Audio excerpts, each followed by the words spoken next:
Ua na o le Radio Samoa se furulima iwa toru a mo e tautuaina o e ilangu ngana fitu aso le vai aso.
Ole vi inga ia e whaia lea mataulanga i le tua. Ia e watu fo i le sirisili ese mea na e tautoa ai. Ia e wala au fo i a tea u i le aso i ele popuanga o te lawe i nai oe ona e vivi i mai ai lea i a tea u. Vi ia oe lo mātua tua o le nei fo i tai au sing sengi mo le tai au fau wa e amai. Wa mātu oli ma fia ai lo mātu tua e tala sapai o au ia whaamonianga. Moa le nei tahe au, le ngata ina mātu pese au vi inga lo mātu tua. Ia o mātu whaamanu ma whaane ene e ia te oe, a wa o le taulanga o vi inga ma le taulanga o le whaafitai wa te tau mo na mea lava lea. A matai le nea so fau, mātu wifa fo i uluma, mātu whaapea atu e pa ia lava oe le atua mamalu. O oe o le atua mamana o le atua sirisiri ese o le atua matautia e i fo umalama i ante oe o meana e whaia.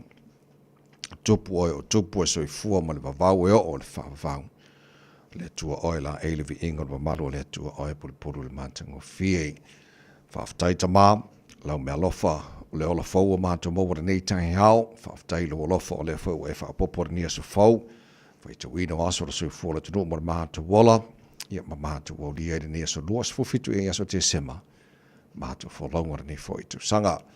Ia, ta māwha mole tau te mai, ile mātou wholaunga ni aso, a wali tia whaiva le a whengai mana tunu, ile ni aso fau e mai, mātou talo, ia ua whai ufo ia onga nei mātou whanau ia maru tia pēla tau, i au lama awa lofa, ia wha malo fo i whaafitai, li matamaitai whaia onga, ngafa malao o ina nei mātou whanau de netau sanga atoa, whamonia la tunu pēli Samoa, whamonia fo de nea tunu New Zealand o mātou nofo mamawai, o le nā fo te talo moa tunu oma, o le nei lalo langi, le mwhaiona whaangaloina le talo mo le tāpo inga, ia o le tui mai fo o le mo panga nei mātou mātua tu asin sino le tunu i malu moa te malawara ni aso, ia maua pera lātou sui fua laudi le tino si sili le nganga ea le lo fantasi mai.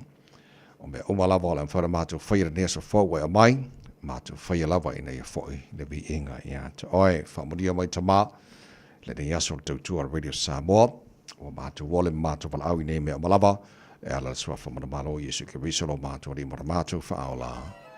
Amen.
Tai le tua o le viinga langina la fai korisi fa fai au I malua tautua mo Radio Samoa Sfalima e watolu a mo tara pokala be malua le tai hao e nai se kone.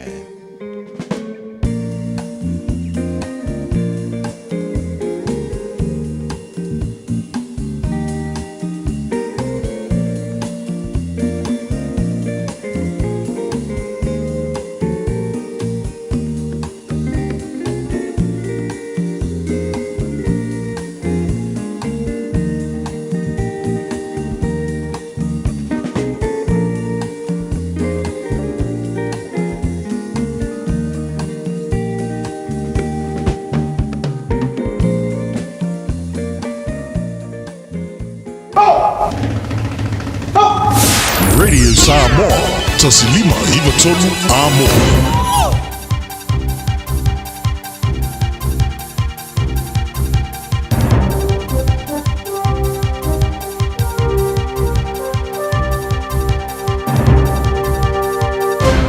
In this update, an insight into how we're using pharmaceutical and psychedelic drugs. The 2024 New Zealand Drugs Trends Survey of more than 10,000 people shows more than a quarter of respondents use pharmaceuticals for non-medical reasons. It also found a quarter of recent psychedelics users did so for therapeutic purposes. Author Dr. Robin Van Sanden says people are taking pharmaceutical drugs for a range of recreational reasons. If you've had a big night, you might take a certain pharmaceutical type like a benzodiazepine, for example, to help you sort of sleep, or you might, use some stimulant, Ritalin, for example, to help you study.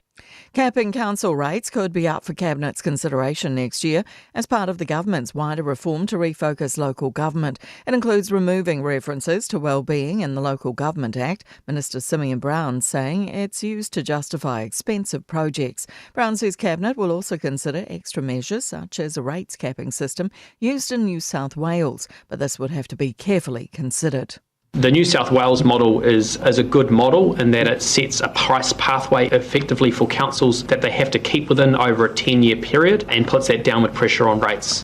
Emergency workers are racing to find survivors and restore services to the French overseas territory of Mayotte. Hundreds or even thousands are feared dead from the worst cyclone to hit the Indian Ocean islands in nearly a century. Part of the island struck by Cyclone Chido, with winds of more than 200 kilometres per hour, remains inaccessible to rescue workers.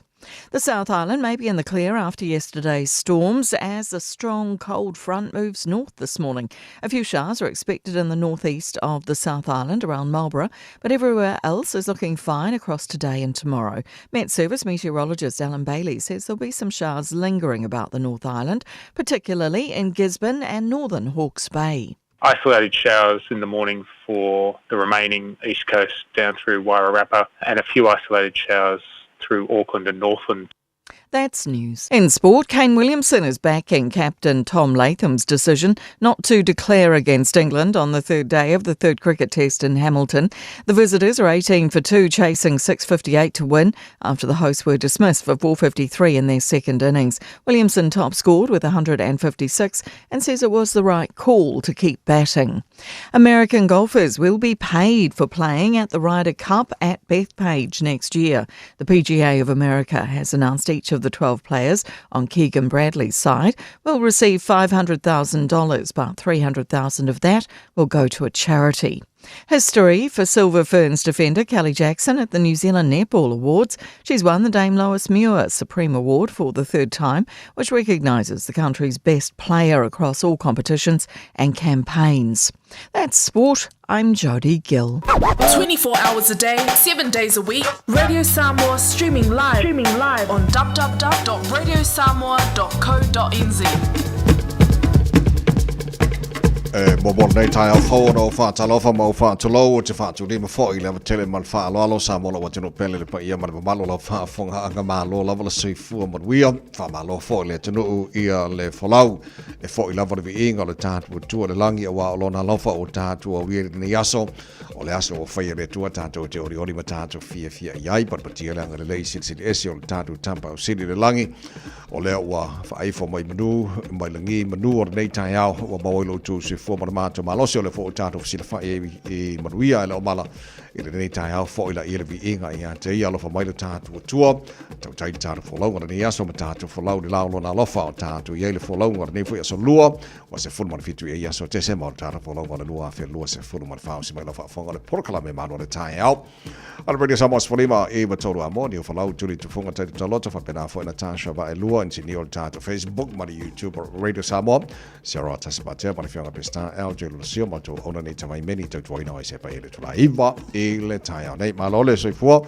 malole so nei taia fo ni fa lau Natasha malo fo ile usu la sunga tavai fa pe fo ile sunga ya Natasha le nei taia fo talo fa lava malo ni happy blessed Tuesday ya fa talo fa tuai pa ia maulunga Samoa malo lava le fo lau vi ia le ali o la nei ya so fo Nange malo sunga la au atavai fa pena foi fatalofa I le usaya niwa fo laule nei tai au Samoa ia fatalofa tu atu fo na yo mato lima tu mai to au tato fatalofa I le nei tai malo sai fo manuia Ole alofo le tuo kako koe pa o e fo nei tai au.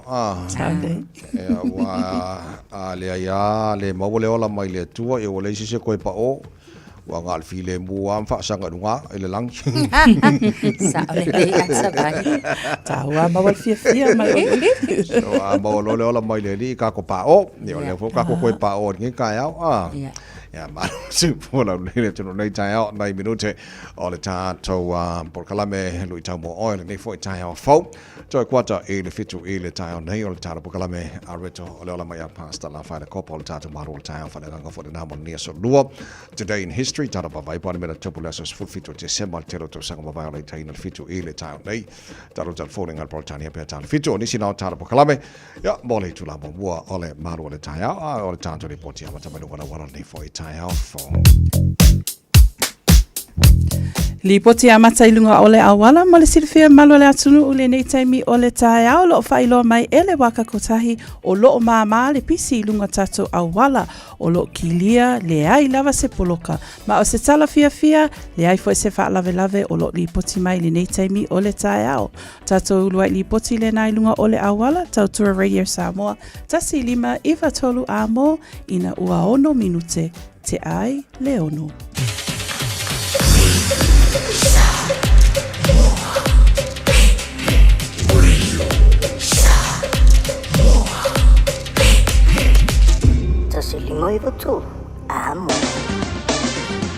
Ua mawhai ana au ina atu le tala o le tau i aso taitasi ona o le lango mai a le Pacific Finance Limited. Telefoni o Varselau fitu whawha lua fitu. O le mai ngā mata i le tala le tau mo tamaki makarau au ki lani no whanga leo whaasalaunga a le Radio Samoa se furvalo le il malu o le ea ni taimi o le tai au winga wha mawino le tau le so le whaasolo ina awa o le tau e pa o timu niso taimi whaasolo ina langi le nei leo auli ma le fia na nei lua se furu ma le whana maurunga o le mawhana whana o le ea mo au ki lani le so se furu tolu lona mawalalo au lia tai au le whaasolo na awa o langi le nei tau e le telo baenga au ki lani lua se furu tolu maurunga o le mawhana whana wha mawina mo au ki lani e le aso atai au se furu whae lona mawalalo le baenga yon tuatu le whaasolo langi le nei le stoffi whaasolo fo ina awa o langi le lei pa una i wanga ni se baenga au ki lani le se furu reile whaasolo na awa o pa o timu telo baenga au ki lani le aso na ima le aso sarang le lei le aso fua o vai aso luma na yatu o whamamonga i o tu na mai la mai tau i le nefo i taimi o le tai au a whanga solo po kalame manu le tai au le am whaun tana wa vai tulanga i le tau tero isi vaenga o Nusila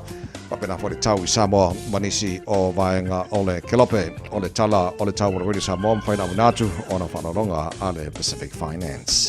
So se tasi e whaisana nonga tupe le Pacific Finance Limited mai le aso lusfulu 5 November se i au lia le aso se fulu iwa o teisema e anga wa uma i le se i e jono manu malo ai i le lose lau 5 sfultala pepa me alofa. Whaiele se i le aso sfulu iwa o teisema i le mantou la lai Evandale mai wha ilo atu le ua manu malo i le Radio Samoa. Walau loa le Pacific Finance Limited i le ovalu se lau fitu whawha lua fitu mo nisi whaamtalanga. Palu mala follow te ale tula e ono ole lui tau mo.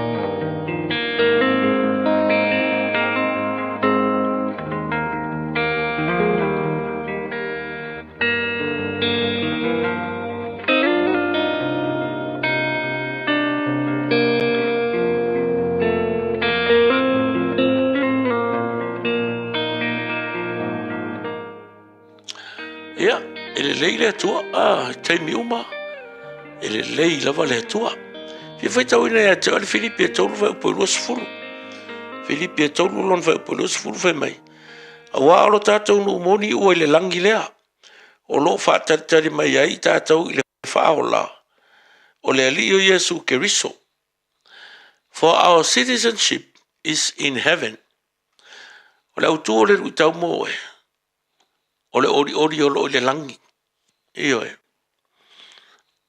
o le upule apostolo na tau atu le kalesia Filipi e fa malo sia i loto tangata uma ina ia aua ne ia le ola fa vai ma tau atu o le lalo langi ni nei e le ise me tu mau o iai e o la vai lo tino moro tino e le fa vavau e iai le aso e ma vai le marosi uma le momosi ai fo i le parpala A o lea lae fōringa tau mai, e iei le wha moe moe o le ola wha lea nganga, o le langi. Mai e iei le ori ori, lea la peon tāua, mai o lo tātou nu moni o i le langi lea, o lo wha taritali mai ei, ia i tātou whaola. Ia, o aki ngā o whianga i moe, i le ngei vai kai mi kongo le ainga, le ka le sia po le maro, au ke pole ke le iai. Ai ka kalo i le atua, wha kupulo wha tutua, e mawhaina e ono sa ia, lui tau o le o langa le nei, a ia e tau la i lau vai, e i le aso, e i le taimi, e ke kau aku iei, i le no whanga sili, o ta pena ina, e re ko ingi roi maka, e re ko ingi whangoangoanga, a ngā o le fia fia, o le ori le na, i le meo loa fia o le tātu wali. Pa maro si ailo loto, vea manu i tau ia toe, mano le soafo Yesu. Amene.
ua whana mai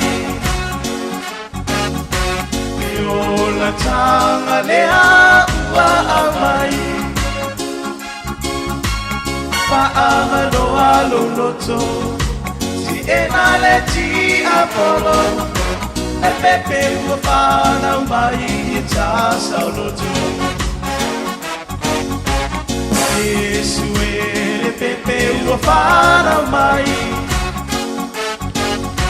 E o la tanga lea ua a mai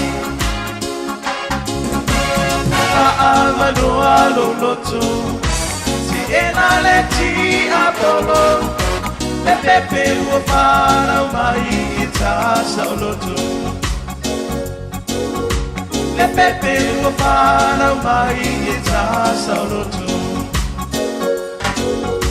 E pepe ua whana mai E tasa o loto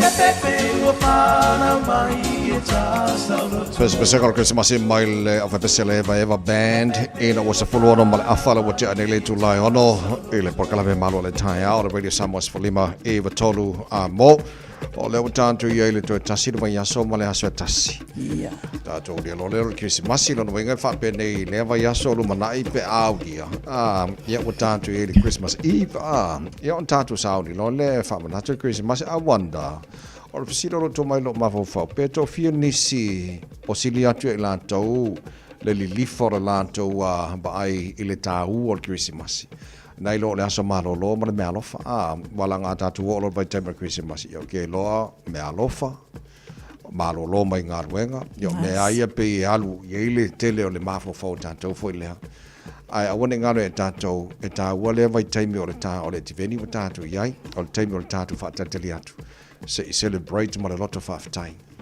le ta wotele o le mealofa siri SL tu o fo ina mo tato ya wala nga ta wana fa ta wole time mo tato it's not about the mealofa le mo dia kisimasi mo de kisimasi ya por malo lo mai ngarwenga ya le ta wole le foi vai ta Tavai. Ala ngona le loto whaafitai. Ia pele alu fo il falsa. Ai o le kaimi fo ngalo le vai luanga le po. La ua fai se te talo whaafitai. O ka le mana ia na mai mala ainga ia fai whaata se le loto whaafitai. A wai sa oi la tavai. O isi o lo le Christmas Eve. Oka. Vai lai paki me ale kao le lima la fia fifo lele ia. Pe yo la lako whaatali tali le na le taimi le whai longa ina ia tātou. Mo tātou whaamanato le taimi le tu sai fo mal tu spa ia lo so fuail faola ia o nga lua ia la ia le pispisa o ko ia nga po a ko ia ai pe mana ia na ma wala le la le au nga le faftai ia so fo mai pet before is keriso e wa le si vai nga ta o le mo le ta o ma le au nga le vai temi o le ava le mea lofa i le e deserving o le mea lofa o le wingo fam talanga afa pe o le aso soi fu o le tupu le o tatu sa o ne fa manatu o ai la tau on fai i le mea lofa o le mea lofa la i le o lo fa manatu lo na aso soi fu po le mea lofa i tono o le mea le kupungi e ia le tupu e fa manatu lo na aso soi fu ai le kiki le mea lofa ave i le o lo fai la soi fu ngai lo mea lofa i e alor kere o kupe o kaimi lulu o yo fai o la fai pisingisi e le lei tato fa manatu mo le loto fiele le fa no mai o le mesia mo tato e le nei vai tai mo te sanga ma ia au dia ainga o mo sa mo se ke resi masi fiele nei fo i te sanga do afelo so mo fa felo im fa talo fai pa angal talo po kala me lunga Facebook mo YouTube o sa mo tato felo nei tai fo ma lo la verse fu mo wia masino me to sanga nei the release el packet le malo e iai vaenga sai tono el packet o te loha o te leo mautino po o maua uma a mai sel vaenga le child care subsidy o te leo loa lai ni potila tamai i le masina mulu to sanga po wa famulia ina uma a inga pe fia se fulu afele sa fa mo maua uma ia por mea nga singa vai nga ala ide mo wale ele si vai ta ia ole tulang le nasa iai e pea ma le se lau wafe le au whaio a inga e tatau ona maua le wha manuianga le na mai le family boost lea i le vaenga le IRD ona la fo yo nai a inga e ia la tau whanau onga amata e ia la le subsidies le na ale malo e mawhaina fisosoani le sa ia le fitu su lima ta la fo i lea e fisosoani i le boost a inga ta itasi nei i le taimi o whaanga solo a o ngā whanau. So, i le taimi lale nei, o loo mai tau watu iai. So, that's about se lau whase fulu wafe ta maiti. I to tono a inga uma nei, o lea e ta tau ona entitled. O le taimi lale nei, o lala e kakau o ngā leisitala pe ta tau ona apalai. O lea whainga o a inga tau ona apalai. E limas fulu wafe lima su valu afe fitu se lau fitu se fulu e kakau o ngā maua le ngei wha amanuianga a o le taimi le nei e na o le wha se fulu tasi afe lima se lau lima se fulu claims la ua uma o ngā approve o lona winga a wha pe te sila fia e kakau o ngā e entitled lewa wha ama natu mō tātou e kakau o le taimi le nei i le whaailoa mai fo i ale minister fo i o tupe i Nicola Willis e lei uma atu e la lava e iai le avanoa e iai a inga e te tau ona apalai onga o isi a inga apalai e le o mawhai ona entitled o i tūlai mawhai ona le entitled ona e fua le income ale a inga po la lātou tupe maua fo i lea a wha apea o lai sili atu le tupe maua ale a inga i le au whai o le tupe e te tau ona iai e peo ai a inga ia o le tūlale na e le entitled lai a inga au tūlanga na iai mō tātou o lala ua tatau ona kusai fast food lua afe laua already ai kongo lako bank accounts le boost lea which is as tulanga mana ia o tato anga ia tukisi masi fa vave ia taimi nei fa nati au mai ngai ngai manguia so soani fo ina ainga ia ila to o e tala fea unga ia le fo i so soani O le tāua le nā pe ona tāua nei tae au i oe o loo whailoa mai le minister a Nicola Willis le taimi le nei o loo to o tele le mamalo le atunu e le i taunu u atua lato applications po le lato whaongaina fo i lea whaamanuianga pe ona tāua ma nei le whaatatau a le malo ina ia tatau ona tātou o e apalai ma maua mai ia me se fo i le vai taimi nei o le anga i atu mo aso fia e mo o mia i le fisosoani le alau whailoa mai o tatau na o to tele malo le atunu o loo entitled mo lea fo i vaenga. O le whamtalanga finance spokesperson o le Labour, very complicated fo i le porkalame o te le lopo le ale mafuanga fo le po le mea le mautino le Labour criteria inga malato income alo titilo atu inga umai lalo marsela wars furu wafe lato tupe mawal tausanga o lato na le entitled tono porkalame lea o kele o loa la po le mele le o afoi ele o wale afapele kele o la toia sa talosanga ala ki lo kuska mai paseng ska mai ngumela le o mga approve la ko o te lo o vanga na le sa no ia Barbara Edmonds e complicated i ole pokala melea ona foringa mai o to telo ainga o male la lo morsela par sulu afe la tu pe morto sanga lenga apalai alela kiki ainga yo family Io e pay lava for your working for family tax credits. E ia lava le limits a fa apela e te tau ona tu fa tasi income ale tama malisina pe a fa apeta o lua fenga luenga a fa apela wa ele lua income e exceed pe over kul se lau valus fulu o lona winga e ta ua tu le malo o le lava so longa le le luanga luenga e ma fai lava onga afford ia le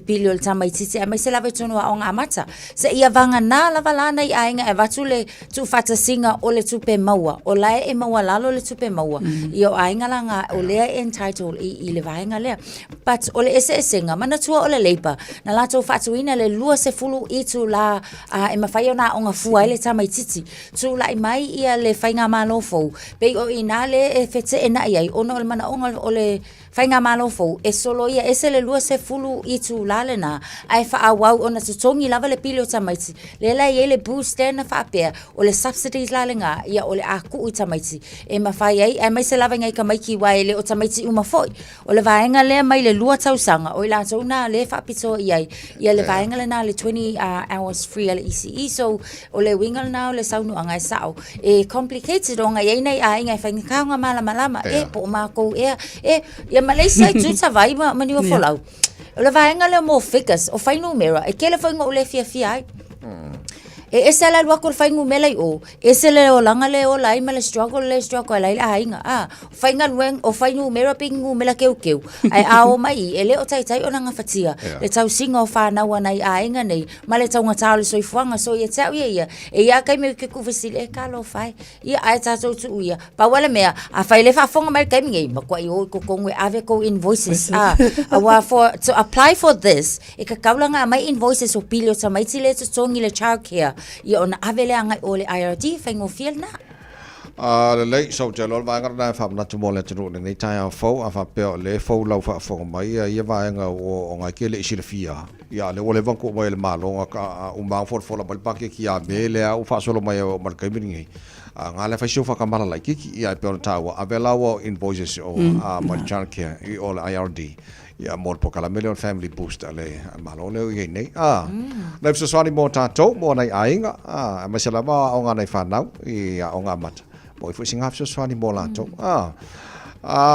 o titilo i foi numero na mai mo le vaenga le a fo i a leo e foringa mai fa mo nga leo o ta maiti telavo o le tau fitono o sela leo o fa se fulu ona bawalunga atu nai lo le luatau sanga taluai o longa ka mai e o le moko ko kele o ka mai ki e so le tula fono ma ave leo ko kongo la ko wa sela afa pele fa se fulu 10 times higher than the last 2 years o so pa ki real fa le kongo ne ngiri io e tawai pel tu langa le na le fa ilo mai lunga tato RNZ News me ona eta ua io e 10 times the rate i tau sanga ta lua talu waile ta ua mai le data lea from oranga tamariki o lo fa ilo mai i le fai unga lea lua afe lua fa pe fast food lua ia tamaiti e o loo iai tutonu o sera i le tasi le aso lea la alfuafuanga lo iai taimi nei mantua foi o ranga tamariki po vaenga ia e fesoasoani mo tupu langa talavau po alo whanau la iti ia e le tatau na whape e a mai pe solitu la fono o na ave sao lea tatu sela pe ave i whal leo al tūlanga e tatau na ave i tutonu o ranga tamariki ma polo kalame e fesoasoani mo i la tau ai ole tūlanga o tūla i mai po lo whai lo mai taimi nei ua le lava polo kalame ia po le lava space po o lo ta ua tala lata mai lo ta mai tutono le tala lea o lo whailo mai ua le lava ia potu po moenga ina ia avatu aia tatu alon whanau ia o lo sori tu la fono i le taimi le nei o te taula o le tūlanga lo tūla i sauno e se tasi o ranga tamariki po nisi fo i o lo ofeso soani mo tupu langa tala vou ia o te tau na whaise fufuanga le malo a wale anga i luma mo lea polo kalame. Te lele se senga, ata vai mani wa folau, ia wa amai tau watu lai le lu, ia yudi le lu afe lua sulua, e ngā fast food lua tamaiti sa iai pea pe, po se kasi le po lua po. Ai o mai ia i le tau sanga le nei ia uni, lua afe lu sulfa, ua fa se lau se fulu valu tamaiti. O le sili e te au folele, ai se hale inga ko akele ngai ka maiki, o a fo i mafua anga, ai se a fo i ua fighti o ina ai le ku ula ka mai kingai ko kongol se la pensa o ni folau ia te awa ia elua the rise of crime o leisi le lava resources io e o ai resources o tangata human resources ele mfai fo ona tama fai e keita mo a le tulanga fo i mai ta watu i ta mai tine ia afia o le lava fo i o ta ua mai tala o lato backgrounds e o mai ainga fo i po ia o tala anga o nei o lato ainga e le o tulanga lava pena masani ai le fafonga la tunu ia kia wala ia ke le alo fangungang at savai ke le fale kong e a maka mai ale ainga ele kai anga ma fainga o folka mai kiki o mo fale me sei o pe fa pe o lenga le lenga fo atu i o le si fo itu ele o ma tua fo le fale ton o le fo aka mo fai ma ko e wa o kamai ai ona o decisions at maiti o lato affiliations ai se e ko fo mai fo i le li o le wa fo le wole ai se me i tu tono le ainga ma fai ona occupy ele kai me kamai kiki le fai o le o le loku le o se au kalavo fo le wai kele activities au kalavo a onga se sai ma fai occupy ele time onga awai le alu fai le me vale lunga awal kele ma tele me tupu ai ia al sulanga na lo ye e o ai ke o ke fa se al fai mai so yo la go backgrounds what basic excuse for le yeah of course everyone has a background yeah but o le tulanga fo le ka kawa onga awa o ke fa ya ku sa vai mani o folau ke maka ya mi onga isi ongia ka su ko ka sang ka su fa o ka ma fo ka fia tangwa kwa ia va pe anga so mai ala fa nga fo ile ya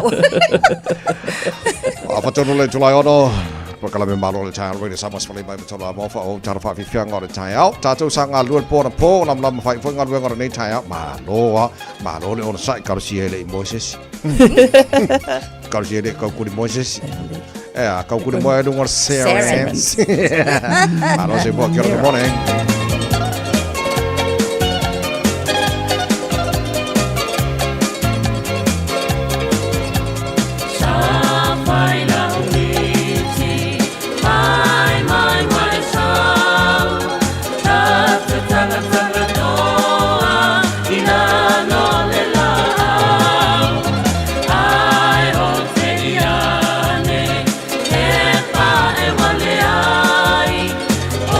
Solo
AS Samoa. Taslima Ivatolu. We all want to recycle right, but sometimes it's hard to remember what goes where. So paper, cardboard, cans and tins, in the recycling bin. Be a star, recycle glass bottles and jars.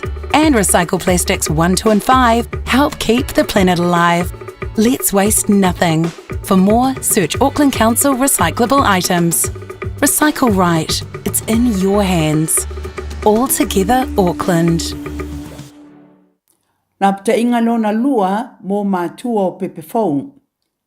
I le taimi nei, o loo whaatupula i ai le talivivini i Aotearoa New Zealand. E silon pipisi mai mawhai o lamati ai pepe whau whaatu awhana nau mai. Ai mai se lava i le ono vai aso mō mua o le tu ese ina ma le tina au la ititi tele mō le tui.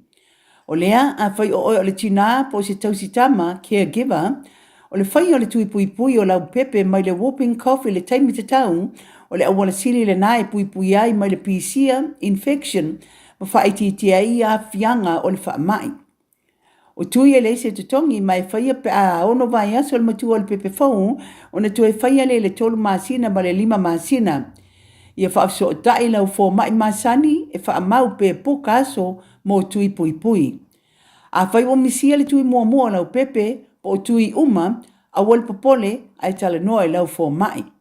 Tātou pui pui a tātou oloa po taonga sile o na tāua. Tau tua nā le tui pui pui, immunize. Tala noa lau fo mai whaatua tuaina i se taimi vave.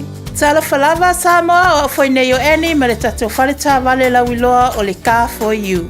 A whailava ta sa ili sa tā vale, le aise lai sene pe maua le lai sene a o e whaingaluenga tū mau, ma le leilo suafa. Whaingo fia lava le Car for You na fsoswani mo oe, maua tatou cashback pe a mana mia le fsoswani. Tala whalava Samoa o a whaile nei o lofa, awa nei ngalo le tatou Facebook page le Car for You, pe te su mai le mato tuatu si tolu se lao Kreisa Front Manrewa, pe whaso tai mai le mato telefoni, over te lau rolo a fitu whai wana walu pa fisili mo en po alofa.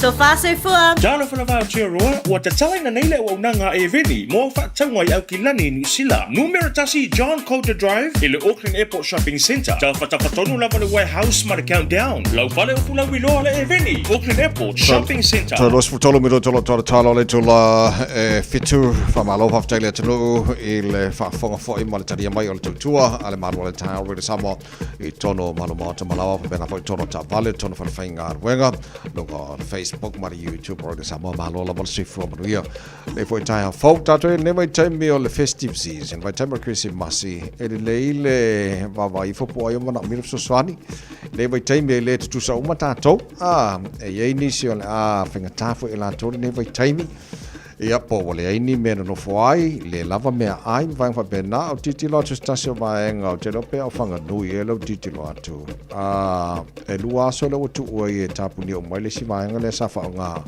la tu foi ne le ni mena no foi the homeless I on the other side e lo fa fa le kikilo lo fa no mai le tasi foi vaenga e fai no fa mo tu e la to te lo na vaenga i tono fanga ru pe ko keringi so ka ko samuela like tono o le vaenga so fa le ya wo fa nga ina ka paka e la le vaenga le na o se o lo ia se tanga ta foi le sa ia o foi na foi eta o le freedom camping sites and car parks in ai fangnui sa o le nala o lo ua pe e mai tau atu ma fuli ia le telefo le ona ua to telefo ila to o le ai ni meno no fai so o le la ia mana tu foi la no fanga nei ta vai mani wa fola ia o fale ia o le ala val fale ia o kanga kai em faionga mau al waku ia pe taila ile mai tau fo ia le taimile nei e foi la se vai ngana se sia fo i ile ai mai se fo i le taimile ia nga i mai le taimile Anzac Day Parade o nga oni tu langa fo ile mai tau lau tele e fa la velave tangata nei taimi o tapenanga fa apea mai so sauninga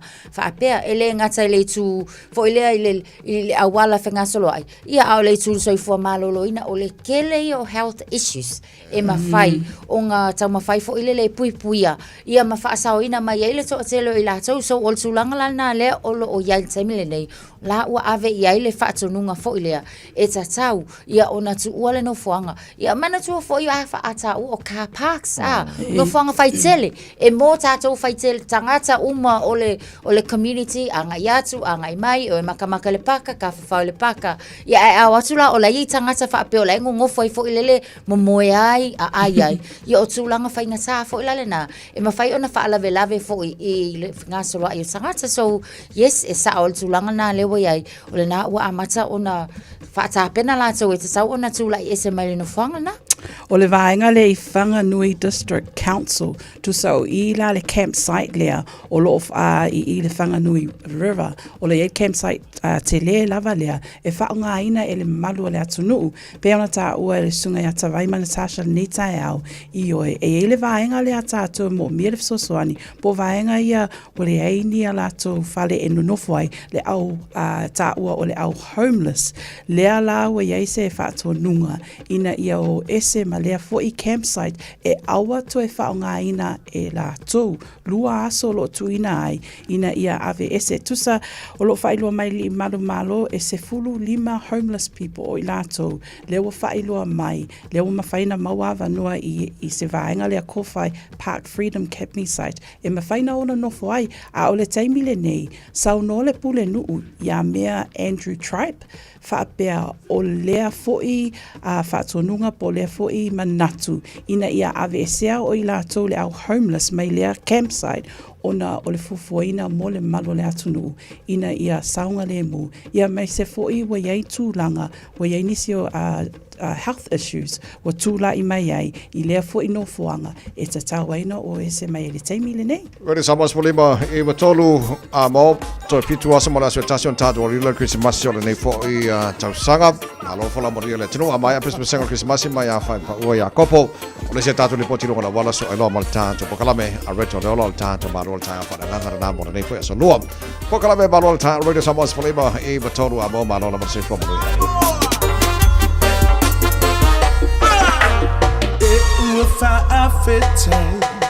le pepe usoi umai le pese tato fa amanu awa oya ole tupu umai tato fia le kirisi masi uaria le aso se fua yesu keriso oya fo I ole mesia. I wish you a Merry Christmas. I wish you a Merry Christmas. I wish you a Merry Christmas and a Happy New Year. We wish you a Merry Christmas. We wish you a Merry Christmas. We wish you a Merry Christmas and a Happy New Year. No se me alufa fa atawa. Ole pepe ole fa ole tama. Te futa ina olo une loto Wai soli pala leki Apollo Christmas Ia fia tato a ala langa Perisi masole ne tausanga Osana ia Mafa amanu Wai soli fua mai ole tupu Yo sepa Wai saldi falling Au fake ali ai Vai kamai kira kangisi mai wai doang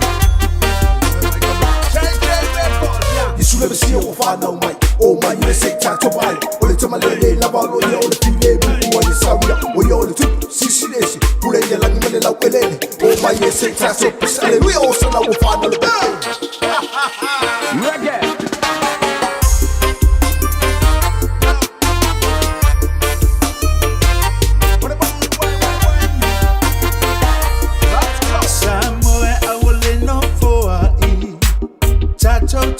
Fantasy, Italy se fire, na sui for mai, oh yes, ole matai, ole a esse me alofa, e ave mole faula, e tell me I, lo na lo fa mai, e pepe ole que rusi masi.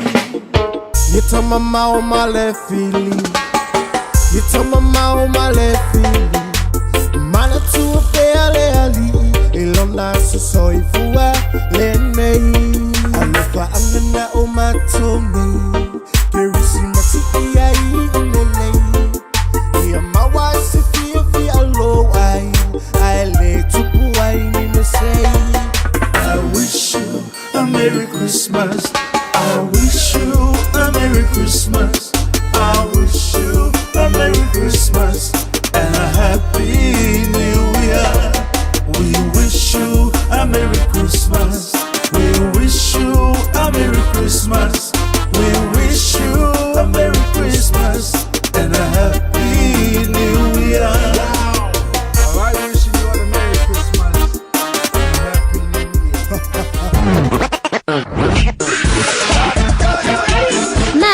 soifua o le siafufonga Samoa, Radio Samoa, tasilima iwa tolu a mo. Se kia Radio Samoa. I le State Highway 16 i te sifo i le Val Royal Road ma Lincoln Road fa befoi Point Chevalier ma le Newton off-ramp le anga i le taulanga i lo fa ilo mai le waka kotai te mine o lo le mu le alo tato traffic. State Highway 1 i matu o lo iaisi Boloka le titi o lo iai i le va o Rosedale Road ma Constellation Drive i Sunnynuk le anga i fo ilia i le tato taulanga. Ai o lo solonga le lei masaunga le mu vaenga o ma tato awala i le nei taimi o le tai ao. Ma lo lava le ono sa i tato aveta vale uma tau tua Radio Samoa ta sili mai vatolu a mo ina ua toi sfulfa minute o na talea o le fitu. Talofa, we're the Katinas, and you're listening to Radio Samoa on 1593 AM. Bread of life sent down from glory.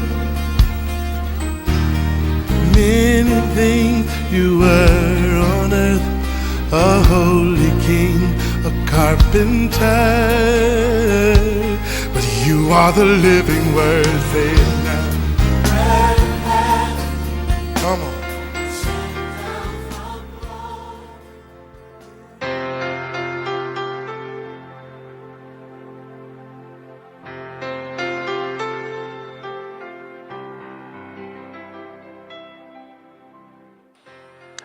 Au te fiafia e whawhiloa i tatou atunuu, mai i tatou polkalame o le Arveto Leola, ia i le amatanga fo le neiva yaso, i le alofa o le tua.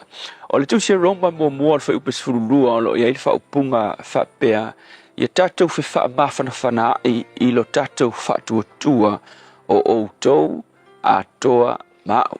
I le lominga whaperetani le translation na ta o le NRD, e mana ia o le malamalama anga whaingofi e whapea, your faith will help me and my faith will help you. No winga, o le upumo o le asole nei whapea, o le olanga kerisiano e te mo mia aisi. E le o se olanga tuto tasi le mea le o le tangata kerisiano. A whai o se kerisiano a e tau mawhai e te ola to tasi.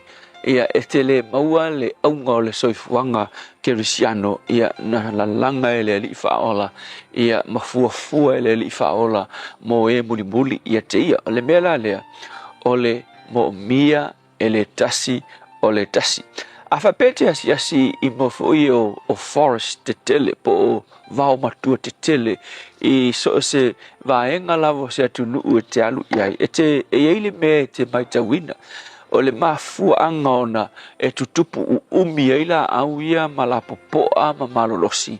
E mafua mai ona e ai ia la lato feso o ta inga i lalo le palapala o a ringa ua tutu whaatasi ma ola whaatasi ma ua whetai ia lato wa.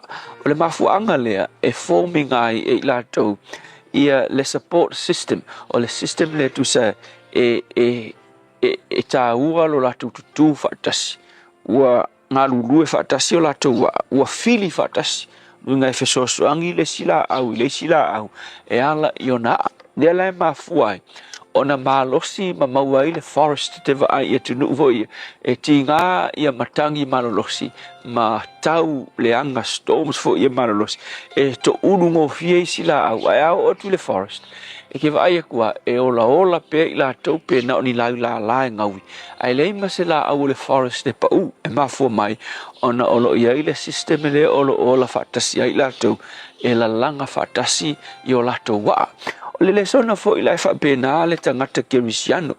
E le mawhai na e malosi umi ma e tu mau i teimi o wha le nganga o le olanga le nei pe a whai o lo e tau mawhai o oe o se kerisiano tuto tasi.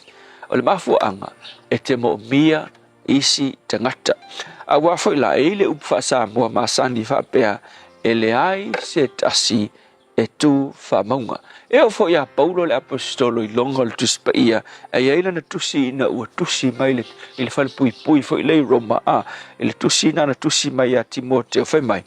Timoteo, ke rol me utupu, ua tu'ulafoa i a'u e tagata umalava i asia uina o isi uso a kerisiano i asia pate ia i le tagata e ngoa ia Oneseforo mai a o Oneseforo o ia lea na fa'amafanafana so'o mai ia te a'u ai mai ma le tala Paulo a o iai Oneseforo i Roma na sau o ia ua sa ili mai ua ia matua sa ili mai ia te a'u ua ia maua a'u ua ia fa'amafanafana ma fa'aloto tele mai ia te a'u ua ai ili tā ua le e o ia Paulo le siampingi o fa'atuatua na ia mo mia fo'i le fa'amafanafanaga ma le fa'amalosi au o le isi ona uso a kerisiano o le sona tā ua la mo o e nei aso na faia oe ele atua ele ina ia e tuto tasi ngisi tagata kerisiano ua malosi fa'aleagaga lova pe io a'u ia o la me faingo uola fa'atuatua ke le fia fa'alagolago i saisi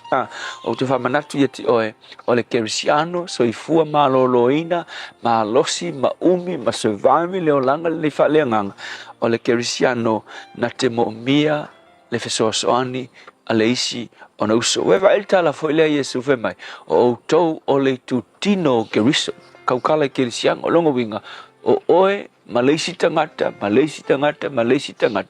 e galulu e fa'atasi kai pei o vaega o le tino e fa'ataunu'u ai le finagalo o le atua afai o e fa'apena i lenei taimi o e ola kerisia o le kerisiano ae ke kaumafai e avoid isi tagata mai lou olaga kiloa e le maua ai lou malosi le agana faia o e le atua ma vala'auina o e le atua e ala ia iesu o le kerisiano e ala i le mafai ona mulu fa'atasi maolo fa'atasi lou olaga ma isi tagata kerisiano le atua fa'afetai e auauina i matou fa'ai'uga o lenei tausaga o le olaga kerisiano e le o se olaga tuto'atasi o le olaga malosi mafua mai ina ua olo fa'atasi o matou olaga ma isi o matou uso a kerisiano fa'afetai iesu amen.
la fol pese mala pese la Heart of Worship ina wato tolu minuto lo tole ta le ole tula fitu la so se fulu fitu o te se mawar mena tupu le nei aso tau sango ba mai I le tausanga tasi valu I valua I le aso le nei aso se fulfitu te sema ia o le aso le nei na whaawai ina I le tusi po le magazine lea I le tutonu o le atunua Amerika ua whaingoa ina o le Vogue magazine. Tausanga tasi iwa whaalima o le aso soifua lea le sunga ia Chris Matthews. O Chris Matthews o ia ua lau iloa I le tusi tala ma o se tasi foi na vea mafafonga whetalai I tutonu foi o le atunu le atatou I Amerika. Tasi iwa valu iwa, o outou umalava e fia le atati whanga lea o whaingoa ina The Simpsons, ia o le tausanga lea I le aso le nei aso sifulfito te sema, na ulua I whaali ai lea ata I tutonu whale ti whanga, ia whaapea foi lea wa avea ma ata whaasolo I lunga o le televise. Ia nisi na o vaenga, I mea na tutupu I tausanga o mawai, Tautua Radio Samoa tasi 5 amo, ina ua toe 2 minute o na tā lea o le fitu. Can't you see I'm sorry? Won't you hear my plea? I didn't mean to hurt you. Don't be mad at me. I don't know what I'd do, dear, without you by my side. I know now that with true love there's no such thing as pride. No matter what I do, dear, I just don't make the grade. So try to overlook, dear, all the great mistakes I've made. To hurt is but human, forgive is divine.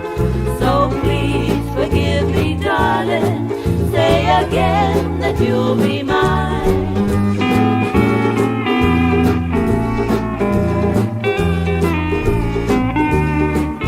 Fa mole mole fa alongo mai, isi o unei tangi tangi atu, olo uloto ua tinga tele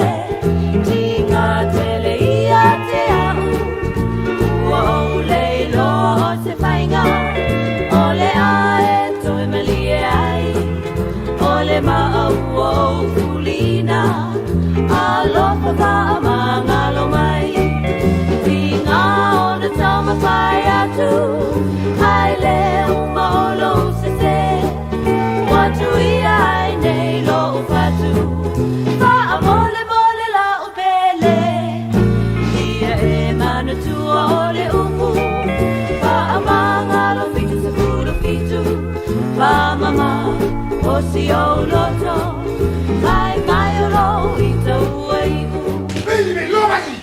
Hey, hey! Oh!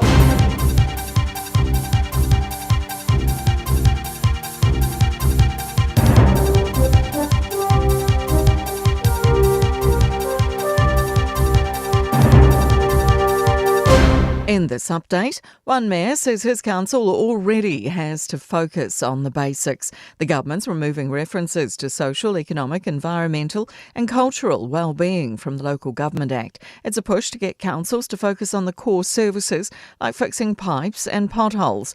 Council performance will be benchmarked in a yearly report published. Queenstown Mayor Glenn Lewis says the measures won't change how councils do anything. All the accountability measures, as they call them, we're doing anyway, and they're just going to report them differently. The Prime Minister is playing down expectations of a 2027 surplus ahead of Treasury opening its books later today. The half-year economic and fiscal update will reveal the state of the economy, as well as how much tax revenue the government expects to raise over the coming years. Chris Luxon says economically it's been a tough few months, and that's likely to be reflected once the books are opened. There are incredibly challenging economic conditions, as you are well aware of. We are spending money carefully, and that is important, and that work will continue next year at pace and for the rest of the time that we are frankly in government.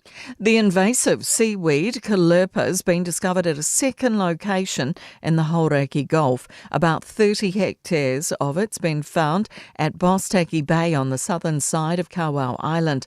Ngāti Manuhiri Settlement Trust Chief Executive Nicola MacDonald says we need to ramp up the response to rid this pest from our water once and for all. US officials are sending a drone detection system to New York as questions about the unknown drones over the East Coast grow. New York's governor says state governments need more power to deal with the small aircraft. Officials say there's no evidence they're a national security threat. They've also been reported in New Jersey, Pennsylvania, Maryland, Connecticut and Massachusetts. Incoming President Donald Trump has urged for the drones to be shot down. That's news. In sport, the Black Caps are 8 wickets away from a consolation victory when day 4 begins in the third cricket test against England in Hamilton. The visitors are 18 for 2, chasing 658 to win.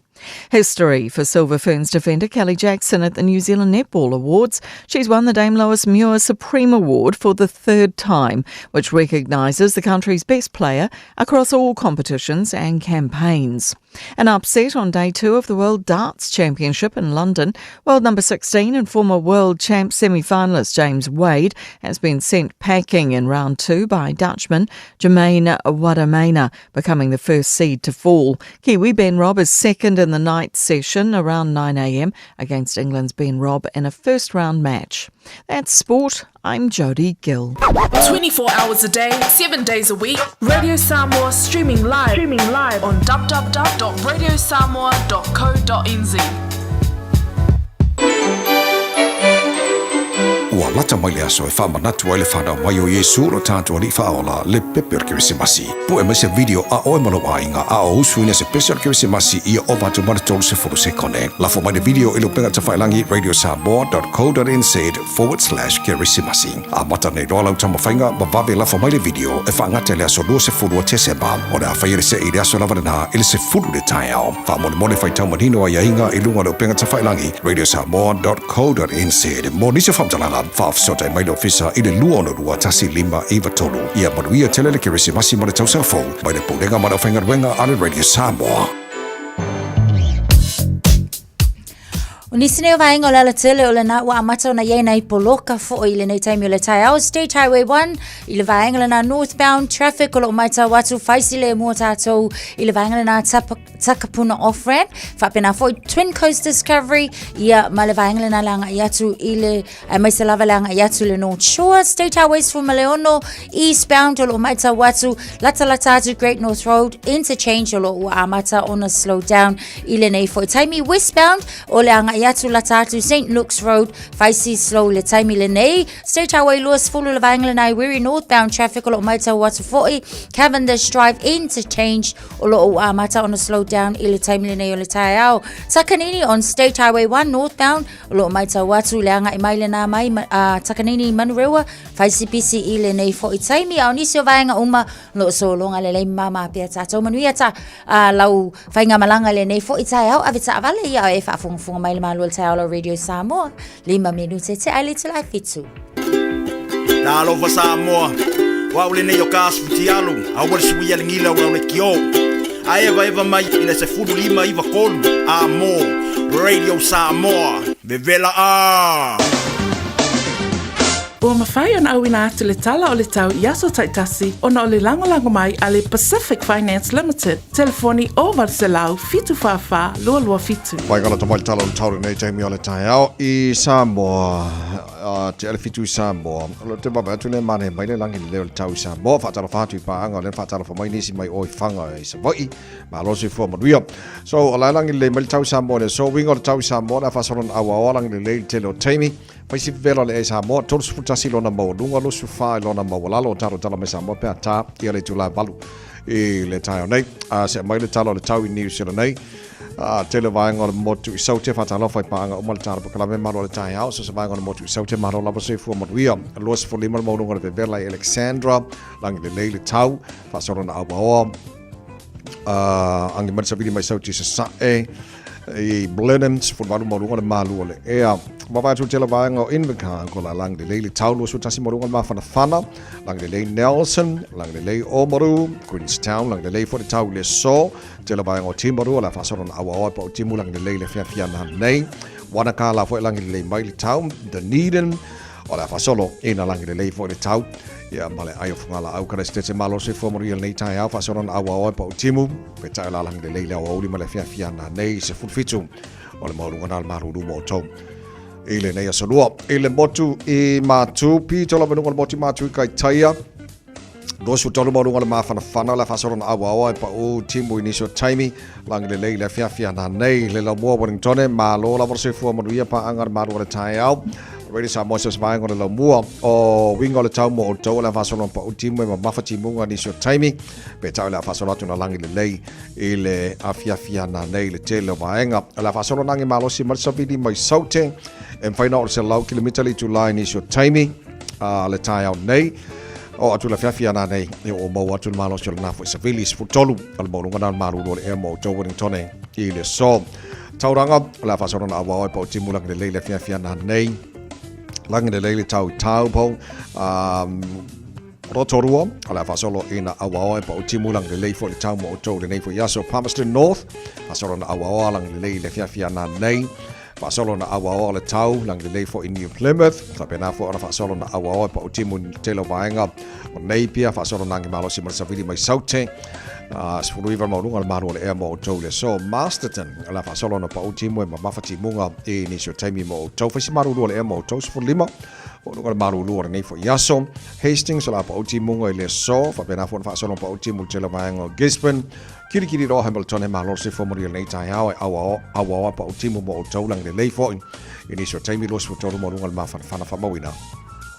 mo Hamilton le so Tama kima kauro o kilani no fanga fasalonga Radio Samoa se fito ele malu o le ea e taimi le tai au pa atu le fa man mai le tai au o winga na o tau le awa pa o na timu ni so taimi pe ta la langi le lei e le fia na nei lo su fa mo lo ma fa fa mo ina mo o kilani le so tai au pe au lia ma so na awa langi le lei le tau lo su tolu mo lo ma fa na le tai au langi le lei la Stoffias for railing pa o timu la sto na ma la so sa langi le lei le so for vayaso o luma na iato Whamamonga ia la mai tau, ile nei fo I taimi o le tai au fo. So se tasi whaisana nongan tupe le Pacific Finance Limited mai lea so lusful 5 November se ia ulia lea so se fulu iwa o te sema e anga wa uma ile se ia jono manu ai ile lose lau 5 sfultala pepa me alofa. Fa ile se ila so fulu iwa o te sema ile manto la lai Evandale mai fa ilo atu le ua manu ile Radio Samoa. Wala ulo le Pacific Finance Limited ile ovalu se lau fitu fafa lua fitu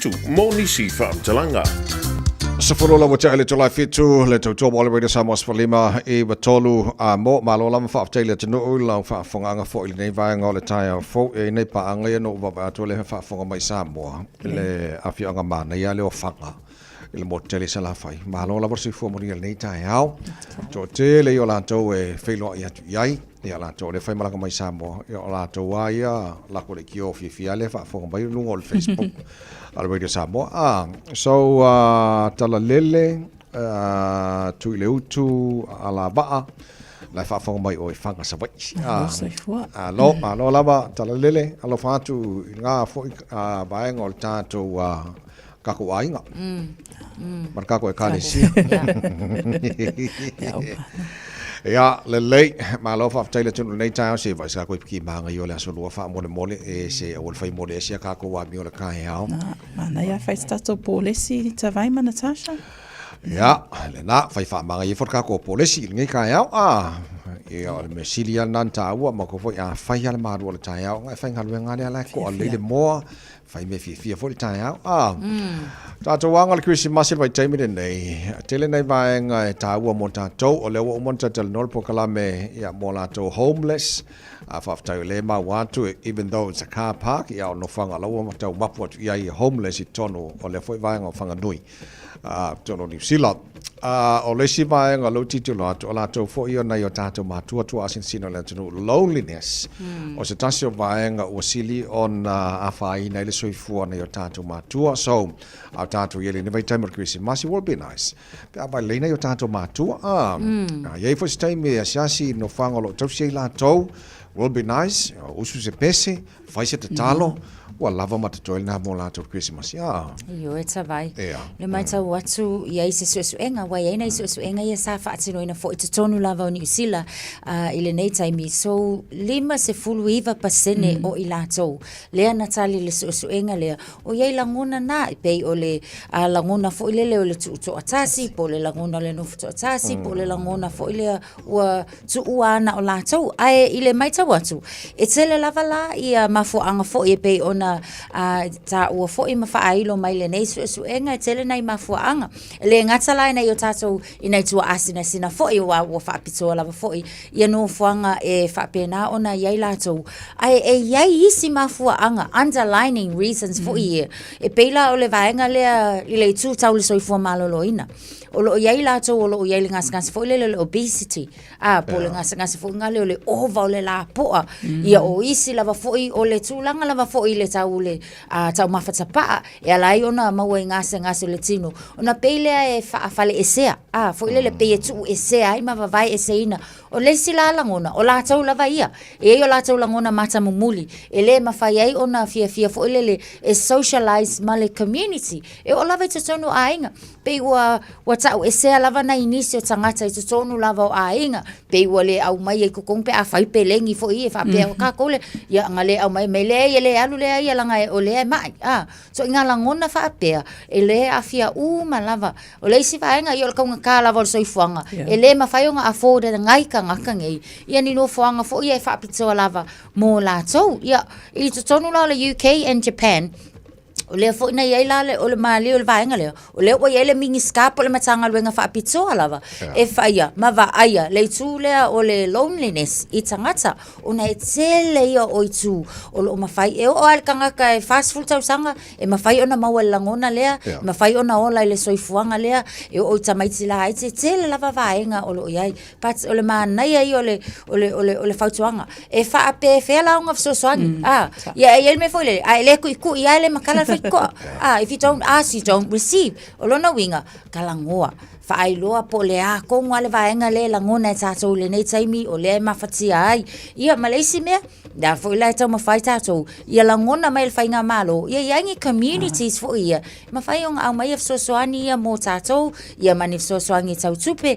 Mō tangata nei, ia au le kā ua lava. O le alaska konga luenga mwhai alen tau no atu le awa o le tai au. Asia i lātou. Ia o singa pusa keke fo i ata vai. Ioi. O singa i pukofe, ma singa mafe o le tae o le aso le Kirisimas ia whaamaduia i lātou. Ia matau atu, you are not alone. O le lava e tātou te iai i le nei soifuanga ia e pei o ni tūna ke le i o i ku o lo oa a fia i nei tangata. Ia mamaua i le nalangona o le lonely. Pea e tāua ni tae au Natasha ia whape fwoi sunga ia tawai i o e mealo fasilina mō tātou umalawa malo le atunu. E avatu mo e ia vaenga le tāua mai le loneliness e mawhai ona tātou manatua fwoi lātou te le whai mai. So they won't reach out. So it's a taulai a tātou umalawa. Lai mo mea sosoani o atu ai tala noa ia ma vatu fwoi se mea alofa e whaafia ia i lātou. Ia, whaile nā mā o mea lofa Krisimasi, e nei mai taimal tau sanga o tātou iai. Ma whai ona e reach out ma tala noa i se tasi, ma sana i o tātou tu āsin sina, e nisio lo ono nofona o lātou. Whai e nei Krisimasi e whai mau mea lofa si i nāna whaatala whaatu. Ia ma awesanga, po le asanga malu o le tahe au, po le ase mea tau mafa manai. Ia mwhaisika kalu wa lava mako koele nga le anga lo leo au leo susau pese ke ua kilenga le wha, kilenga lo kilenga le whainga usu pese pe vidi mai au ke la kamala ukulele whamanga ia ilo si ufufonga whamole mole e kai au leo ukulele ai pese oe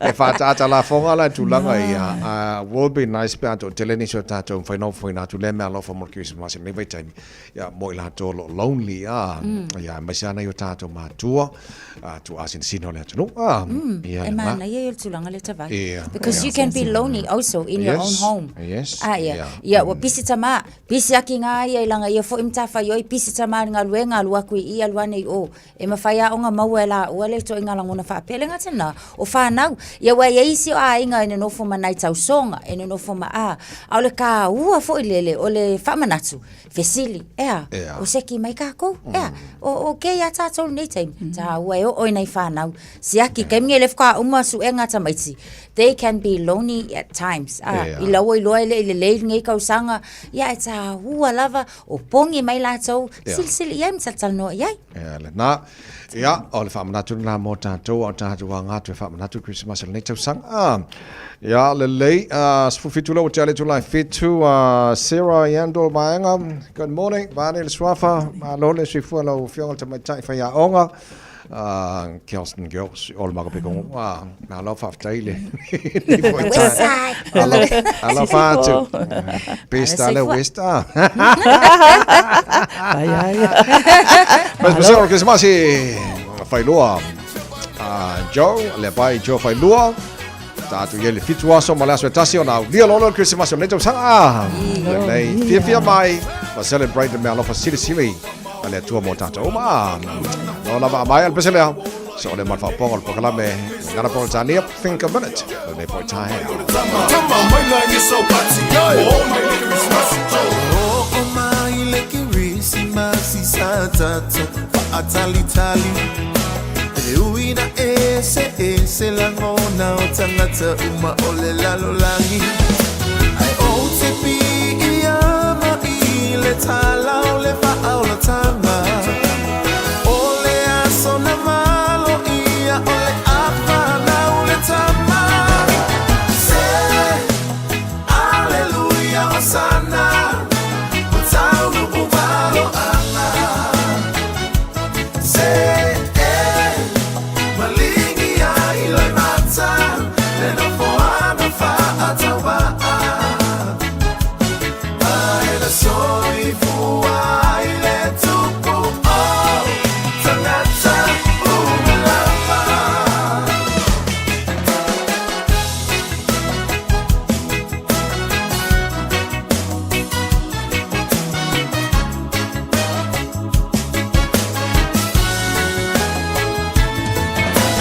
Mea ila fela nuai o mai le Kirsimasi fiu e aka ke fiu e siva e ke pumai maleko ya ina a ole au ke risiano fa ama malu tapua ina o mafutanga ua mafana fana ua e oto ya iseita say hallelujah osana mutaunu umalo ama say never foana fa atawa I sorry for why let to go oh tangata umalama Janita turn down wish you a Merry Christmas to all the best to all the friends around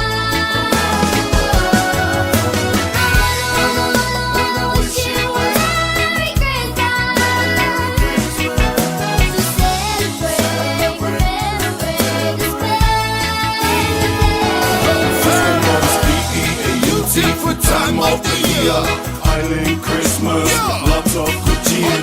All of the children opening their presents, Mama and Papa sharing a kiss. A photo of a lima will never be a miss. Everyone dancing and singing, all of my people from up here to Oakland, North and the South, they're singing aloud. I wanna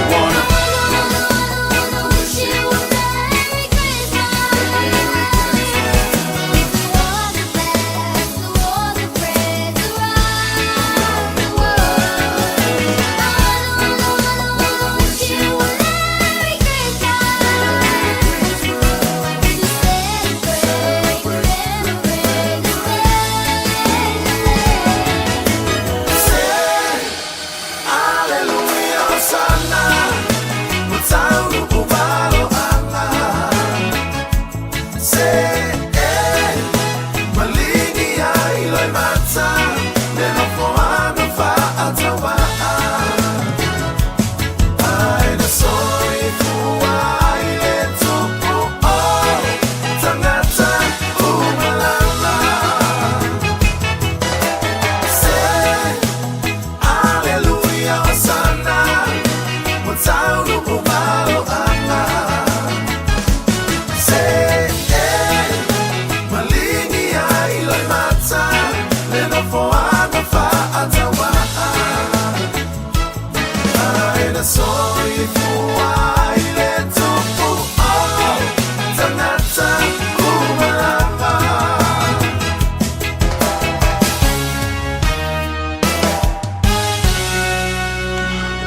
Talofa lava, I'm Annie Politiwatoa, and you're with Radio Samoa 1593 AM. Just think a minute.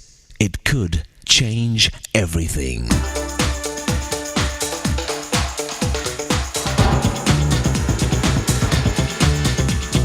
Think a minute. Recently, a small town in California needed to get a new water pipe system. A town member suggested they ask the larger city of Los Angeles for advice, since they were much more experienced. He said, if we can profit by another city's mistakes, I think we should do so. But then another town member jumped to his feet in anger and with great pride in his little town said, why should we profit from the mistakes of Los Angeles? I say that our town is big enough to make its own mistakes. We have good advice around us all the time. There are many good books full of wisdom for living. We learn in school all the knowledge mankind has worked for thousands of years to learn, not to mention our own wise parents, grandparents, aunts and uncles, older brothers and sisters, friends and business people. There's an old African song that says, when an old person dies, a library of wisdom burns down. But you know, all the advice in the world is worth next to nothing unless it's actually taken and applied.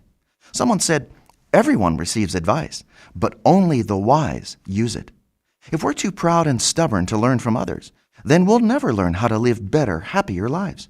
No one can live long enough to make all the mistakes in life there are to make. So there's no reason to keep repeating the same mistakes millions of others have already made and paid for. And it starts with correcting the biggest mistake we've all made. And that's simply been our choice not to live life the way our Maker designed it to work, for our own happiness and good. You see, we have to be willing to live His way before we can start enjoying the good life He made and wants us to have. So today, why not start learning the easy way and ask Jesus to forgive you for all your past mistakes from living your own way.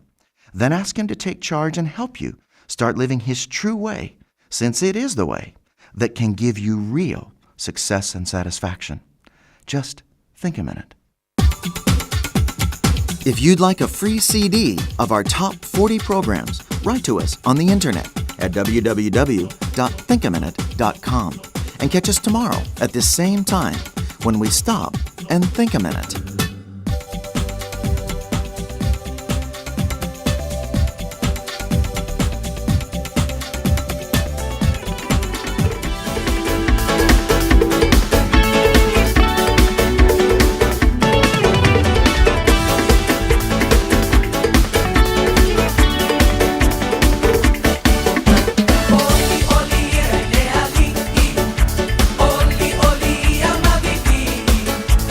Ama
tolu le July fitu famlianga asfana ula so luore nei sfur fitu te sema wa matala le telefoni mo oe tolu fitu tasi lima I va tolu lo mo fo 11 no lungal tato emaili. Ile on air at radiosamoa.co.nz. Alo no fo le Facebook mari YouTube Radio Samoa mo famlianga asfana nei tai au tato telefoni talofa. Hello. Hello, good morning. Good morning. Yeah, avano le mo la famlianga. I just want to say happy birthday to my dad, Bartolo Sautua. Yeah, go ahead. I just want to say happy birthday to my dad, Bartolo Sautua, all the way from Savai'i. Your dad comes from Savai'i. Beautiful Savai'i. Okay, Maria Lavalea so se fua.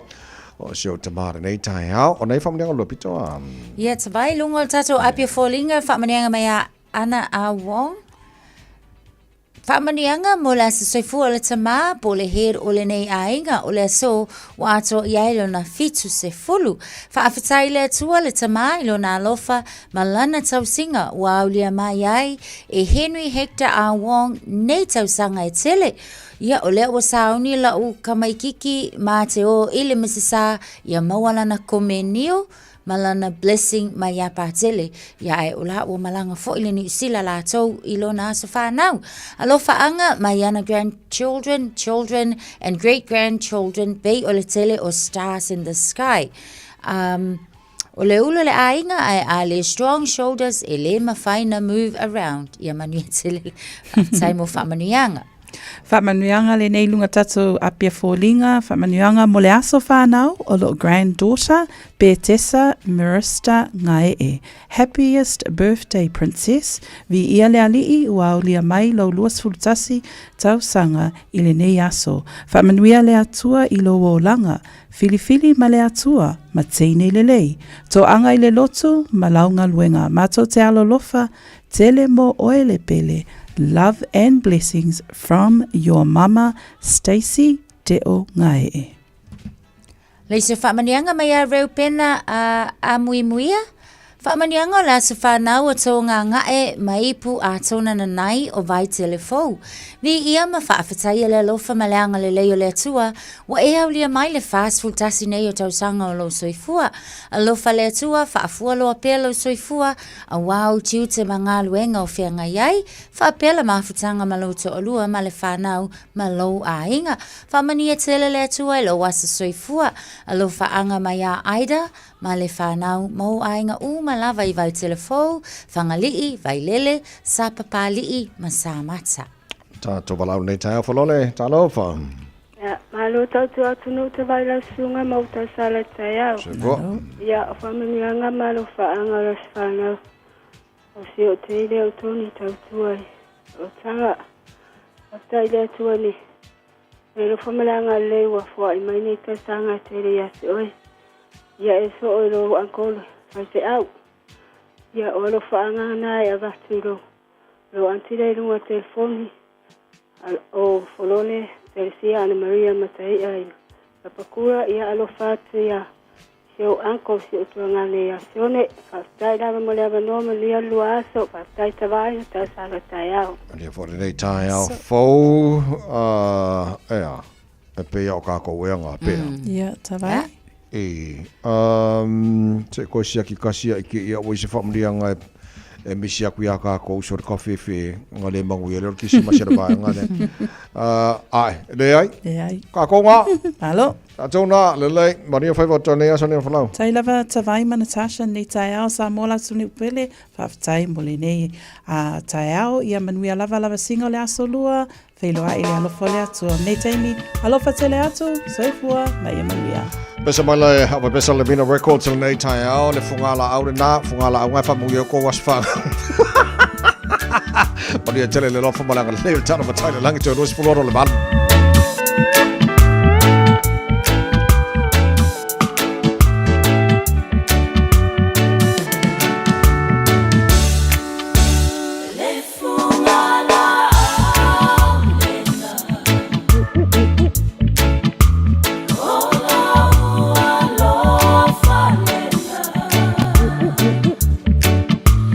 Sa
Malo le whafonga Samoa, malo fo ile va ile musika. Radio Samoa #1 New Zealand akoa. Sipso.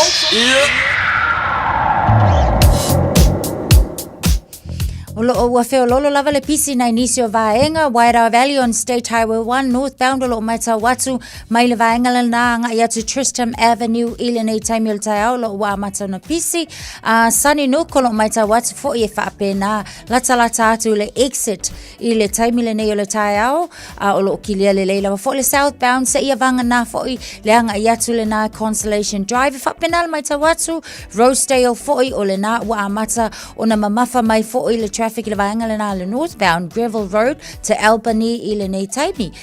Takapuna le North Shore lo ua mata amata foi ia ona maita watu taimi le nei wa pisi malanga iatula na nia Esmond Road ile nei taimi o le taiao. Nisio vaenga whapena foi tātou lunga State Highway 1 ia ola na ua amata na pisi tātou le amata atu Ellerslie ia manga iatula foi westbound lo maita watu Panmure ia anga iatula le tātou roundabout le na on the State Highway 1 on ramp ia wa faila wa fo isi pisi o tātou ile nei taimi nisi na o swinga fo ia lunga o le ala tele ile taimi le nei o le taiao av ta'avalo e mafta mai ai to i luas fultasi binutan ta leo le tula avalu Radio Samoa Taslima ivatolu Amo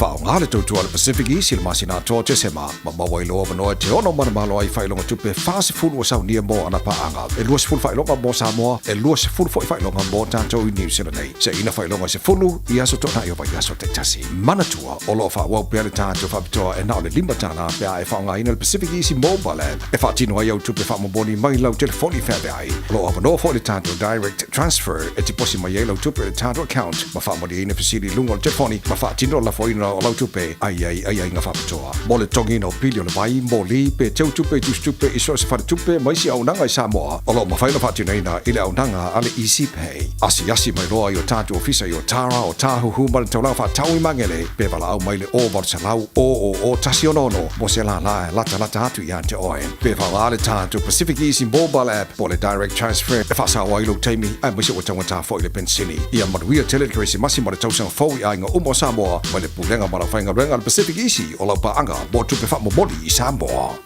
O mana umie o e pose isi o lau a inga se fisoso ani tau whi malanga inga mo New Zealand. I mata au pue pei o le vaita mai no whanau po ngā luenga. A whai o lau tali o le ioe, wala au loa Ken Ferniho o le Fern Immigration Services e iailana lai sene. Ma ua silia ma le se fulu 5 tau sanga o lana tau tua.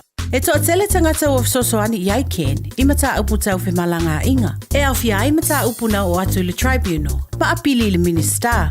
Tanga iane i le mata o Facebook, ma le upenga te whailangi i moli mau. Mo nisi whamtalanga, wala au mai le Fern Immigration Services, ma tala noa ia Luisa, i le oiva, lua ono lua, tolu lua lima tolu. Lua ono lua, tolu lua lima tolu. Po le o lua tasi, tasi lima tasi, o lima. Tala falava Samoa o foi nei o eni ma le tatou whale tā wale lau iloa o le Car for You.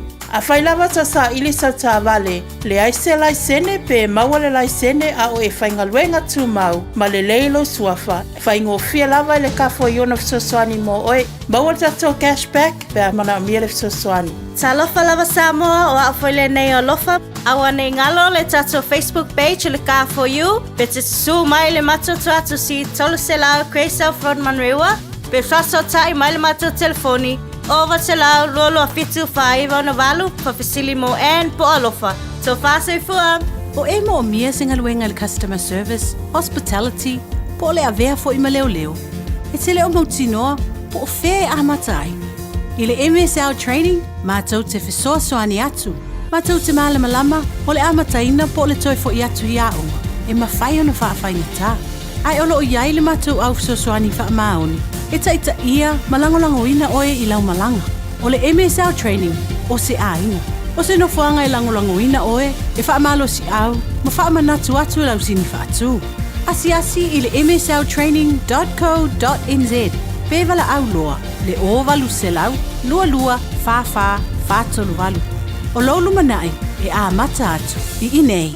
Talofa o lau ingo e mele palamo o lau ngaluenga o le sa i le awala ma faufautua i tūlanga tau mo kesi e owa le luas fulfale tupe o mātou ngā lulua i le taiminei a fia whaatau sau fale pe whaale leilo maota pe tuu whaatasi ai tā lafu pe whaatala nofo i tūlanga o lau mo kesi i le taiminei pala au mai loa au i le telefoni o le olua fitu, valu tolu fitu, valu wha, valu o po o li emeli emele.palamo@loanmarket.co.nz. O le tutongi o lea au onanga o lo o kawa umai fale tupe o lo o mātou ngā lue e fuli ai mo oe. Pala au mai loa au le telefoni o lua fitu, valu tolu fitu, valu wha, valu o.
Mata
Tailo koi pulen fa fianga ole tai ole tu tour radio samos for lima betolo a mola kwale pese we fia siva Awar kia. Ele e pule al kamera lo makua ia siva o ngai le for siva dulu e sengi si mafkia ngo fe ngai mo ngi kai. Sa le tsaba. Taru tala ma sama pa tar varu ta ne fa tes mai le fianga na ro ni pula jemala mo ta to li potone foi ta ao ta. Ya. Fa talo fa tele nei foi ta ao le lulu e sol maftia. La fianga ngal malmana malo soi fo manuia.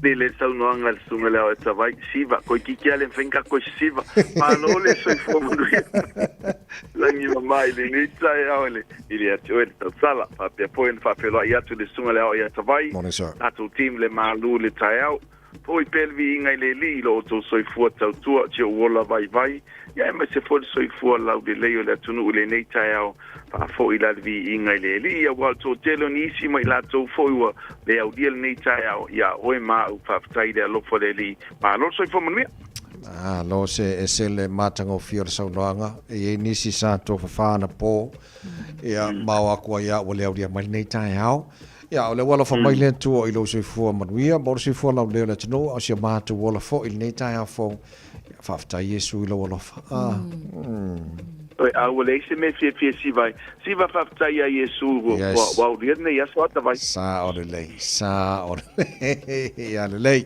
sa no ia mo ta tu reporting nei tai au Moni fa malo mal fa tai la sunga vai ma fa le tato team malu tai au e poi fang bene nei poi as fo de lo fo le li sa molo tu no pele o te fa felai mo fa talo fa tu le ama mal fa lo au na tofia le tua so sfata fai taulanga le fio e fionga I patele tamai tai sa ali felela ele nga tailea su foi sunga I pa fenga au palpenga e me se foile le paia male mamalu ya lisea o epikopo tonu e kali sia tai tasi talo fa lava alo le soi fo manuia malo foile tautua ile tua malona pinangalo fa talo fa masani ya fe atu ilao mamauta I tapo inga le leoa I au sino le atunu na yo tatu tamama tina matua ma lo level for lau ma lo le soi foman via fa tai tele ile tapo inga pa ia malu fa malo pio foi le pionga consula nei okilani ma se foi ofisa malo el malo I New Zealand Samoa pa pena po le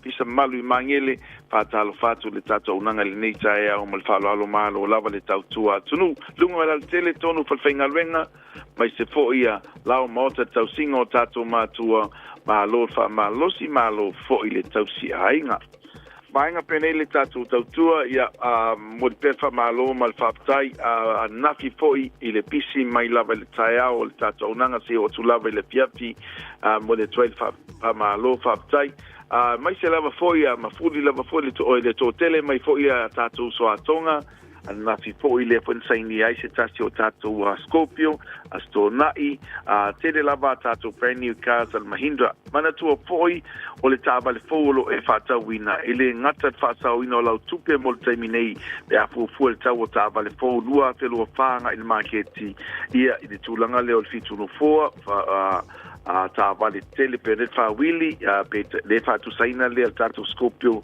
anga ile XUV via po ole o ile fa tu saina le ile Prado po le Land Cruiser sai so tavali nei ia o le tau lo fa ta winai io I luma time to trade inela tavale ma o faina e fa ta o se pe te trade poi e te le la tu pe to e mo mai ai tato fenga me alo for Christmasi tol wa fetala ai le ngata ilea o fa pena foi lo ia tato fenga me alo fa se ni lunga tato tavale fo ia va per foi le tele o nisi vai ngal so sonia te o le tu fa te singa o italafu so foi tasi o ta vale lo saini le so e le tele sene le na tadir talsanga e o la vai le so le sene e ma fai foi o na so sonia mo ai fa mo me uma e le le o la financial profile tu pe moa tu pe fa so ina la bank statement ai mai se le tala angolo swafa na vaenga uma o le whapena na so ne full finance e fuafua i lau interest i le mawalalo i te tau o na iai e le pea lo balau mai le tatu ofisa o na mamanunga le tatu taimi lua fitu o wha o lua fitu o wha o lua fitu o val se lau chimana na mertasi o val se lau whaono lua ono lua tasi o val se lau whaono lua ono lua tasi le tatu telefoni balau fua tua tusi lua balu Ekenset Avenue i ne o tau usul balu Ekenset Avenue ne o tau e te maua ele tau tua whaatau waa au tāma whanau ma taim nei o sunga tawai ma tatu team ma lo lava whaiwhaiwa ma lo ngā lue a ngā leile tua le nei aso whapuanga ma tiutio la whianga i sa mo le tunu pele tatu tua wheroi fui nā nei le tatu puli ai mo taim nei so i fui a Whaftembo li potila nei tahe au mani whaiva ole nei foi asa lua toe valu mino jalo tore tale ole tula valu o tato tala mai samo pēr tale valu i le tahe au nei ni sopa angal tara pakalame fta whatasi mai nei teme le tahe au malo la wata seifua manuia matua malo le ona sai o te lor te le umawa onga o nei le aso mbuni ia perasia matua onga i o St. Mary's School Avondale ia o ana nafi graduations oka so la fo maka i ulalo le ngai ka mai fia nei matua fia nei matua le leitele o tau ia wa tau sanga mbuli le vanga le intermediate ia la move on la tau e kolisima o nga mawalunga mo tau sanga fo ia malo le tau wivi malo le on sa ia tau tama mataine ia o maduia o toa o nga i fia fo nei matua ia o kukom fainga ia de lei so nei la le pe au te lo le tasi e la o ni e va ku o il ma ko wa o nga ia o te lo fa pena fo te lo ni sia ia le lei ma lo lava fa tai matua le on sai nei fo tau sanga ato ia wala ia le la ia la fiu e ma lo Tawai, o ta ua foi ula lole. O koe mangkua ia solai mako ula lole. Iwa sa amata mai ngai lole fo ia la poto malo kai kaskas. Ia ngā soi sa moe ka unka lole sukalaki mawala sa ka lole sukalaki la ka ula. O ka e pe o ka ika pe o ka savali vali le ea. Ale nei foi tau sanga, nei vai taimi ile anga i mai foi ole malama sole. Se ke fai aku tawai ula lole o ka o ula sukalaki. Ia faku mai la ola. Ia o fai foi mapale ata vai. Wai ai si vai ngo vai. O fai ala tau pale foi. Ia malo ia ale mawal fai longa mawal pale nga. La wa makele nga pa wale ula lo ke fia ula yole ula kupe. Ai fa sala kupe. Alo ia manvia ia malo longa nei fa na fo la fenga yai ia ta toma tua ia nga la lava temi malo lori li ai ma relax and face studio tono ainga la lei o le tasio ma nga tele na fotu ai tanga bengo do tar po kala me fai ma le fenga sa tini siki ashu tu marva siki ashu o tafa fao vai lei me inu tato foi le langa ai le taimi al sei oil tu sisi me lele I tono lau vainga e ka mafa mo ka ko ia ka fao o di tila tu mele tupu mai fiti le foringa mai olo afiela to fitu even though le to lua e lua me se mai fale mai le winga al famtalanga e makua I le loa tangata nei po le me kupu I lako me malosi e ingu I lako ka fao so e fai foi mafango mo le tunu o lo fia o ka fao ka lapumba ia mai ngwange nga me marosi ia to fitu ata vai ia e ila o tangata mai America ia e to alua ia ngai foreign residents of Fiji lava lato ia male fa mai Australia so ko alua la o recover le taimile nei ia ai pe falling mai ole ta mafalena lato ta mafaina ta vai o lo fia ia langa ia le vai ngai le ia se alcohol te tonu e fo le vai ngai alcohol au le pina colada o ka lo fe le vale nga ta vai io e o kalemana ia pizza ia o lele o lo fa wa su enga PSA nga onga nga ai nga ko afiku le ya ai o le sa fa nga umala tangata umala le drink le po le va nga fo ile taimi sa yai ya tulisi matangata ese but esa o le ya ta vai e ya le kanga ka mi opila e luaku ya o ngai fuala au foi ngai ka ku ke lo ilo ala fia mtaltala no pe nga ese ai tu le vai lunga laulau. Ia ngai mawhai o ngā, wa leo sa ili leo, ia vai ngā uma ingredients taitasi. Leo mea masangi ale lao, le masangi na whai ele vai, but o lo kausa ili. Pe ai sea, wa awhiai na o lātou e tu awhitu, ia lai leo awhi ko ke. So lipoti lata mai, toxicology tests are being carried out by Fiji Police. Lana winga lai whaile suenga leo termine nei. Salope will take a day or two. So tarasia yo atu whaunga vai aso mo mai se whai unga whaile le po fia tonu le mafuai. Ia tupu mai le wha le tonu le wa whape o le ia pela ta wana tasha fie le fo ia fo le drink. Ia ele mo tino la pola le me utupu il mele wa fa pe le fo ia fie nga ko fiko ko kele sai tono le fo ia va nga na i tono fit. Looks like e ala men tup na pe na fa isi pe ya so lo fa wa ia so nga leo ia la tal fa detali mo mo se unga fo ima mo sta la ia tu na fo le mo sil fie la tono ia va yo kako va ko anga fa malo skingo ko la pina colada fa malo skingo ia le kala po le kipo koko Samoa, fa malo si mai, e o lo fa malo stino so mataro tala mai Samoa nei tai au, ia le saongi, ia le ia ka ko wao. Ale ai. Aia. Sa o lu mata au, se fa lo mai ka au.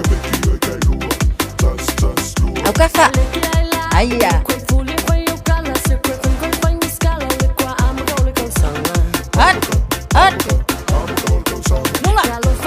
Aia.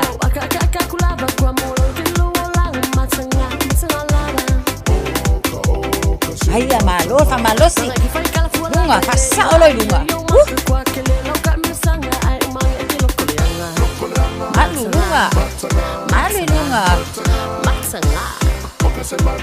Lunga. Alu. Tua.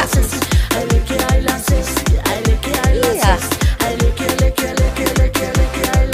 Ngai. Alu yai. Lunga. Ata yai. Ata yai.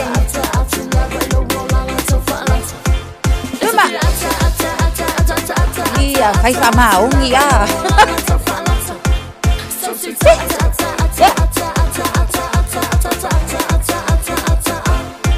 Sabali. Alu yai.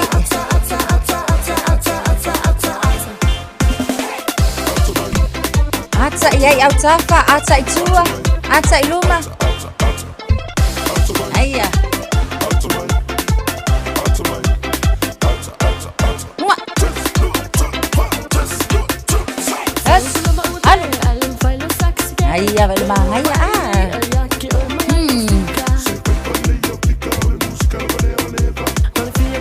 Alu yau kafa. Hihi.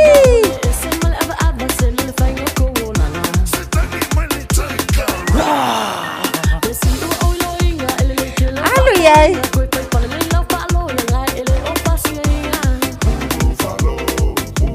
Aia lunga. Ioi. Amalosi.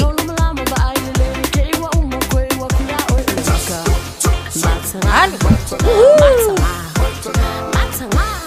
Aia mangaya. Lunga. Ioi. Se forse come. Lunga. Mana betsonu. Mana vai fafo. Pe manga vakasia. Ia mana vai fafo. Malo. Na ole Radio Samoa se furulima iwa toru amo e tautuaina oe i laungangana fitu aso le vai aso. Usi mai alau whaafafonga. Telefon mai Samoa yaso taitasi. Wa au mai amo oe ona o le langolango mai a le talofa voucher. O te whātalofa lo tātou utunu o le nei fōi wa tātou whēno ai. Ia usi mai alau whaafonga le whaapoponga le tautua. Wa whaamawina nei tala whaasaro pita o le whaamsidonga whaavao malo. Po le International Court of Justice i le atunu o Netherlands, le sao Samoa i wholasanga whaale tū la whono, i le mata upu o suinga o le tau e pe ona a waile lo ia sidi le malo, le sunga ya sua Helene Warwick, whapele ofisa sidi o Pūlenga, o le mtanga alwenga o le vaa i whafo ma whafata wainga, le fionga pese tānu mea simi, whapese lo ia sinia, i le ofisa le lo ia sidi le malo Samoa. E ivas furu ono atunu o lo tui na atua lātou forasanga mawhina unga whaale tū la whono. E au fiai Samoa, a es furtasi whaalabu butonga tū maoti. O le tō tere o tunu o lo awai o malo lai te tau wātiae, e au fiai malo lai te o le Pasifika, lea o lo o taimua ai lea tunu o Vanuatu, i le whinaunga e au i a tunu o lo o pito te lero lātou sao, tau tamau a inga i suinga ma ale ale o le tau, o na mautali atu i a fianga o atunu o laiti.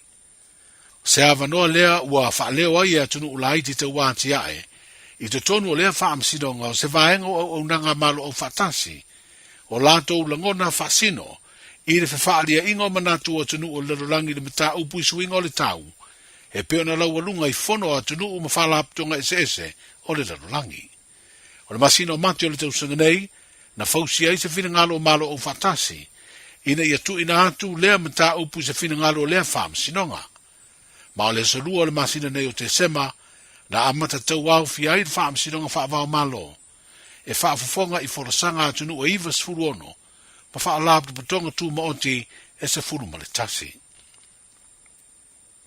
O iulai o le tausanga faudu o odua lima wa toi whaatulanga le whaamsinonga, e su ei morianga lo te i ai se matai matua, fitu se furu mauna tupu tausanga le soifua, o ia leo ai tauia i oasa le mau, o le whanga o li. O lo te ena ai taua morianga le tau whaamata ue whao o leo ti, ma le morianga le umio se a upenga me tau tia. O le isi morianga le ave whaamalosi o se tangata ua ia i o ina, whaatasi ai maisi matai matau le lea o le whanga o li, o le alau lo lātou whaasalanga i a Februari, o le tausanga fau lua o lua rima. O ai tauia o lo te tala i tua whaatasi ai masaisi matai, ai o le isi to o se furu e au fia i fo ini matai mani tau le lea, mai lea lava fio anga, o lo nofo tau fia nei e whaatali le lauina o le whaasalanga i le tausanga fau.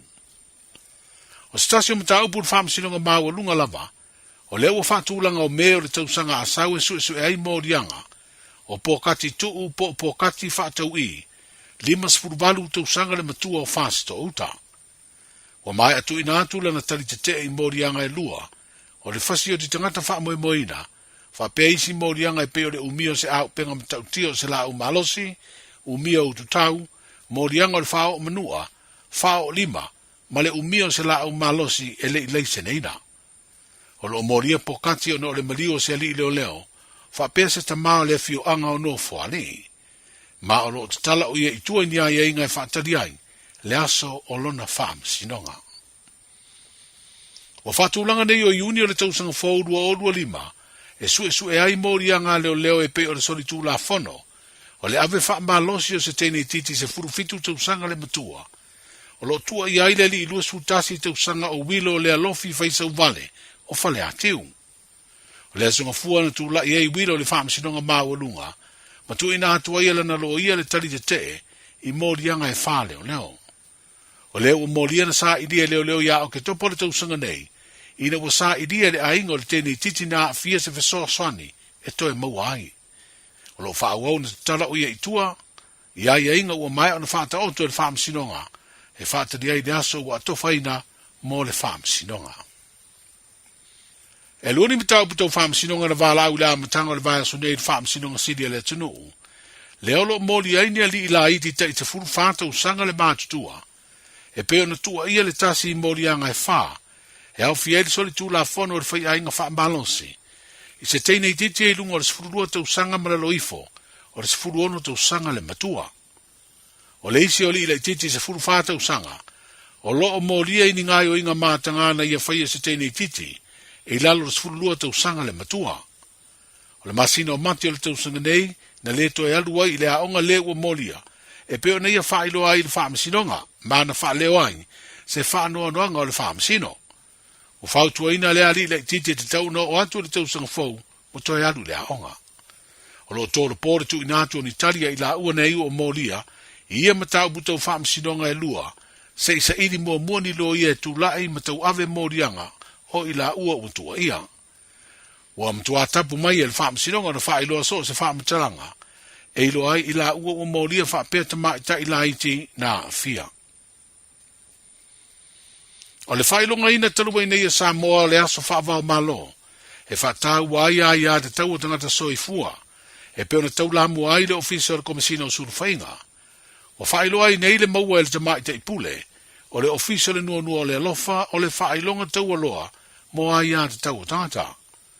O le tamai ta ia mta whawha sino o tumapu, o le pule leo le ofisa le nuanua o le alofa po le nola, o lana tau tua le una ia o ai ia te tau o tangata i eimana o ngatu Maui Samoa, o se amana ia tā ua leo lana ngā duenga, e pe ona ia maua ai lea whailonga tau maloa. O lea whalaptonga o lo whaama ite le whaalawi loa ina o awano o tutusa, e maua i la tau e iei mana o ngatu mau, e launga ta si ai matanga te le ai ni mana o ngatu mau. O whailoa e mata whawha asino o tumapu, i le whaasara launga le nola i lana upenga ta whailangi. O le whailonga o ia maua, o le whaafitai fo i lea i le sao i lato umaro o lato ngā lulue, i le ofisa o lea whaalabdu putonga tuma oti. Wa amata le vaso nei ni suinga i tūlai ta tala i le vaenga mo ngā se ngase tau sāvani, i le maota ngā se ngase o tupua ta masese mea o le matotua, o no leo wha i loa i mta ngā luenga le soifua malo loina, wa toa ngāo le au whai ngā luenga. O le vaenga o ngā se ngase tau sāvani o le ata tala, ma i le valu le tai ao, ai ta puni i le valu le po. O ngā se ngase ti ngā ina mani whaavelewe whaafosei, o le a wha o ngā le vaenga o ngā se ngase whaafosei, po le emergency department. O whailoa i mta ngā luenga i se whaasara lunga whalau i tele, o le uwhi ngā luenga wa toa ngāo o fo mai. O le aswinga o le a whaatino i se tūlanga le tūmau, a e le o whailoa ina le whaasisilanga po o a whea, e toe fo i ai tūla masani lea au nanga, a le soifua malolo ina. E ere tele tonunga o lea ua tūra lata i aso malolo, o le whai unga o le tausanga, e mai ei nisi o le uwhi ngā luenga pe o fo mai ma tau si soifua, wa amata ona ave o lato waso malo lo. Manuia na yaso soifua.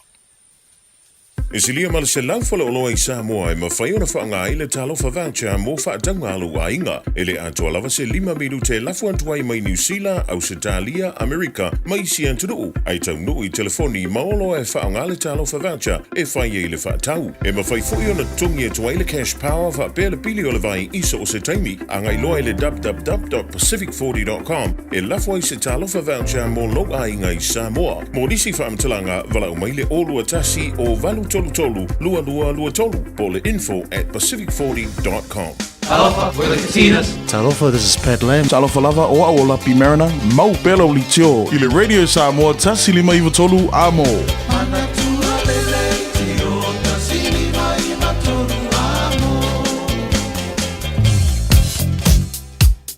Ni sino yo vaenga o le naile mu i le taimile nei o le tae au o Nera Road, eastbound Latalata atu on State Highway 1 on-ramp, westbound o lo maita watu o le naolo o Yeise Poloka mai le vale na Birkenhead anga i atu foi i la tato wanga i atu lungo le tato wala lau papa. O le taimile nei, Gay Street, o lo maita watu westbound, o le naolo le mu le traffic ang ayatu i le vaenga le na le Auckland Ferry Terminal, eastbound o le Latalata atu le na the Strand intersection. Green Lane East, o lo maita watu fo i le taimile nei, on the eastbound, o lo maita watu Green Lane off-ramp, o le naolo le mu le taimile nei, ia e whape na fo i la le westbound i le Latalata atu Ellerslie on-ramp. State Highway 1, i na le vaenga lea i takanini, o lo maita watu fo i faisi le mul taimile nei male la tatu le na i Drury. Carbine Road in Mount Wellington o le wa maita watu le eastbound la tatu Sylvia Park o le na wa amata o na pisi i le taimile nei westbound Mount Wellington Highway. State Highway 1 Sunny Nook northbound le na o le maita watu o le na o lo pisi tatu i le taimile nei.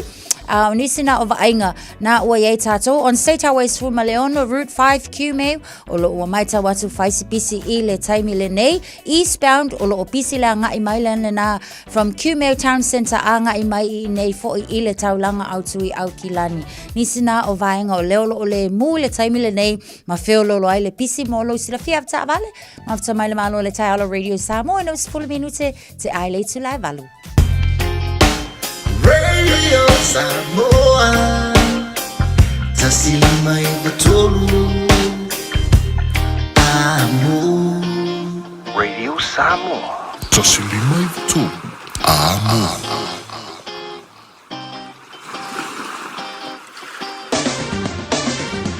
Ua mawhai ana au ina atu le tala o le tau Iaso Taitasi ona o le lango mai a le Pacific Finance Limited. Telefoni o Varselau fitu whawha lua lua fitu. O le vaingala tamai le tala o tau Samoa le te vavai atu o luas fu lima le waile vela le e Samoa le nei taimi o le tai au te ale balu i Samoa e tu mawinga langi le lei o le tau le atunuu e whaasolo fo ina awaoa i nisio taimi se vangarani se whainga Samoa e pa oi timu pe ala wha mawina le so whaisi vela le e Samoa le so Tolus futasi lona maulunga losu fa lona maulalo mo tatou sauni malanga i Samoa o tunanga na lo ile vevela le e Samoa o te pena i tatou fa mole mo ia fainga malanga le tino e pe sauni malanga i Samoa e le nefo yaso tatou papaya tulanga ile tau i Australia fa talofa panga umala var maro le tai re Samoa so vai ngo Australia le nei time le tai out malola por sui fu mo wia le mo Canberra fu valolo ile malu le air ile nei time le tai out o le afa solo ina awa o le tau e le telo vaenga o Canberra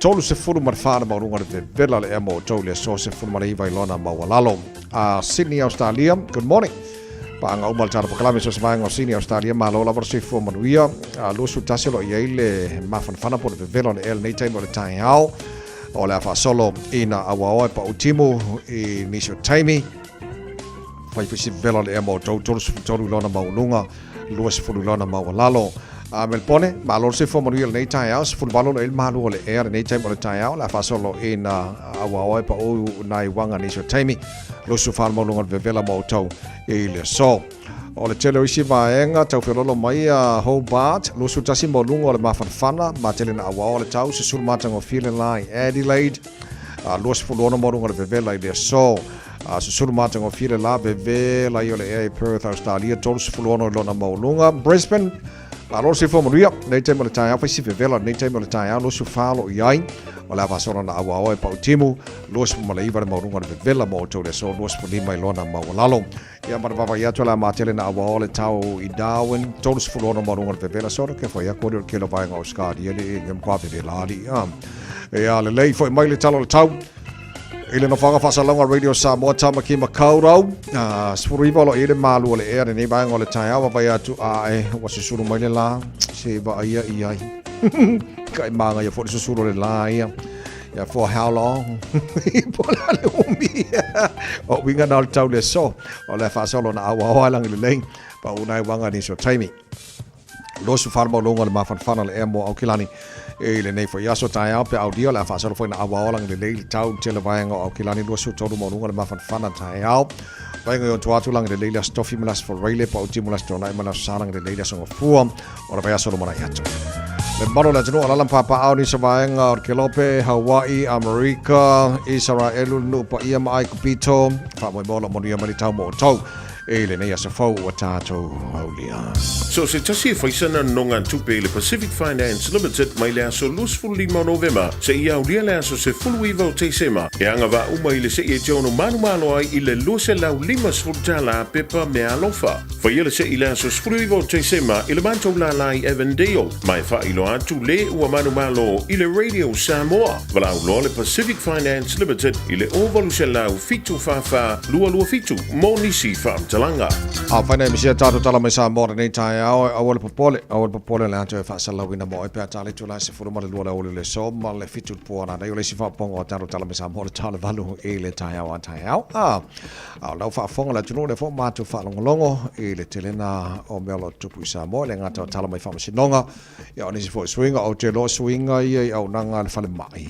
E le lei fo leu tangi e tātou le malanga tu nei walanga e ono a fiei tātou i o fo lea el taimi o e vai fo mai pe ai ni fe kupu mai e mango fo ya ke o ku yelo vai i Samoa i lo so vai solo le malo lo le e alo inga la ke alu la fo mai o taimi mai ai nga fo la i o taimi tala ile fal mai mo la to fo ia nga se tau sa vali ia po nga se o le o ko le tina ina io kai minga lera o le baru kaya e o le baru le po se vanga nada va ngor emergency department io le foi la esel time la tala ila to ia in case io mana mi ta to le malanga sa moia au nanga farmaia o yai na vanga na sa mo mo fa fo mai le no once again to fa talo fa le maro le no o lo fa fo mai tala kala me le no pele sa mo ma lo la versi fo mo via mai kai manga yangi Samoa.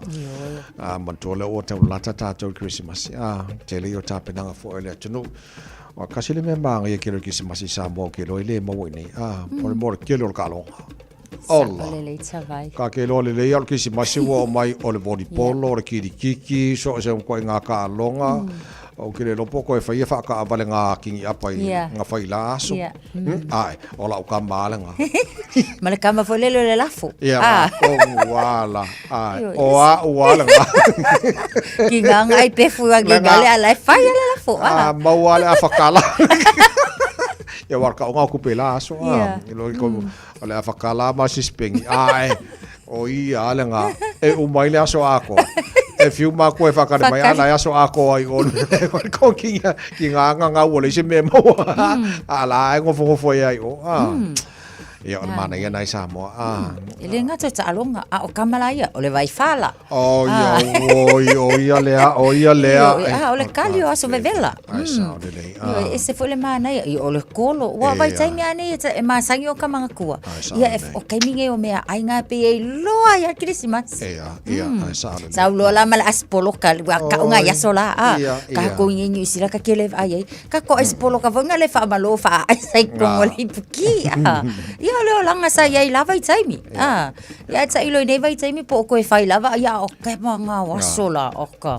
Maua le la lenga fa malo si e fai lafo. Maua mai le masu senge sa fa ka ola isa.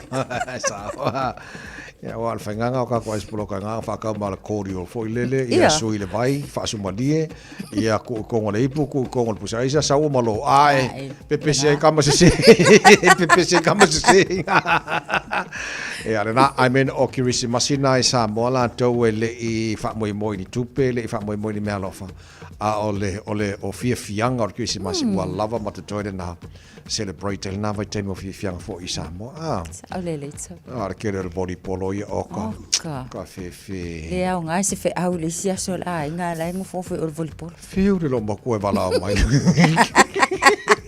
alo le nga e vela saka le kale I vol saka le fia ai ku la aku lo le pove mai lomba ko alo ai le bot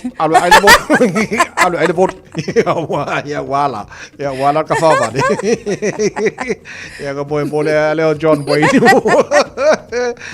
ya au nai ma ngana nai sa mo ma matango fi fo yo let no ila sore fa boy in coupe ke le ngi me alo fang mangame fa do marki pudding il por va wa ai kai lava kai de nova kai mo pudding e wal sa singa mai ngai sa mo fo le la ka do la fa ki pudding la inga pong la ko pai fo ia le se ka ko ipki ole nga masi ia la lo ia ma lo si fu mangi Christmas ya mo ma ai fu Vai ngai sa mo ia fa talo fa toilet no ia man we foi malanga mo tatou sa ni malanga sa mo nei aso ia le se fulu malei vale wate nei ia le tu la e valu si mai la fa fonga o tatou mo fa sa mo nei foi tae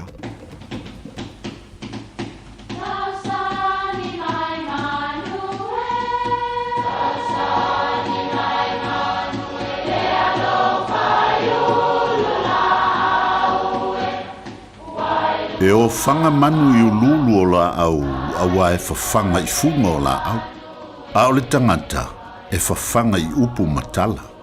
O le mafileo o alanga upu mamuanga ngana Samoa maona whaapongai, e a fua I lona sio mianga. O lona lea sao I le whaatufunganga o le iloa whaale aso, mai le tautua se ia o ina pule. O alanga upu mamuanga ngana, ua lanto mamanuina le tō whamanino a Samoa, mana tua fo'i, e tāo fitau muli le atunu. Ua whaitau ese tutuila maape. O tutuila lava maape na malanga I sa fotu la whai e tusa ma le finangalo o le toe ina o le ulu o whanga. Lea na mafuai o na ave lea li o se langi ngatō. Mana tua o le vaitami tonu lea na malangai tamanei, na whetawi tonu ma le mae o le taua, a le tufunga ma le tuia ana le otele. Ma tangata ana, o le taua lea whaapea. O le toe fia au mai e tuia ana o le pule lea sa ia le tufunga ma le aula.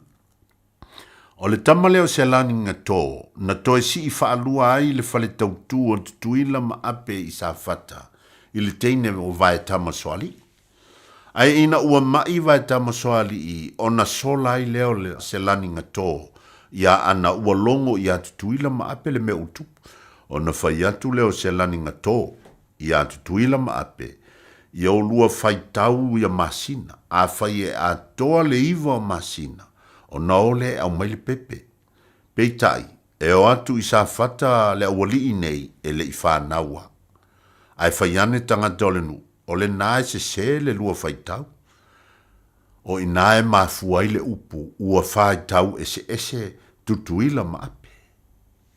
So se taimi, po so se wha moe waleo ngatasi pe fe ese ai. Ia ona wha pēr lea. Waleo ngatasi le futia ma le umele pe wha pefoi. Ua whai tau ese tutuila ma ape. Ia manuia lau wha songa. Ia le lei, mana ia le tātou mau wha sambo malanga opara ni foi tai au. Ya kong wata vai. Ia. Usu aku I ole nei pa whaapela e maua sang pulingi kai au. Le ngai whai kau ala e whai le. Ia, esa. Alo aku ngai lis pulingi ia. U whai kau ese tutuina ma. Sorry my friend. Ia lenga, o leo ngā kasi foi mukia mana o kene. Ia o e te leia manaia whamana tua o le tupu al newa I teimi e wheesesia ili whai tau a tātou. E o te lau tala whiunga re ili tātou upu fo ora nei tai au. Ia tāu wheesese whai tau esese fo ia tutuila ma ape. O le ahe pena ngewai kai mula tau sanga ro tātou iai. Ia malo, ia ua maule api ngā mea, ia whamawangi si ngā maanga fōru ngi kai au. Ia, leo whata si mai si tau o ia Chris, le whai tai au, Tasha. Ia, malo si Chris, wa mai on le tai au. Morning, my friend. Vi er det to nature. Det er familien maule muta to nature familie. O le na te leo ilo na ngutu. E tau sia e ia lo na nganga. A o le whaamanga o na langutu. E ia te ia le malaya. Amen. E familia whaamaru sire pola o ngā muta to nature. Nei whai asu. Le to atu whai ngalbengo tiute whai ma awhi au whai nei asu. Ta tere iola. Le la familia le maude por whaamaro si mo tātou. Whamea o le na te leo I runa ngutu. Ea e tausia e ia lo na nganga. Whamea no winga a tātou tane e tu leo leo tātou ngutu. Ea whamea e tau maneina le tātou tausia whai leo tātou a nganga. A whameida mai lo ramal vaenga muni. Whamea o le whaamanga ona na ngutu. Mai e ia te ia lea le mahala ia. A leo ina no o tātou ngutu. Whamea lea whai mai le whai muni. Whamea e ia te ia lea le mahala ia. A different. Nuinga leo ina o tātou ngutu. Ea e tu mahala ia te tātou. Tātou vai ia tāwi na tangi ai le tu ea. E whai ea. E leo ina ona ona ngutu ana tali yale tuwa different e tali fele ya tatou le asuni tatou ai tatou leo fela tatou ngutu ola almene leo ya leo ya fiunga le tuwa leo ya fiunga le tuwa le wina le upu male fionga le tua malana upu tai tātou ile asuri tātou le asuni tātou mautino tātou tanu leo tātou ona eru menina le tātou sia fero tātou nganga awuni tātou awuni leo ina o tātou awaya e tupu male ia te tātou tātou ni tātou wore asu ni tātou mautino e tātou leo tātou wa different e tau sia e me fin o la tau sia o tātou nganga a different friend tātou mauna mo tātou nei tāu family tere tu botou bless love friend nei aso fa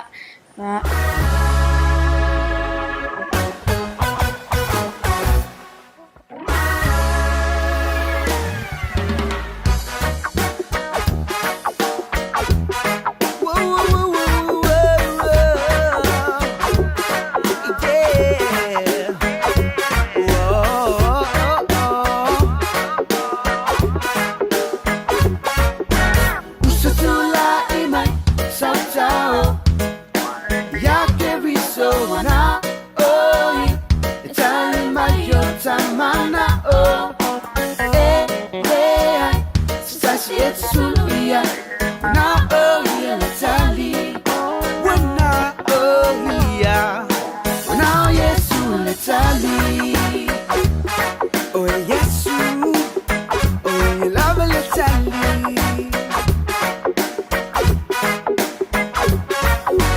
saula ia tao e fai Yesu mawo na o ia lava le tali yo manong so se taimi o ia lava na fetalai o le atu na tali mai mea umate mana o ai fa atua tali tonu ai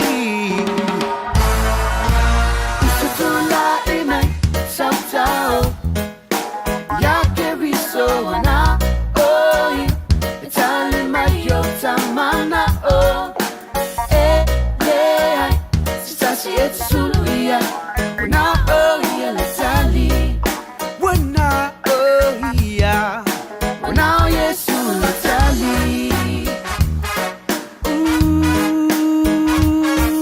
yeah fai wa e mafatia usatula imaya fa angalo leo langa tuai Salamo ma etu mawai Fo imaya Yesu Wia ole filemu Na te faasa o lotu mai oe I whainga tau le nei o langa Yeah Usutula imai sautau Ya ke riso na oi Itali mai yo tamana o It's suluia wana ia le tali wana ia wana Yesu le tali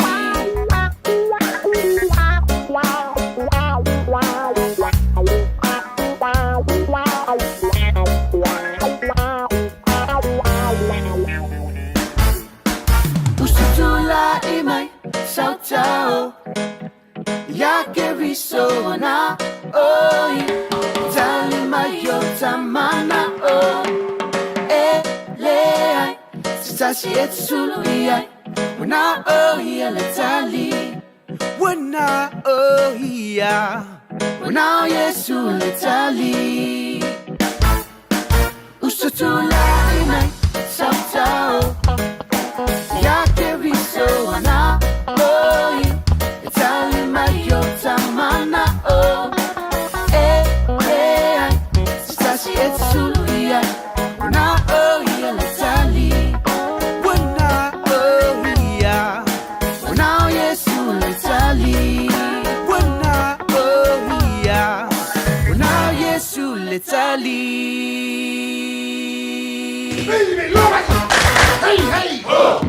Talofa o salmasinga fale lua tim toilolo o le loia Samoa Fapitoa la o nanga I mta uputau immigration pepa malanga tangata overstayers so stoinga visa apena foi le taxation por tu la fono tau la fonga M5 foi on o tau avena mta upu fal tu la fono I Samoa famal mole vidi mail numera o iva luo nono o tasi luo luo o iva luo nono o tasi luo luo faftai Ua lata mai le aso e whamanatu ai le whanau mai o Yesu ro tātua ni whaola le pepe o kirisimasi. Po e maise video a oe malo ainga a o usuina se pese o kirisimasi ia o vatu maratolu se furu se kone. Lafo mai le video ilo penga ta whailangi radiosamoa.co.nz/kirisimasi. A mata nei roa lau tama whainga ma vave lafo mai le video e whaangate le aso lua se furu o Teseba. O le a whaire se i le aso lavarana ili se furu le tai au. Whamone mone whaitau manino a iainga ilunga leo penga ta whailangi radiosamoa.co.nz. Mo nise whamtalanga Whaafsota mai lo fisa I le lua ono rua tasi lima iwa tolu. Ia manuia tele le kirisimasi ma le tausafou. Mai le pulenga ma le whaingaruenga ale Radio Samoa. Ta alofa Samoa. I mawhai na whasoasoani atu Dr. Chen pe a whai te a fiele mai suka. Tota mawalunga le maua se whanau. Ma I sela whatu ngao ti ngā le ua po tuli. Whaalusi le tino puta ka nesa ma le tino mangeso.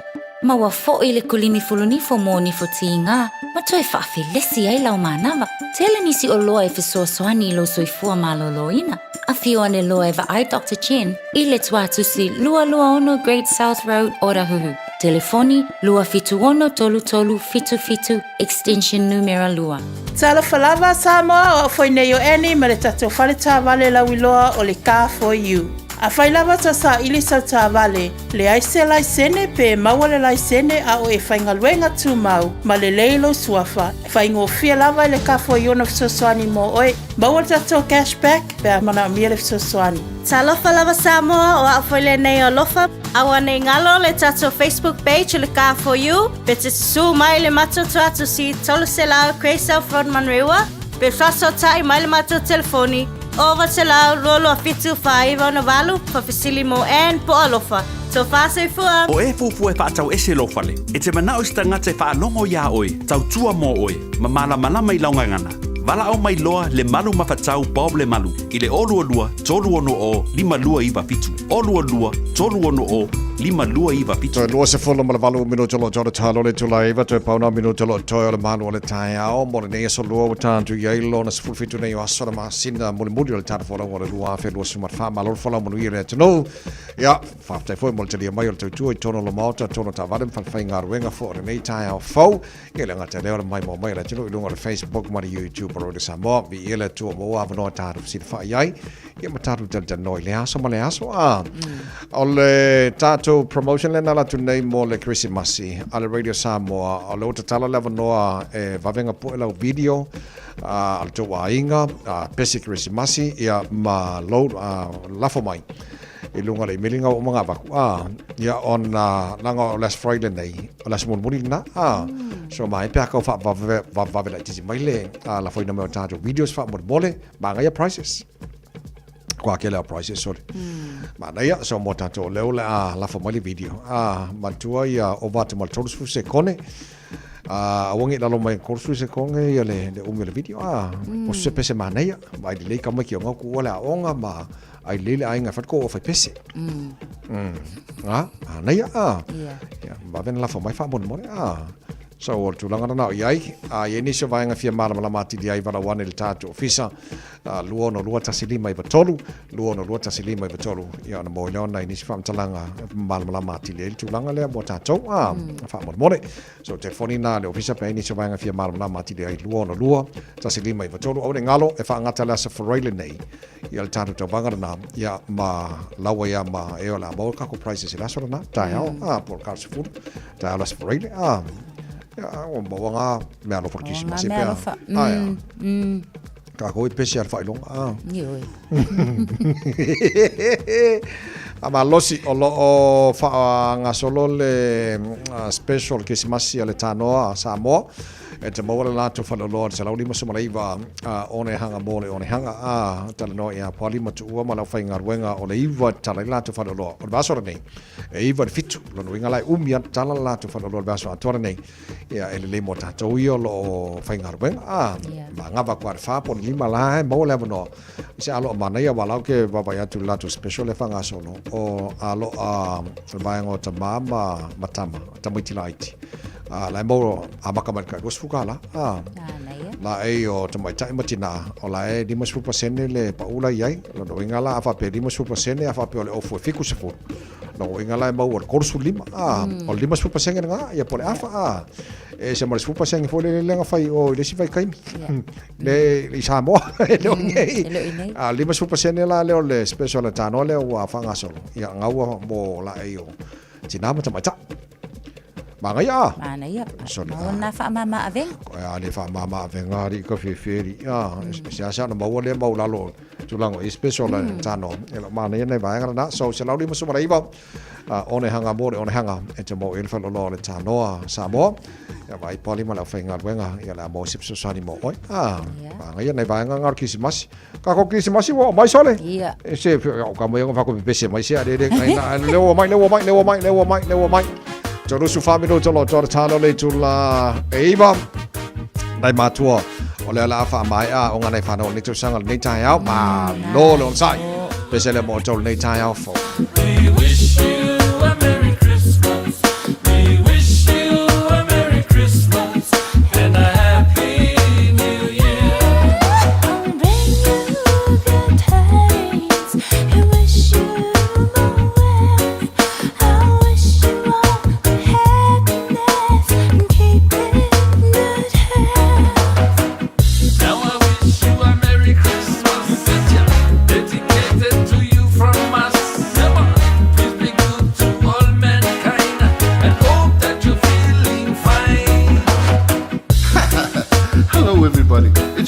Francis Paulo here. I just want to wish you a very Merry Christmas and a very, very Happy New Year. Stay safe.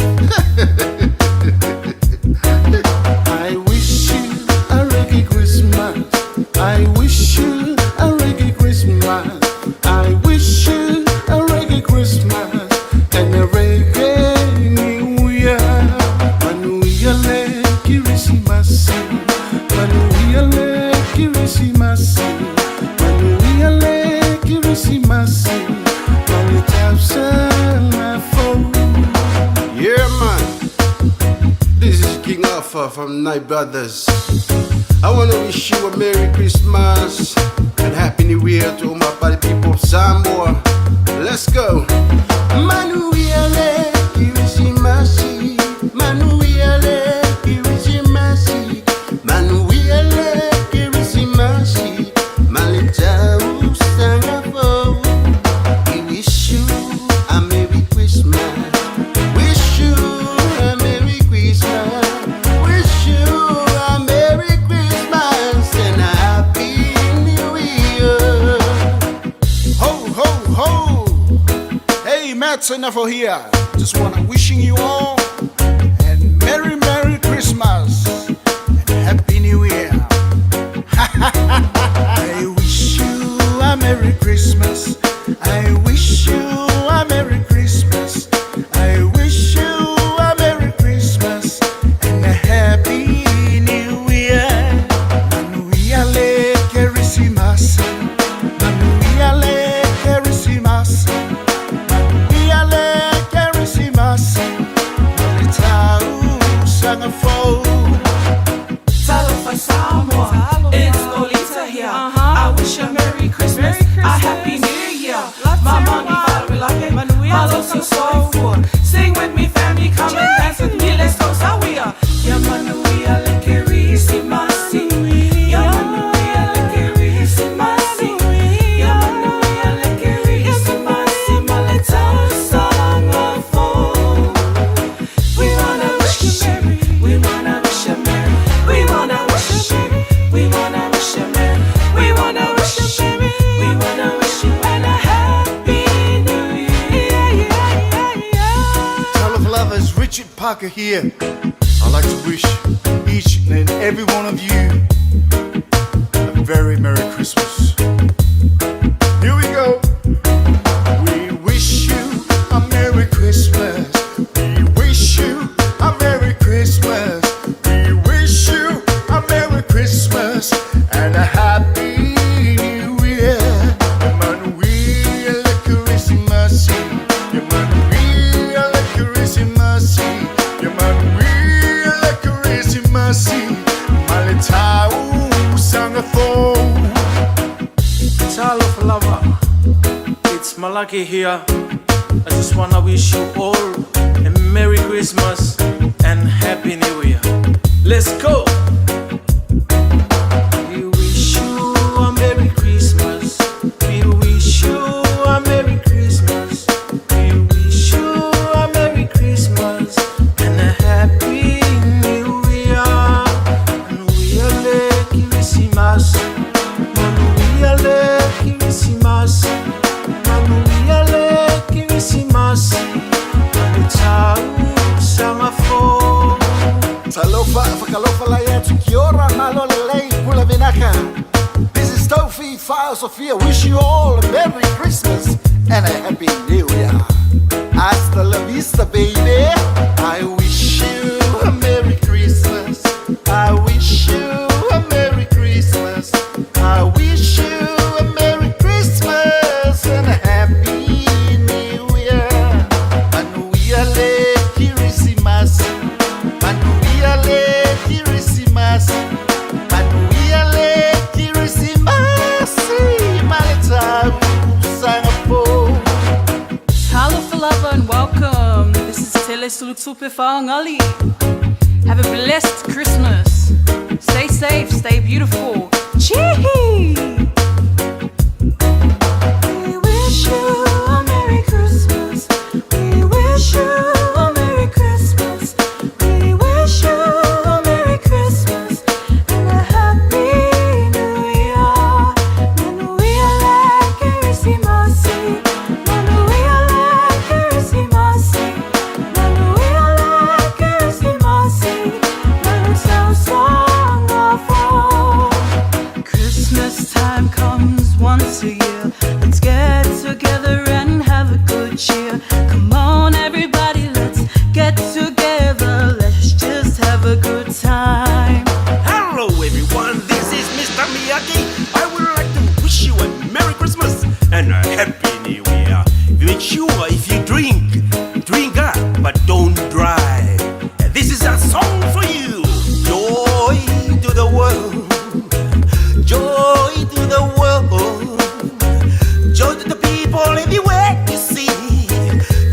you had me. Joy to the world. Joy to the world.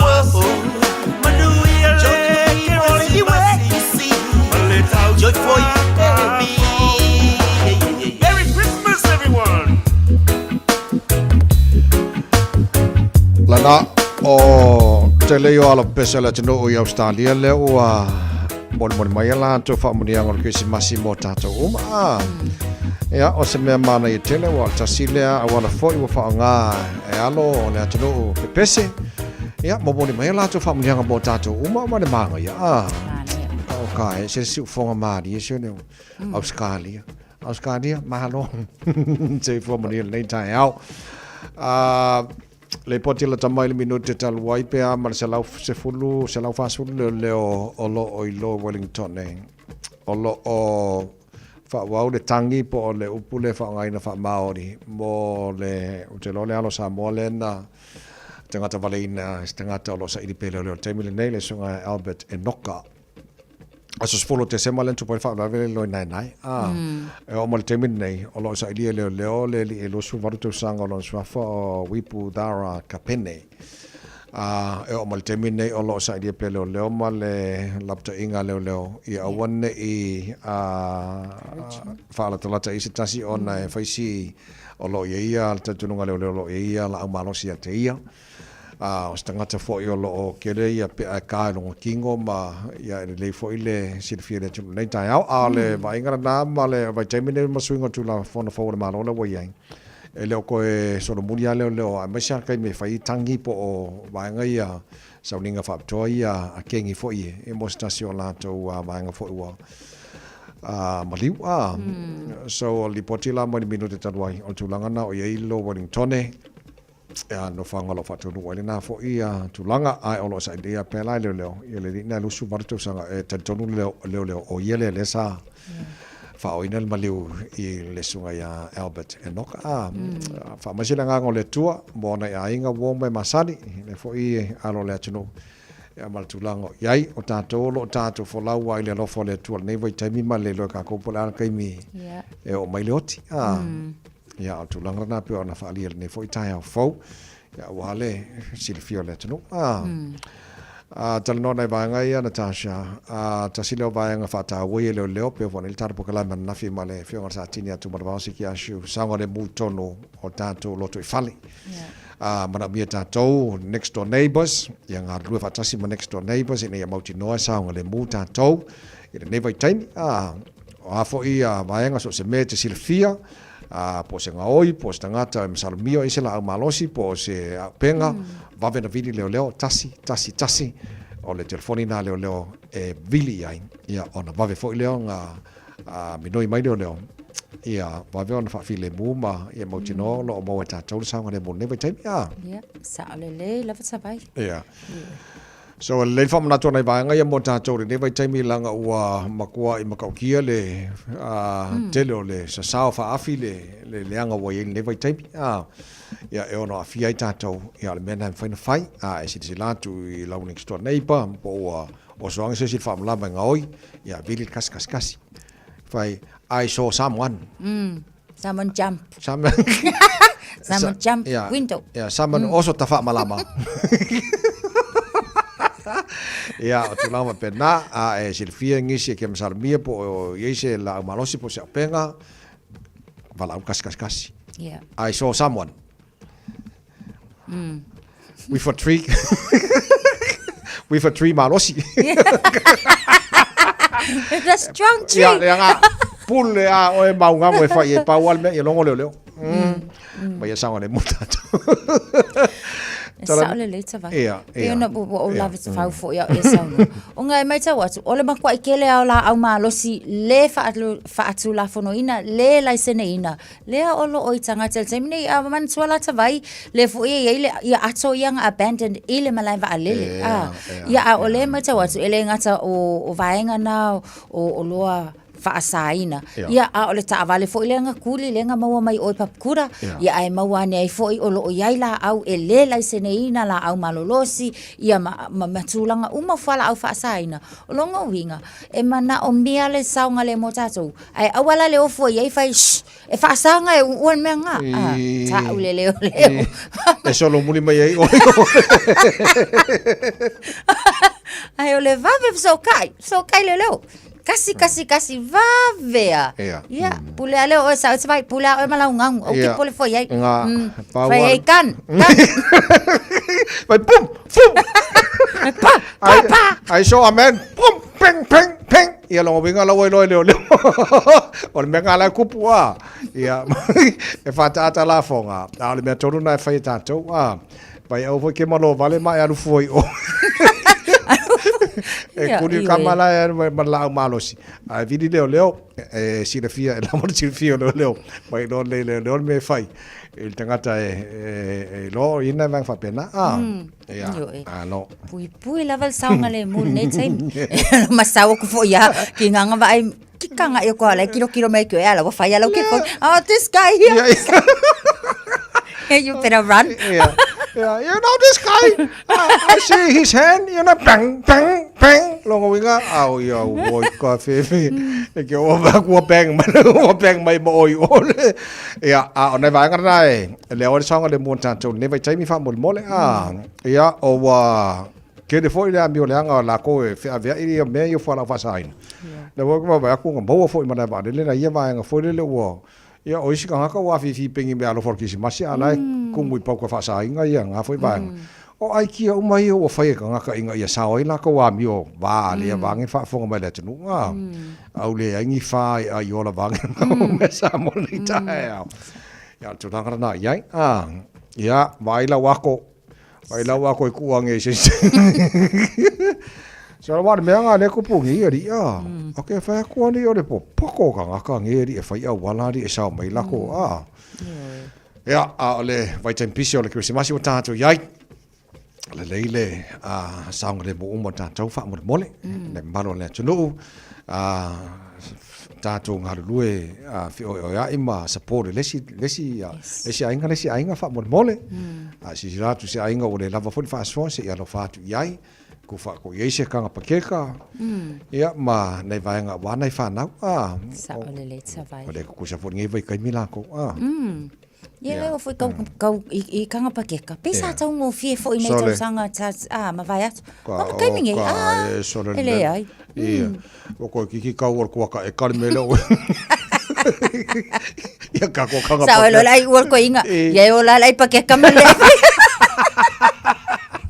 e ka ke mesa ko mala ke se furuka la va pe la var ka or ka pa son e de kai la va son sa ole le son o ka fa ko mo le mo se mo ko ka ngo fi ni vai kai mi son o New Zealand le te titi lo te pe o ka ko le ko sirin ka ka le cost of living le ngai fa ku sai i sia ku mo lo lang so ka fe eri sa la fa ye fa ngo fi le fa ngo fi e a foi ka ke ngo fo kamala i ne ba ia langa e te le fianga ta tau so winga na fa talanga fa mo mole reach out ma vai po e ma mi so swani ne vai taimi ia ma fa pena a lava lo fa so se ia lo fa ku ia fa mo mole fai nga ma me lo fa ma se mele le mo ke si mas le tau sang ia langa ma lo so ai nga foi nga le lai va ai ko lai ke le kamaiki al kama foi la nga le fi ai mo kamaiki ai si aku pusa pia ko ngol fale la so penfiki si pe aku ale mai kamaiki a vese la ko me ai ku o pele al ba nga langa ia langa ma foi sau la nga manga pe vini lo leo ai so amen lei ma lo pese le faccio fan poca la me manual ne foi a solua che la fa fonga bei tono lo botto tono ta vale tono fa finga wenga mai bo mai la tono on Facebook ma YouTube o samo ma faccio ma ta ya already samo ya al pese le mai puni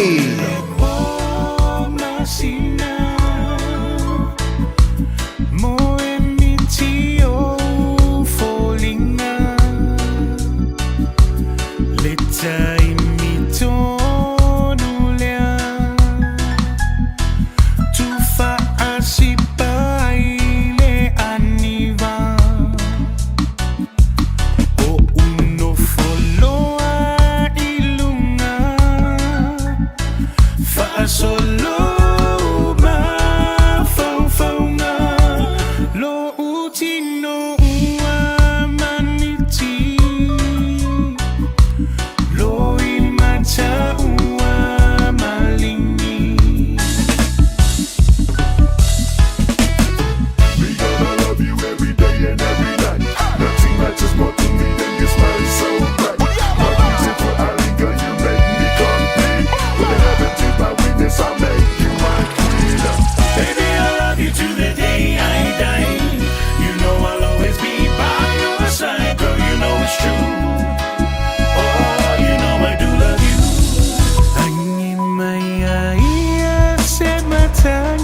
setali ya te ia o io fi fata si per mai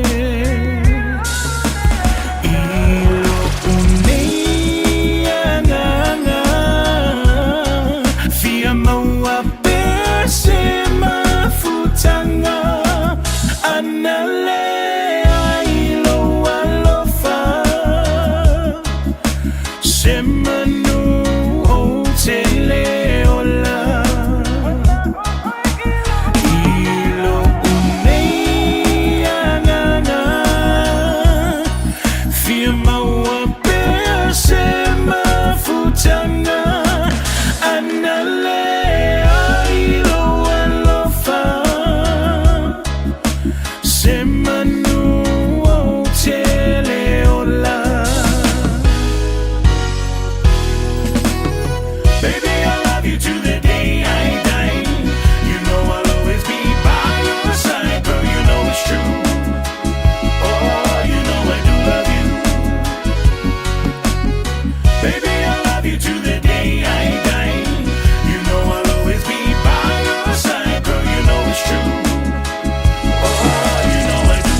Sabos Polima iba tolu amo tar bukla menal baru le taya o mo le fo ya solua taru tal fo ma ya sarva masimino pe tale iba na tu na toile tar fa salau ngan sunga wa o ya taito pa winner bukla me fifia mai mo le fo taya ya malo fa tai malo lo sunen ta tasha pa malo fo ta wa tai lo sunga la ta vai manu ya tele to engole ne yaso Samoa manu ya tele to 5 fi lima ole ne yaso ya tau tai le tua ma ya tau tua na sasi mo le auto lo tolering ta to fe lo ai se so mo ma sai fo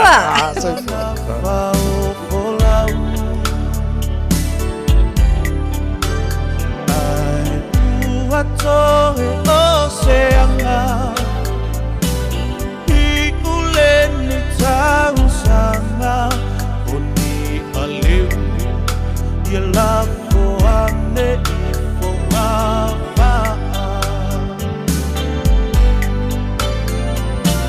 Samo tula I mai tatota Ni sapai Le pepe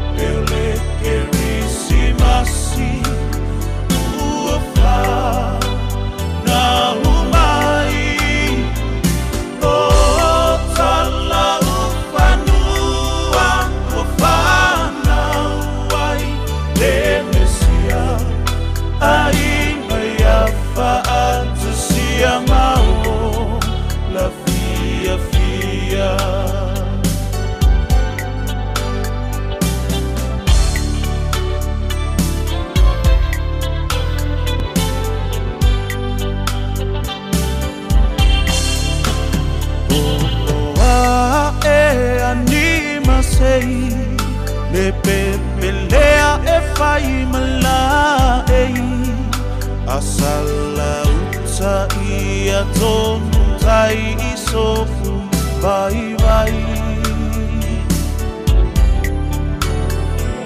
Ualiu tino le upu O ia lea e fai masulu Le tupu musu O Samoa e whana wai le tupu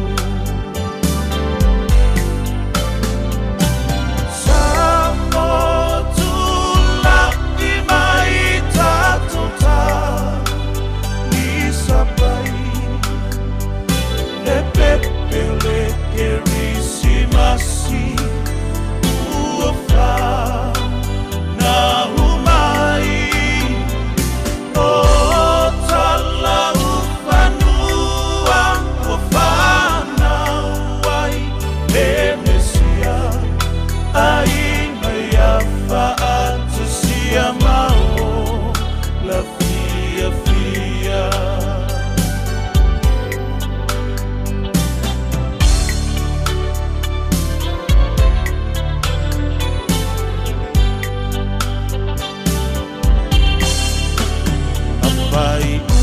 si pasela mga se tufo ia oceana o le kerisimasi i vai mama usanga o lona whana mai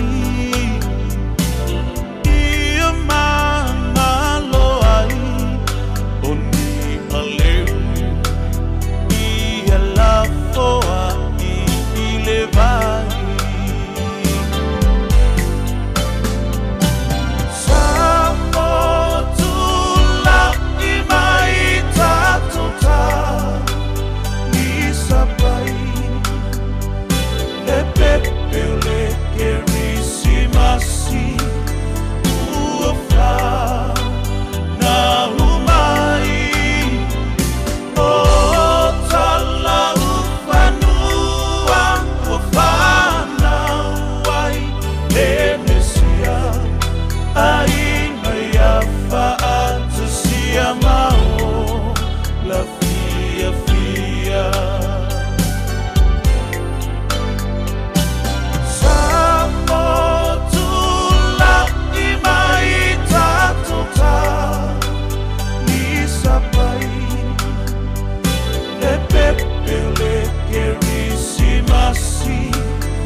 O te fia whaafelo i atu I lau whaafonga le nei fo I tae ao malo le folau, alo mai o Talalau Radio Samoa.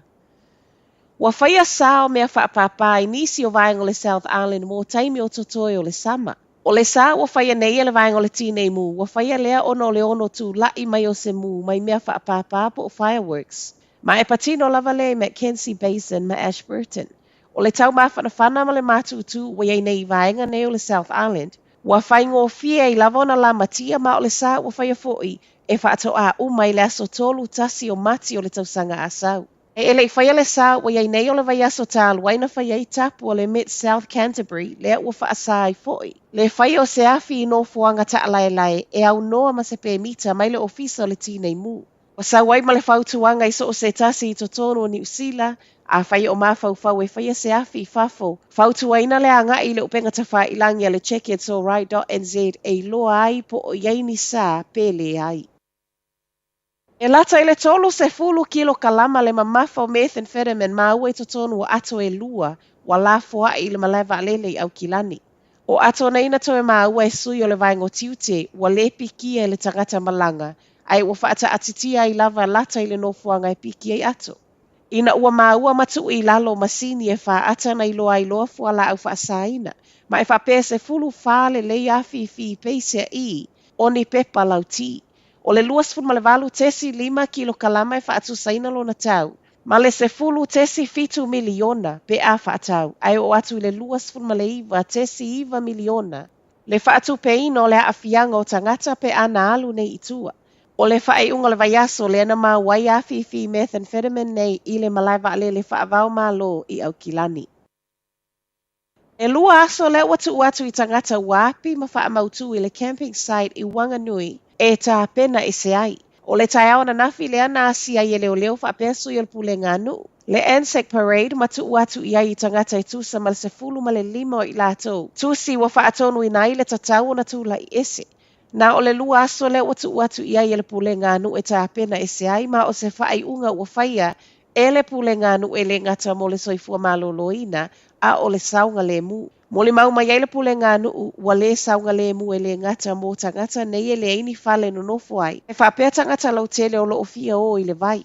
O le camping site le nei na whaatanga i taimi o le koviti. Ma talo mai lea taimi o mai i le so. Wa whai manofuanga e no nofo i tangata wa le ini fale. Ai ele i whai ale whai unga le pulenga nu ua iei nei. E iei reporti o le toa tele o i lātou nei. E iei soli ngatu la fono. Ma ua tele fo i whaasea ua wha o ane i le pulenga nu whaasanga ia i lātou nei. Wa tele fesili wa toe la ngā mai nei ono o malanga na o ai nisi o sui o le ofisa leo leo i saina.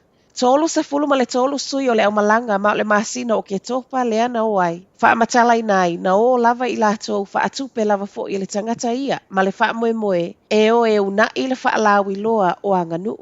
O le sila sila le sa avea ma minista o leo leo i le paia inga wha atu a umatu Andrew Little. O se malanga na o e wha a wala ma iei whai ngā saina malona malo ma e iai lona popolenga.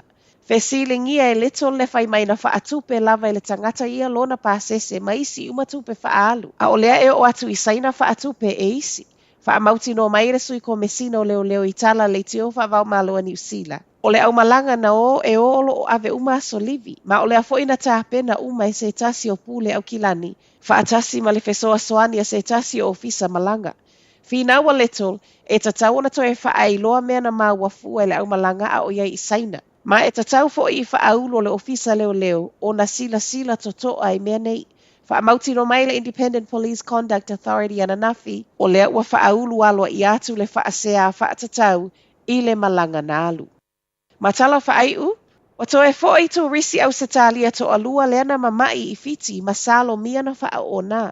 Reporti mai au se talia o lo wha matala i nai, o inu ngā ava malosi nei na umane ai o soile wha mai lili o nisi o le to a fitu na mamai ma ave ai loa i le whale mai. Mai le minista o tu risi a fiti. Le mea na tupu e na o le paulava leo le nofuanga na tā ua mai ai, ma ua ia toe wha mausa li fo i tangata mai fafo. O lo o saunga le mu lava fiti le tafau. Ma o lea ua ngālu lue vave so e su ele mafu ango le mea ua tupu, ai pe wha awhewheo na mamai tu risi. Fautuanga me le whainga malo au se tālia o lea ua fautuaina o na tangata malanga i fiti i a mata ala i vai tau mafa nei, e ono a awhia ai patino lava lea i le tau mafa ava malosi. O isi umatu risi na a awhia mata o fia il whale mai, o lea ua wha asolo solo manuia e tusa ma wha amauninga mai fiti i le tae au nei. Talafonala Radio Samoa, manuia le nei tae au. Ua mawhai ana au ina atu le tala o le tau i aso taitasi ona o le lango mai a le Pacific Finance Limited. Telefoni o Varselau fitu whawha lua lua fitu.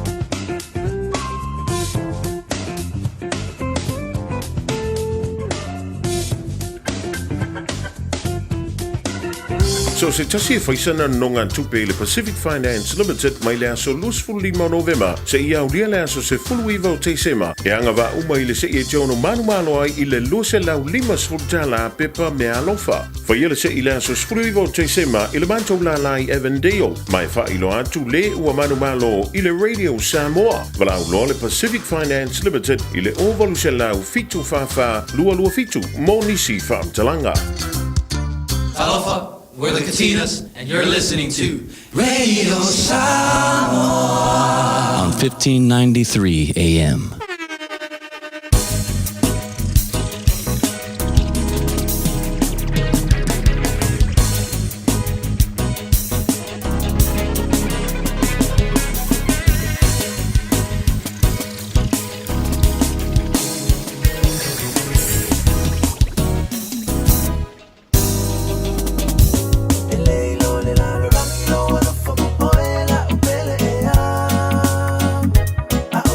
Fusiba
I tula le mawhai ona o tu ua Mawhawhanga ya oi sunga Ole le mamanongi pe o se pua Se kia o fika teine aua e te ita O te mita teine mai le Pasifika Te wila sina tina so e sau senyorita E fua loa lofa ya oi le auita Loa lofa mapoela upele e a A o te fia pusi mamkia te oela umana mea A o te mana tua pe ilo ulu toela te mafutanga Se tapu mai kea te pimoni loa lofa ya uita Se tapu mai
Taraflava o David Tua le nei o e whaafonga mai pēi le Radio Samoa tasi lima i watolu a mo Samoa i manuia le nei aso.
Ono mara biru te ua te ale tu lai hiwa tau tuare Radio Samoa so lima I batolu a mo tai ona sa lua su fitu te semalu o lua pa.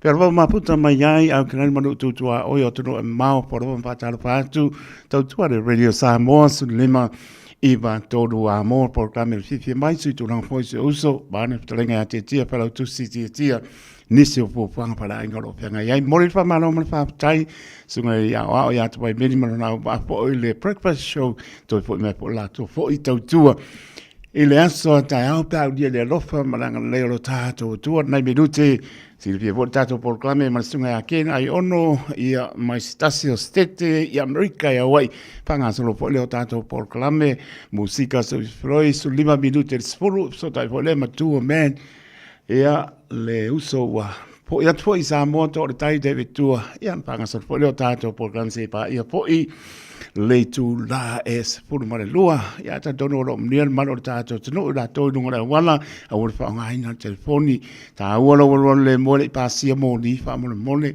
tanga I le fa ilo ia sai nga tu la fono le ia se si ngor tu la fono na long po ia ni lamba le tau tu Radio Samoa ai pula al kamal lo mo lo po italia na met so fo mo la itaito ia o aso fia e o mai fia ai nga lo ini si mele le ia ke yange o lai pa ko ai mal pa au ke e ang pa mangu ia le Christmas ia le miro mo no show o kilangi ia o sia o le fesidia sia pata mala talo tatou ia pata mala se sai dia tu sia vo ia ke na yon po ferme o anga ia o a o al ponga o Christmas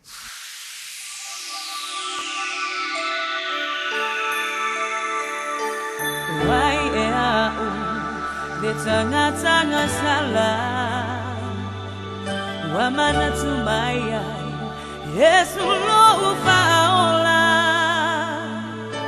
Kerisi masi Wa ulava le papongai Yesu lo umasai Te wapa afetai Wa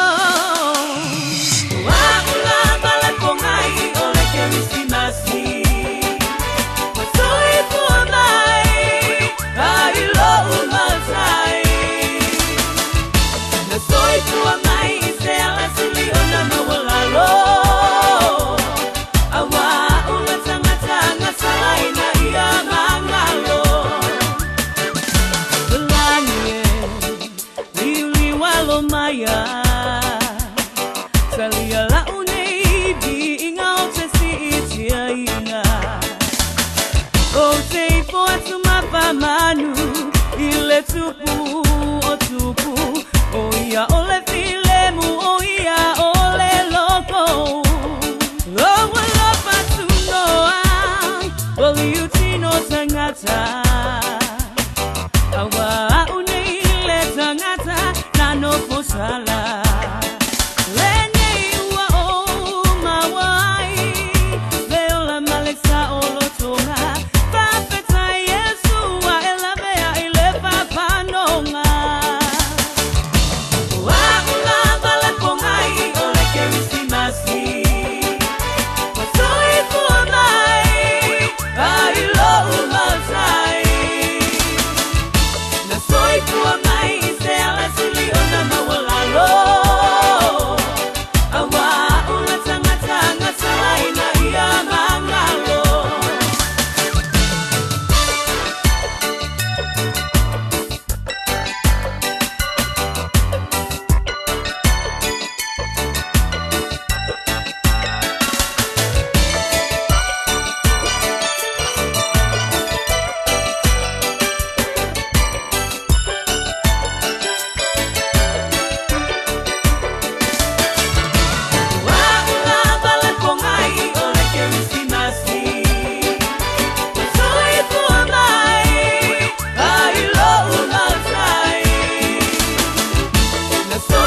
Tangana o le Radio Samoa se furulima iwa toru a mo e tau tuaina o e ilangu ngana fitua so le vai aso.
Tapi tu lek mai luar supa biru tu mesti ada tu lain ya ai se fa fe lo ya tu po wa tau lu mai ia sungai akin ai ono mesti ba lo fa ngia dengan fa lo ber pa tau ba le ona pe ma ponga ta moni po denga le Radio Samoa me sole anto Samoa ya on torni au kirani mo no tu oi la fenga no stofia le tu fa fe no ya tu lo sunga kina ai ono ya me fo ile ma lo fa ngia ma nai tu o le nano langi o tau noa pia iai manangang whaarolo pa tano patu.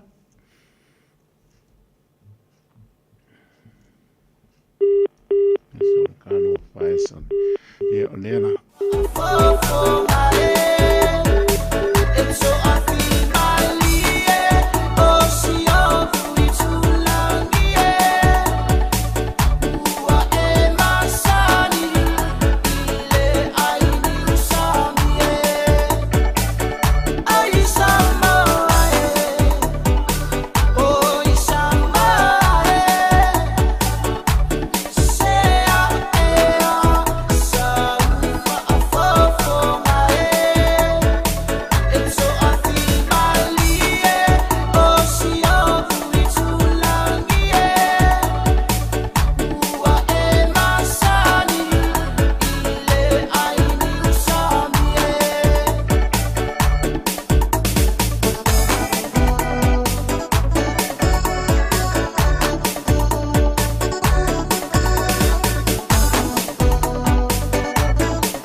Marulul manu le tulu si tampai atu lava life mai king le pale tonu waya o lana telefoni. Mane fa pokor manu le tulu ia pai ane le se ko kampai kasia.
Masingi e piua pono pesa ka umpa ai ai si to fatalo fantu ken ma lo le on sai mai ia awole popole awole tungano finingano ai fatalo fantu le ngang fa lo Palo fatelo a ele e la upionga te fa te fo I le ngai wenga te tu le tunu ai fa mano fo I le fo te sanga mai se fo I le tio Samoa ya pa tu fo I yo pa ia mo Samoa mai se fo I a pe pe inga ta tu mai langi ilan pu fa se fo ta tu le me fo le nei tu la ni era la sol nei ia la so fo le nei tu te lope o le so duale na I na fo ba no I tu vai o ta tu ai ya pa tu lo fo I fa ta fa tu pa fa ta la mai fio le tu lu wa fo I ta tu nga ese o lo ta po ia Mama do la tunu e me se po do te toina la I sa le bi ya va ta fa tu le ya fa no fo I lo swine le vai o se tua na tai po tu punto mali io la tunu ya Samoa ia fo le vela do le ia vivia Samoa ya mala Samoa fo ya tu to fi le se tu taliona ta tonga ai ta le to fi Samoa o le man wita alto sibi o mapo un fainati o te oto a sala o le amai mana sau mo na aisa le tulu paturo tfo I o na mauta mo na lawa tau alde man fa vea I le tulu o fela val me e tau te apipio mo tau su iai I tato te o lava ma ave ia mamalu o tatu tu a o sanga mai apo I malanga mai te sa la tu alwa ina foi matina ina la tu pele yo tanto ma e pa tu do foi o la o I do lo to la tu ai on o tanto po kalame o la u po kalame le mo nei te sanga le lua fe go sulfa e pe o pa isi manatu na o sina tera no atu ia ma o fo tu fo I mo ia lo faanga o lo nei tangata I le mamado le tunu ia mai se lava ia ainga o mai fo I masani I le a fo I tu la uleo o I sua fataitasi msalo a toa ia se famtalanga ta fa pe tu ia o ai no umba o no ina ia tu mo ma pule tu amara te wa inga tai pa va au fo ti ai te na ne fo ia e fa yang fo no ma no fo ma pu a so ma va I fa lua fo ma tu la mi sa o le sa la o ma la ni mi sa lua ia le la fo ina ma ta si sa mo fa tu ma va o to o ma pu ia to le minu tele ya misalo wa auta sie le mamado le tu mai tai sam tu manu asi pa ia fo I tai ulo na panu te wilo I malo ya na uta tu po kalame I nei pa ia na se tu le wa u me se tu ne foi tanga te fa te va e fa perto I avatule pa tai bo nga rofa ai mo le nei foi masina mai se ia tau le Christmasi me tau sana fo ia tatu o ia triei I le lofa malanga le o tatu tama nei foi vaenga o pena te whailangi ia ma teknolosi o tatu mwhai o na tatu whiloa I mo tatu whono ai ni era ma o ai ia ma whafsoa I foi lungo le ea ya ia fo le upo le tunu po tol tau tai e fo tai me se na tu yama sio ta lima la ba ye sio ta ma ni e lo fo ye ni fam talanga po se tal noanga I se vai tai mo te atu e fo se fa le tonu ya pa manga lo mai e matua tu la vaina le tatu po kala mi le nekta ya on ua a fifia fo isa mo de la langi ato ia masaro politaia o le nei le sietunu ia o le fia file nei se si fo I vaenga o le kelope e fa tai to I la to fo lunga o pena te fai lang lo fa ponga mai fa tai le ba la ua foi whamtalanga I la utoko I langolang sua. Ia, pe ia foi o masa ni upo le tunu. Lele la vol toloa ai mau le vol bye. Ma fo ele tava e on fun. I o nganga la o le tua ai me se fo le Radio Samoa. Ia o le baba ia fo I o tatu tua a. No fo tua fo nei su e tua fo le famalama. Baba ia fo o tatu fa sino bang. Ia ai batu fo le fa tai ulu fo o tatu lijo ia me se fo I lo fionga Taito I va pena fo le uso ia tietia ia me se fo ia te vai o le va fo ia maftanga ana ia ai me se fo ia ane ia male au fenga luenga le Radio Samoa o nga luenga na to te fa ia ele se nga luenga pengo fie ai lava wa le va fo I malo le tau tua ma nga luenga I nei tunu na mata mai lava o tau mai nei ia e fai anga luenga leao ia ai pe o mai lava e fai e po kalamene ono I mna to a po I pe tau tua ia tunu uma sosani a mai sa po I tamam tina mati tua e pula la ngoto le soifua ina ia matango fie ma le lei ia le la to fo I a fifio ai ia tunu I spafo ia ai le ne fotaia la via pelle tua papta ia avatu o lo fa ana lava I samo uma lo fa fonga mai ai lava o le Christmas I man tau sanga fo tato filo I tau sanga fo I le lo fa male yanga le leo tatu tamau lang ia ai mo le nei taiao ia via lava mai se fua samo ai tai tano ken pa pena po mo nga lofa wa ma lo faiva ia a ver vinga le tua mau la sunga ma ainga se Christmas pi le mo ma mnia ka sang fo ia mo li lo so fo na to sang pe lo ia mo tem nei a lo fa tu fa so fo ia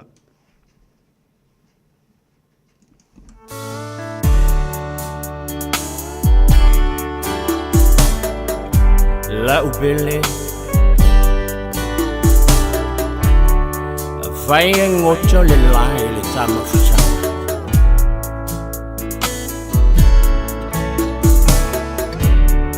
oje jojo se lili sama yo otaf e fai le mama o le alofa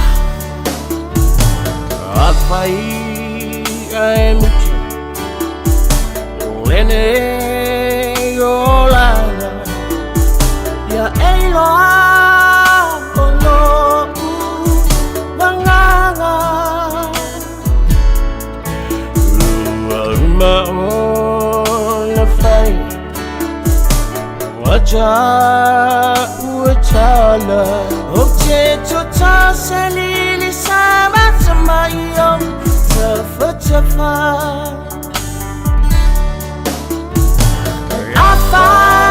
la foglia le taia I ave olela namma chala lona funga wa ulena maleshinga shinga ma eia te aia so una e poi leo ma a utofa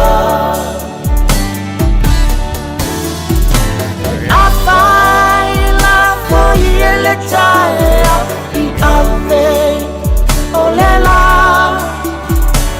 namma chala lona funga wa ulena maleshinga shinga ma eia te aia so una e poi leo ma a utofa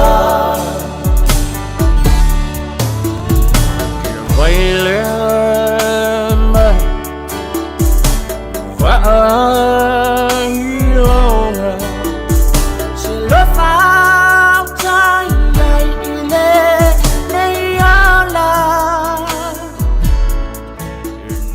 Tapi tu le mai fitu minute ona tāna le tu lai sfulu fa pongo tāna mai panua I lau lama ngana leo pat smaito o tai de vetua e le opo se fil mano tātou tunu o pulava I le tu langi leo no fale sa tu ia ma e le to tau pa ilo ina ilungo fonga tia tau tua mai fo ia mai se o ia sa mo mo ia tanga mai sa mo ia tunu ma so la langi ia le fo ua anga ia tu sa mo fo e sa ili matangi fo inisio tu langa to fa mo tu fo ia na ia inga ia mai se to e sila fo ia to le tai I lau whanua na soi fua e ai e ona mātua I lau whai langi fo long ia le lama e manuia o ia sori muri a au nama si ona tua a ta mama si ona tina ia ina ngang pa anolo pa talo pa tuai to le tai ma no le soi fua manuia muia o le na lama e te eva mai le lau fau manu ia sila vo le atunu ia o ba ai fo matango fiesi o tato atunu e mai se o lau ele soi fua e ai o matua le ua to e pa ia tu iai ia pa talo pa te ngang pa anolo yeah, so from when we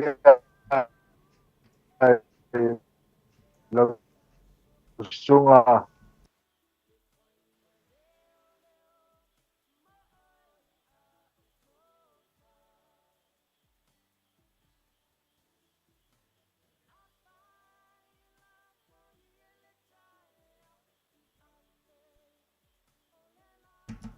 o langona mai maluat tu mole tunu se ko e kampai aku ia to le tai David tua ea to no lewa ba aku ia to le tai pe umana u ka ko sisi lungol por ku ila sa ko dingi ngel kaya ea ona po I mai le ia pa aptai malole tunu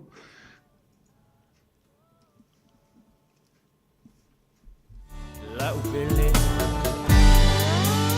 vai ngocho le lai tamocha oji jojo selili sama-sama yo otak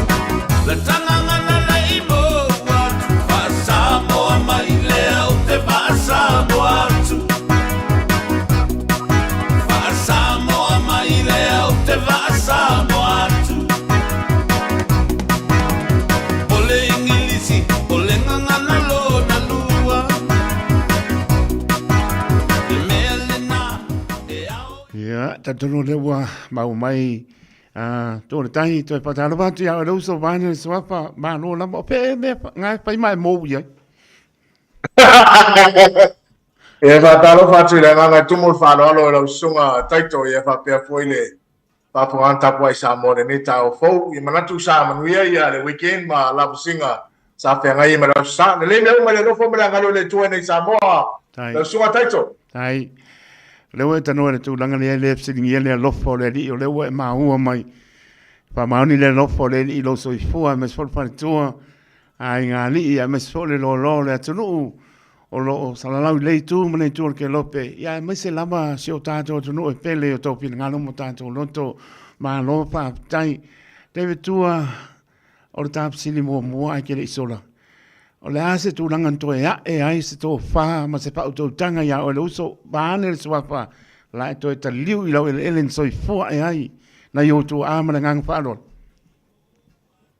mana tu ya le ola ma so fo ya ma me tu pu le ola tangata ye ya o tu mana tu o ya la le tu le ya o musu nga fo e le nga pa ia ya o taun to fo mai ai po le ase me fa ia no so sani I ainga o lo I sa mo e fa pe fo I nisi fo yo o ainga o lo nisila e o le vai le o to I ai se tono le mato ainga I nei sa mo e o te tau na fo I mai e fai au masui o na uso ma to fa fine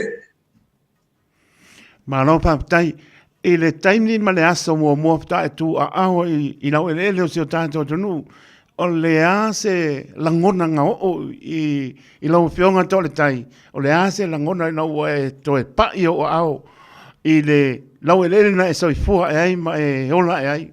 Ma le whaanoa.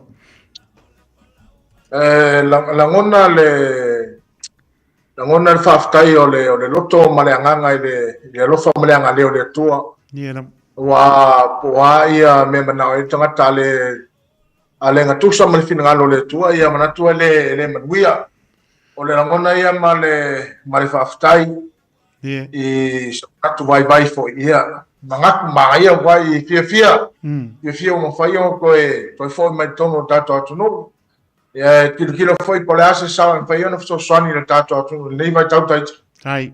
Matango fie se langona o lona winga e te tau nua tua e le o tea ese lo filngalo mo lo mapau pau I lau ele na e soifo e mai se o tua ua fai langi fo longa ia mai se le ua e toi manatu pe fa afena e toi o yuta le tala lo o le asa tu langa na ua e o yuta ua amo le oso vane le fafonga le tunu ma le tau ato vo lele to torti e pula mo kwa finka ia o e pele Pengo fia tatu amo e o New Zealand o kala kiki ia e pe o koe fa manatu mai ia ngā luenga na o tomato sa fai ia e ui la ele ia mataina nisi o fa mai moe a wa ia toi fo mai ia pe ole amaka I tamara ki fo ia lo su ka le koka ole me fo le o ye teto le o se tulanga fo le o amanatu o ia mele ye o ko le ia lo ka koka ka ia mana ia ai o ka koka fo ka ia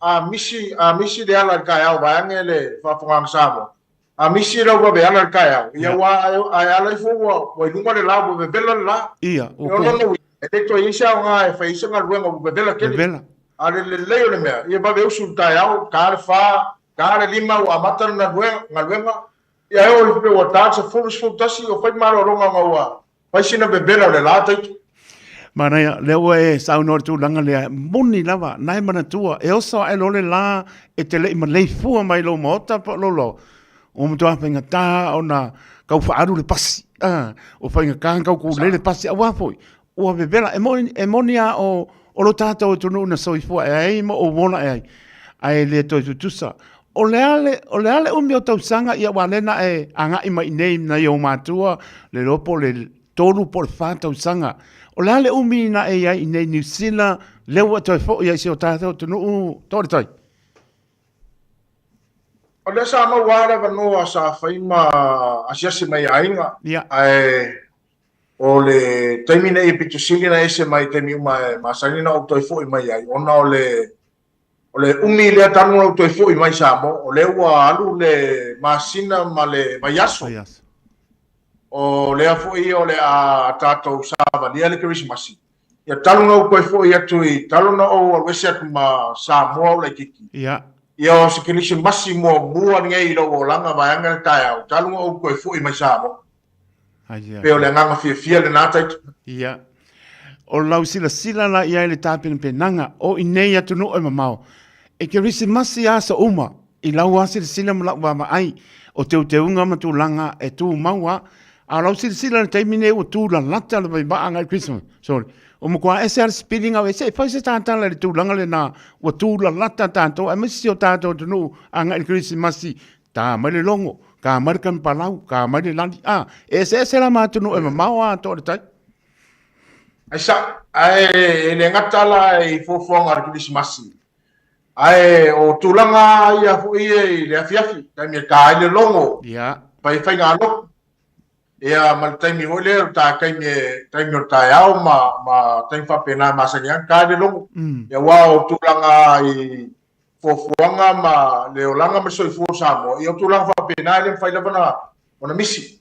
Ai pe ole o la wa tilo tanu to foi mai ele tulanga ho ilea I aso fia vape ia le wa amata na pisi fa lo a taito niela o kele foi tangata mo fewa ia pe tulanga na a ka ba usua ia pia ia e ba mo lo tava no pe tulanga na Mana ia tūranga. Ia, a talwai o no ta taimi, mana ia le nei fo ia manoa. Lafo antu tōna tai o le asau tangangai, a le a fo i se me o angai ai, nā nei fo na toi tu ua o te ronei, ia ai fo i atu i lau ele nei so i fua e ai, ia atu atu nea manoa e mana e fo i. Ia ma mori ai fo i nei alo whaanga nei o tātou wa inga, oi se koe kasi ala upsiri, ua na o oe le te malanga atu tōna tai a, o le tu i nei se o whaletua. O le mate nei ia se bagpaki o le ai ma fai ona whainga runga atu nei tai rua masina la ma toi fo ia tu New Zealand ia whainga runga mo tasi vai asu ia koe fo i mai lea o le ala o te alo e piki mai mlai wa lele ia fasfurua ia whaftai le tua i lona alofa mano nangre lei o langa matara noa e lei ai lei ia mesere vale e pero tu langa na la mona la vale fia me faftai ana e foi na e fuanga na o Hawaii i America Samoa ana nafi mana ia sa vala ia we se tasi foi ali e fai pule le titi tele tono o le malo America Samoa le sunga ya pen o le falasi o le avea ma o ia se fai pule i tono America Samoa ia le lana o Hawaii o ala ato fa mo o le suanga tupe foi lea o le talonga o le softball ia ma le volleyball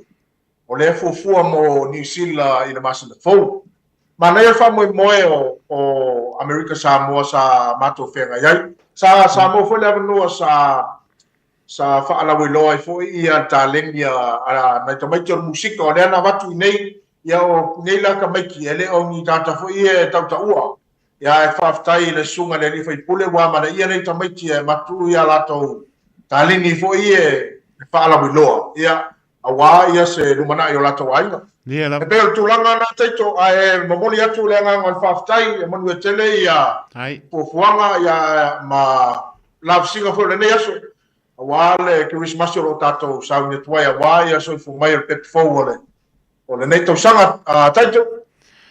Pa tai tele lama tole tai ona lama te pisi au ngā ruenga mpo fuanga po i la singo le nei as ai pa tai mo fa no me o tai mi au pa ponga malo le tunu sila atu le tunu anga lele ni mo o luma pertua se kirisi masi manuia tau sanga fo manuia fa yaso le ni tonu po le namba yaso momori elo soifua manuia malo le tunu o se wha upoponga mai o sau noanga mai tonu o la mana po leo la mai lava la ripoti vai so uma ia makau mai me o fa le kongo ta to no mo time nei a lofa te atu manuia po ponga toe te vitua a lofa atu after tele taito manuia po ia la singa ne aso ia mangaluenga e pe on fai mai mataio e te pisa lo hey ben so foi ia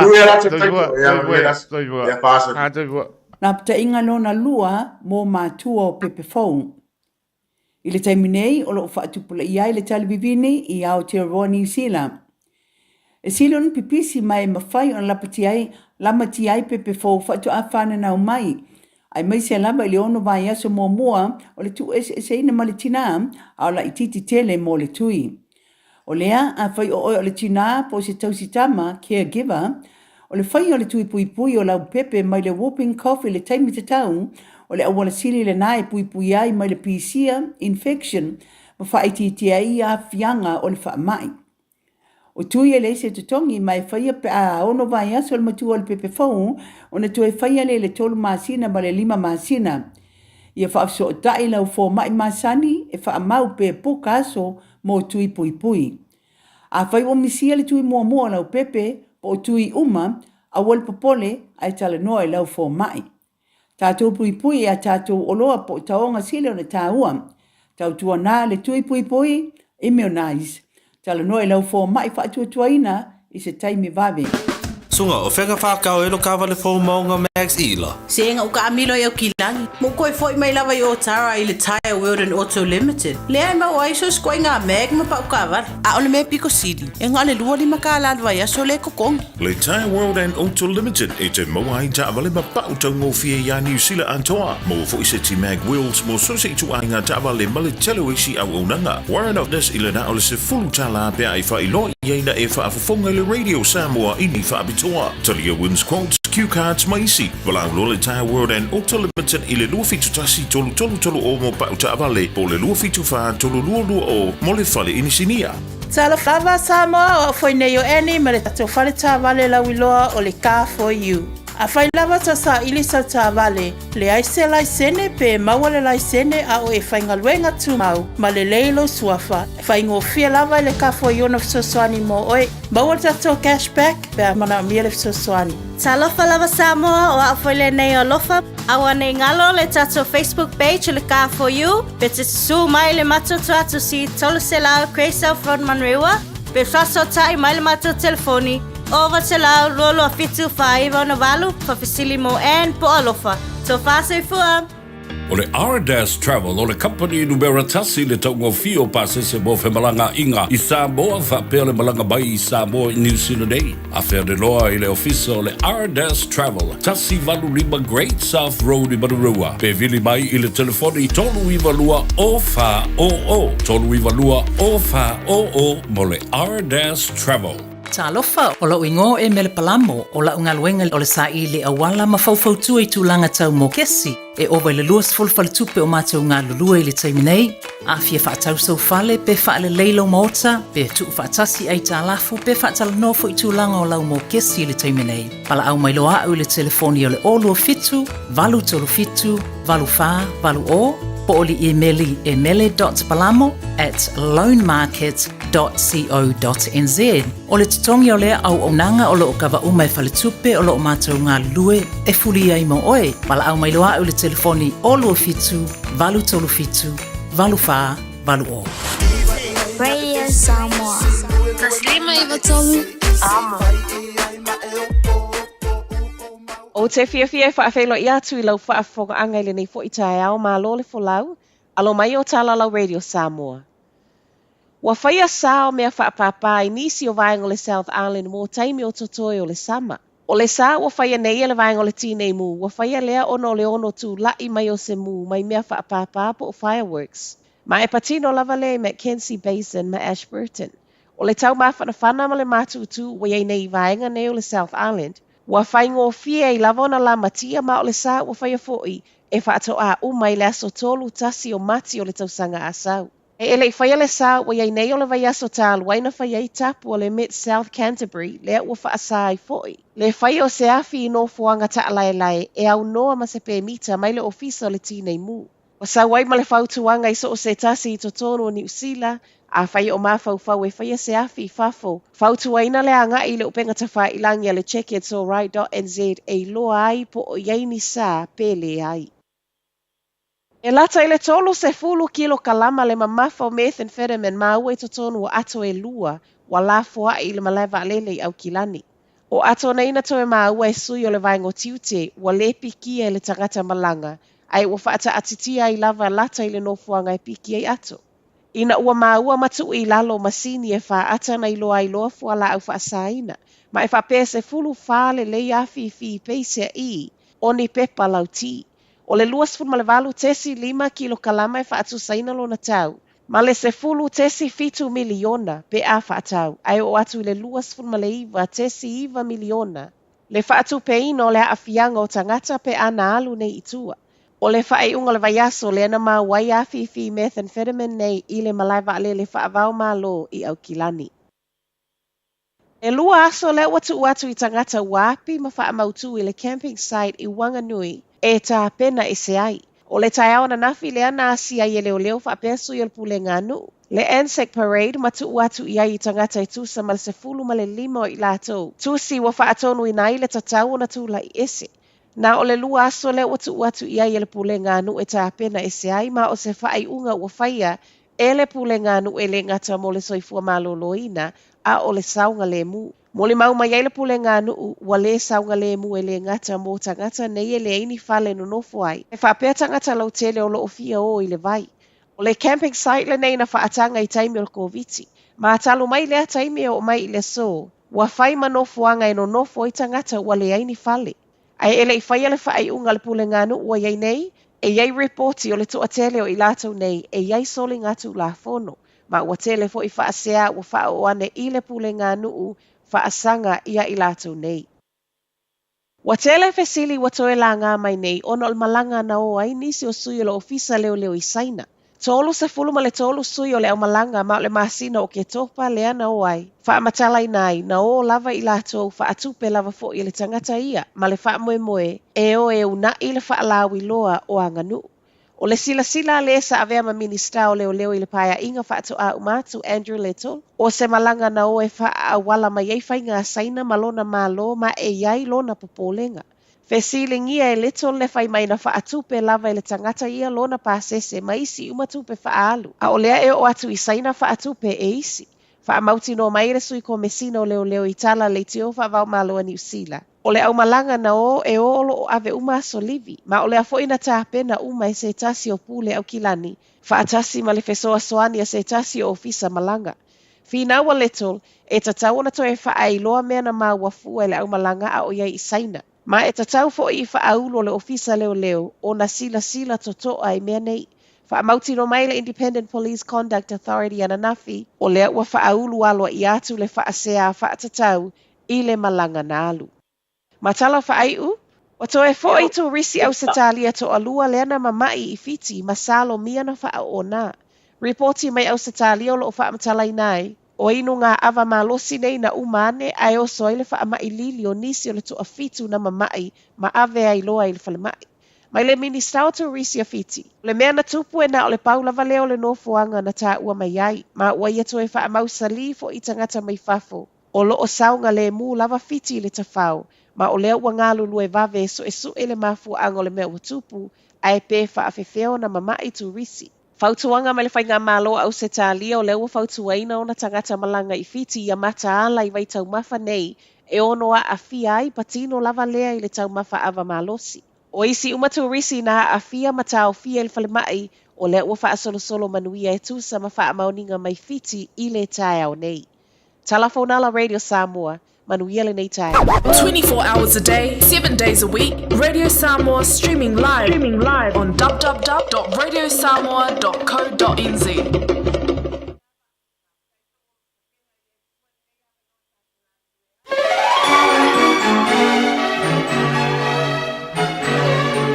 Talo falava o eti Fremon McCarthy, o solua vai asta itasi mai sfulu li tai au, o lo awina atuai le por kalame te tepa ile ainga. O se por kalame tātou te fitu wha i le telo mta upu au ngā, a wale ati le tātou ainga. O lo fina ngalo e tā ua whaatasi miso mātou manatu. E fisosoani lea a wā se lumana i manuia o tātou ainga maloto i fale. Manatua le por kalame te tepa ile ainga whaatasi mau eti Fremon McCarthy, ia solua vai asta i tasi nei le sifulu le tai au, i lunga le Radio Samoa, sifuli mai vitolu a mo. Ja, e moni lava le upo le tusi, pai mai e le leile ali, paaftai tele lava i le alofa o le atuanga le leilea, o fai fo na tue maua le nei ava noa tāua, e tātou te o mai e le nei aso, le tai au fo o tapena i le atua, pai fo na whaapeane o le aso le nei o fai e le li, tātou te oli ma fiai, ma ia te au, i le toe tepa i le ainga, ia o tala noa atua i whaapea, whaaftai tele i le atua, o na o tai mai lau tau soi fua lo wola vai vai. Pai fo e toi maua whailua inga, ia wale tātou por kalame muli o le tau sanga, e lua afe, lua se fulu ma le wha, whaaftai i le atua. O oe lava le nā, maa o fo le nei, o whaiwa tātou maua le nei manuia, o na o le tātou tamari langi.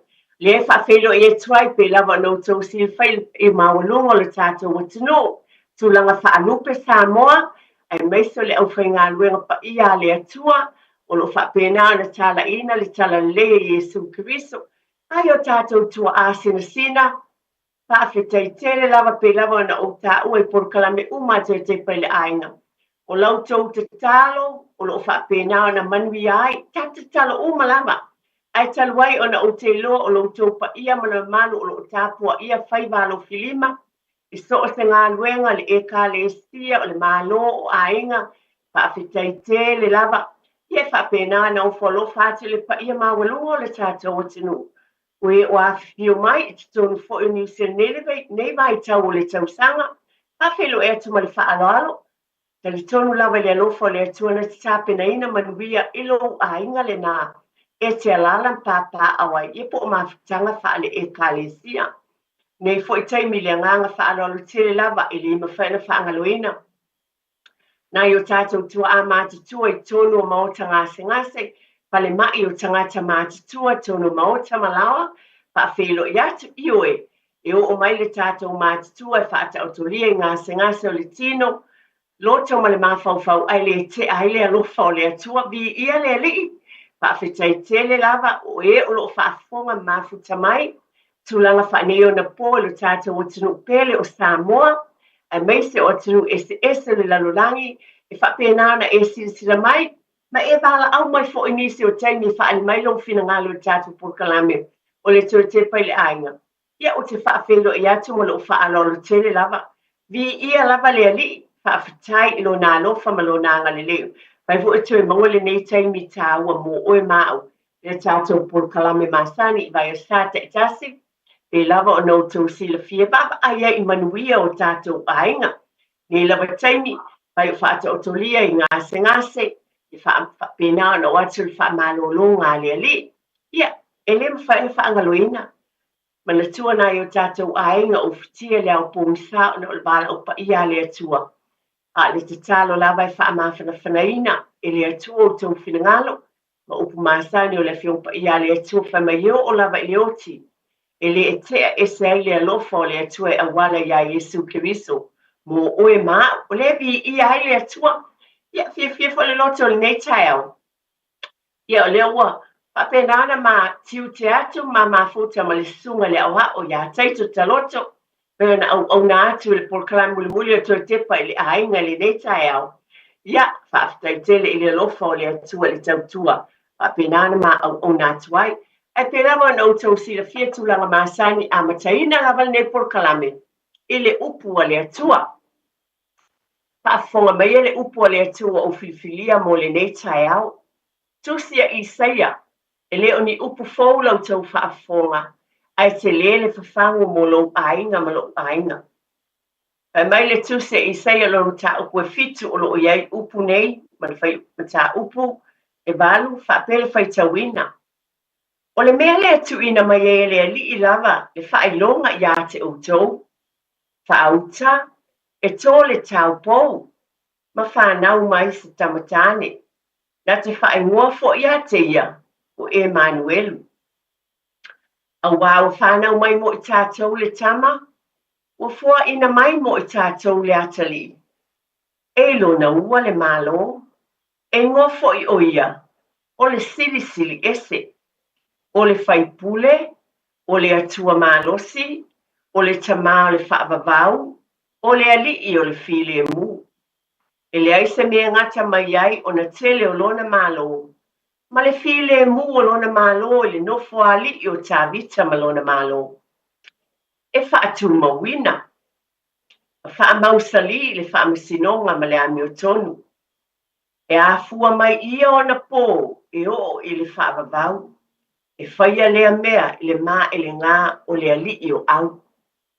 A o tātou walo atu, i le whaelonga ina o le soifua mai o le tātou alii, i o na walo ia mai le fiongpa ia le atua, na tau nuu ia mea uma i le alofa o le atua. Lea le nei tai au, i lava nau tau sila fia o langona o nei Port-Kalame o le tua tepa le ainga. Ia wha mua le atua tau tasipa ia, i o tātou ainga. Le na ale nei taimi o le Christmas, ai pe lava ana whawhangu e watu ai ma le loto maulalo ma iatea, le tina e vai a sata e tasi uma, o le whawhangu tāua mo i tātou uma, o le atua lava, ai mai le tusia e peru o lom tāpu e tolu whai mai, o i tātou o ainga o le atua. O le atua o le tātou tamā lava o ia, e a fio o ia, e le ngāta i tonu o tātou ainga e whai mai e fio o ia te tonu ia te oe mā. O le te talo le nei lava taimi, tonu o tātou ainga, tātou manatua. E le na ale nei taimi, a o taimi uma lava. E pe lava o na abatu ma le whaaloalo i a manatua le atua. Taimi uma i o tātou ainga o ia o le tamā. O upu fo ia whai uai Port-Kalame vai a sata i tasi. Ia manatua. O le atua o le tamā ia o ainga uma lava. Di la tai au tātou por kalame le nei muli. O le nei foi tausanga luas fulma luas sumalefa. Lua afe luas sumalefa. E ese le leo le li. E pe ona o avatu le amatanga. Ulfa le mai por kalame muli. Mana tua o le manuia o le atua. E le ngata e le malolo inai o tātou tino. Loto mawhauwhau. Matai maleanganga i te mi umalama. E yen whau unga le li i tono tātou mota malawa. Tono e kalesia. Tono ainga poto. I le vau mātua mawhanau le matai malona ainga. E le ngata i tono New Zealand nei. Ai o tali tono mo le lalolangi a to lo a fiu papa awai. I o tātou tangata anu. E o tea e se mai ma Samoa. Ia le ngata fo i malo whaalolo tele lava.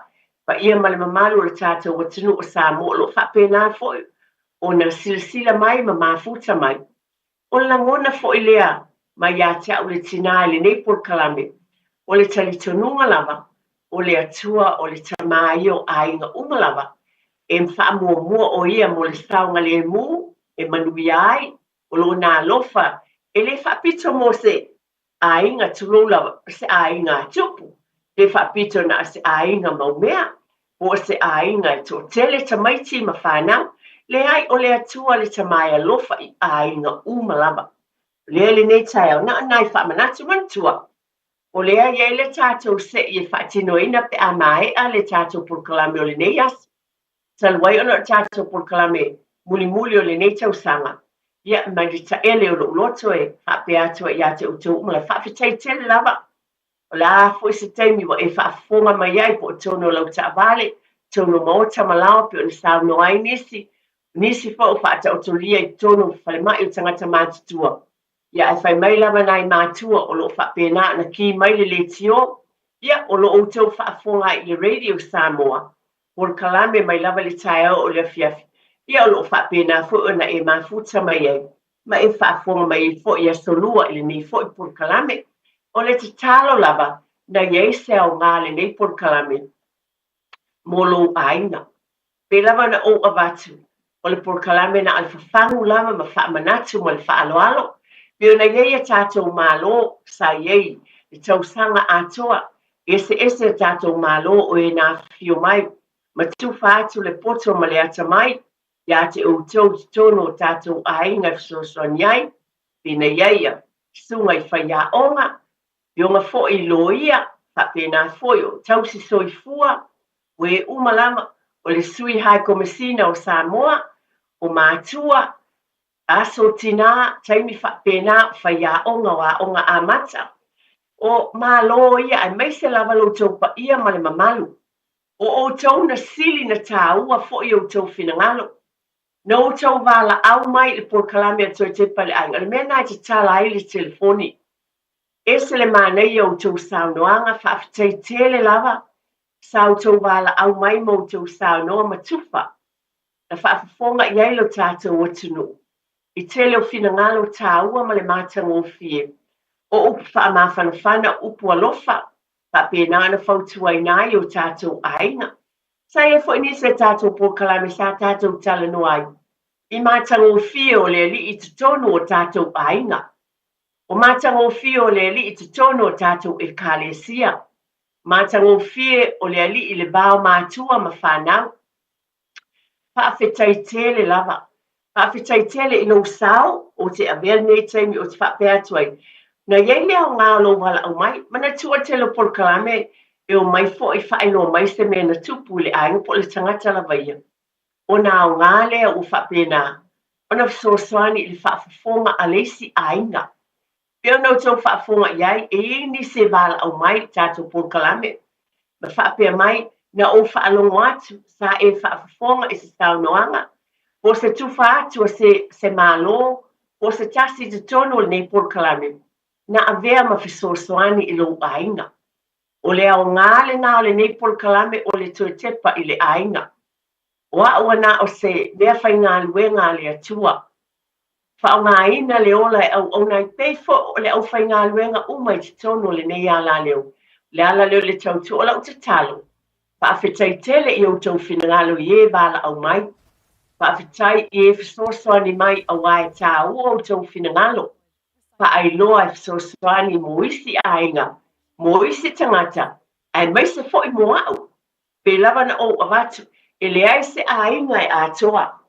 Yo o fo ilo ainga, e ye fatia mo whaingatai o tātou ainga umalama. E o ngalo tau wala au mai whasosoani, tātou di whaamawhanwhanai, e tu whai. Tōnua tātou e kāle sia whaatai tele lava. Tele fo ile tū whaaneanganga, o upo le whiong pa ia le atua e whaitauina mai enisi, o mau ma le tala le lei, ma le tusi pa ia le ali, e whaailoa mai enisi e tātou porkalame. Whaafetai tele lava, o tau sao ia, a tāpena ai tātou porkalame ile nei fo I tau sanga. Whaafetai tele lava I nei manuia umana o tau tuwha mai. Na nei whaamanatu I titi lava tātou porkalame. O na talailo le tātou telefoni, manatua, o la o taulau I nā tu suafa o e wa ye I. A le taimi mulmuliane e tō te talaile leina, e wala au mai ei nisi. Ia o na whapena lea o loa sumali sunga lea wao, tu lou lava lau sunga teito ma lo whaaloalo a tonu la alea whaena I lo finangalo. A la taati atu I nā le tā ofisa, e te se I nai e tātou manu malo e tolu. Whaafitai tele lava, a o swafa nei o en, wala au mai le vai asa o tuana I nana o tui whaamalatu. O tele sia, o le au, Tavita, Lavai, Atonina, Sione. Telesia, Leau, Tavita, Lavai, Atonina, Sione. O le toono le anabala au mai le vai sa o tuana ia. Le o yeo tau swafa. Le atu talaina le tātou leina ia. O I fo inisi le atu e bala au mai. Ia le atu iai, e tolu a tātou mea alofa. Ta I se lau tā la o tā pinaina. Mai le tō tepa I le ainga o se mea alofa whaatau waa lava. Pau lava se mea alofa o mwhai le tō tepa I le ainga. Ia, whaatau wai lava se tulou lava se stukalati manai tamaiti. Ia, vi ia le li. Whaafitai. Ai le I o au te zesi vaenga o te avatu nisi o nai whaamanatu. Le lava na avatu I le tātou pokalame o tō tepa I le ainga. O le saunga le mū lava o tātou ainga ma lo whaalo le tele lava. Pe lava na avatu e le uma lava la ufafangu. Saunga le mū. E manai a tele. Pe no whaalo mlo watu le whai unga le porkalame le sunga le awa o ya tabai. Ma le whale tua ya Natasha. E pe whaatata la foma fo e manai a lava fo. E manai fo stasio vaenga na tā ua. E le te muli muli lava. Ono le taimi lepe a le lava le whaasoa. Mana ia I o le saunoanga le hon. Peo nisi le taimi a le lava le whaasoa whape wale ese tupe whaatau ise mea aia tamaiti. A laiva ia tulai si I atu tulou lava mlo whaaloalo le pusa pia I te tono le whale. E matua moni ma whaamaoni wo whaalo whape e sao le lei. Ma le whaaloalo lava I o e te pule lava oe. Pule lava oe I lau tupe. Ai pia mana ia fo ile le whaamanatu. Nisi o taimi ia whaamua mua le mea aia tamaiti, ai maise o le tungina o le whale, ma mea umalava. Ia, ai o nisi o tūlanga, ia nātou te silafia. Ai o toi whamanatu fo e toi te pele ai, saunga le mutono o tātou ainga. Pe lava na vatu pea, e le tuu lava le taulongolongo. Pe fiu lava lau whaafafonga, ai mai le taele o lo loto ma lo whaalolo tele lava. Pe lava na whafangu nei porkalame, ia whaamua mua lava le atua I o tātou ainga. Na ia saunga le mū o tātou ainga le nei vai tau. Nisi o le awhaia pāti, ia e, nai tau te whaafonga iai. Ai nā le toi whaamanatu lava toi te pai le ainga wa le ala leo nei porkalame. Tātā longo pēr ma se whau pe le upo le atunu. Ia, manatua le saunga le mū po whea o iei tamaiti. Asi vaenga o te whaamanatu. Ma ai, o ai le nai te tono le whale a whai le pāti. Tele tau sanga, o lea o te loa iei porkalame sa avatu tono nei foi porkalame te tepa le ainga. Iei la foi nisi o whaasalaina I tono o whale pui pui. O le mea moni lelo ni talafatu. Tau sanga ua luas fulu mo na tupu o le nei ala leo. Sa iei whaamanatu pea, ona o le taino le swa avaa, iei fo inisi o ainga e whai pāti e ese tangata e mai tono maota malawa. Ia nisi o winga tulou lava. Tonu, o nisi le tauina atu, a oa uia o te talanoa atu male. Nganga wha maulalo. Ai o le ngangana tu usau. E iei winga mātanga o nisi o nana, pa pēnao nā whaina ai nisi o whanau. E o lava i te tonu potopotonga whapea. O lau te talo lava ma lo whaalolo tele lava. Ia mātāla i tātou mātua. Pe pā o papa i lau whaafonga Samoa. Mai le loto maulalo a ule tina o te whamanatu. Mātāla o whea o iei tamaiti taimi o nei fia fianga. O saunga le mulo watali i ma le whanau. Asi le potu o lo o iai. O saunga le mule whanau ma lo whaalolo tele lava. O le nātau sila pia. Tele o swinga, whio inga tamaiti, haiki o ta vale. Taimi pe, fo i le fōlau whaafonga nei tala o te whaiatua. Ai o nisi taimi o tamaiti sola le ta vale. Ai, tiu whaalelele ki awane i maua tamaiti na i o esai. Le si vaenga le tasi le mele o tup. E le o fōlau tau whaafonga. Ai mai le tau tepa i le ainga mai a te o ma le whaalolo te lau. Pa whangu atu i a te oe. Ta pena lo ainga, te tono tātou ainga e sauma le mu. Ma aile ki o le tavale, mana tua foi.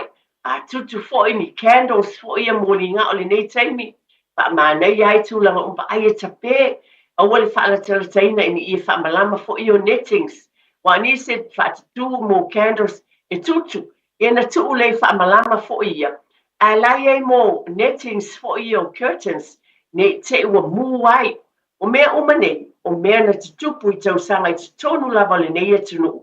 O lea to e whaamanatu. A lea te avatu po kalame to te pai le aina. Ha a mua lava. Mana tua po le a lava le pisi. Sila fio le nei taimi. O le taimi pisi tonu e kālesia. Pawhe tai tele lava e kālesia le o whainga luenga le atua ma le tāpena ina foi. Tonu e kālesia uma lo fia tele.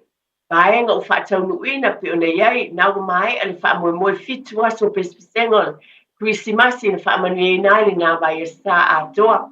Iei fo i tāpenanga i te tonu lava e kālesia ia. E te lea i o ngā luenga o le mea moni ia.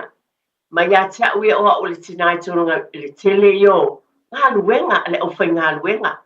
Taimi tā ua le soifo au ona o le au whai ngā luenga po au ona le. Ma le e kālesia atoa. E o moli e tuai fo le whaafetaina to te pai le ainga. Stunga i whaafeanga inga taulangi. Stunga i wao o tono e kālesia.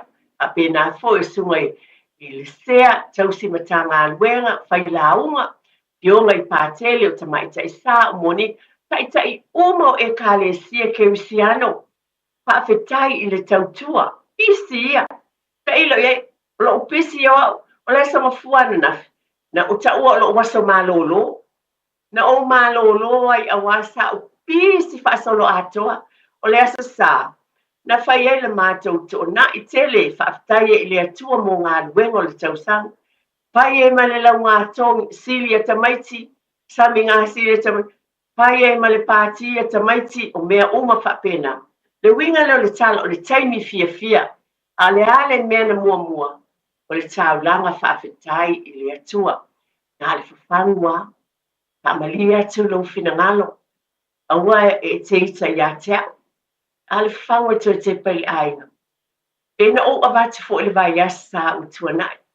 A whai le masani o nā olo aina i le lotu. Tulou lava ma le whaaloalo. Pai o e whaafonga mai. E le ale nei tā ua le nei vai asa. Ba ai sa minga i pō. O solua le vai asa mua. Nisi fo i e sa minga i le aso lava Christmas. Ma nei ia. Wai lava le falesa o la talatane i a te oe. O tali tonu. Tasi le fianga i a te. O le te ia ua awhea le mātou falesa. E lea tangata i lea sa ai le masani ai. E se lota fia ta te anu whaafeloa. Tai tonu fo i whapena i e kālesia ma. Tonu e kālesia ke usiana uma. A whai e te awhea lava i lau. E kālesia ave i esi au whanau. Ma le ainga e tāpua iai. O le whinangalo leo le atua mō tātou ainga. Whamanatu lava le tue tepa i le ainga.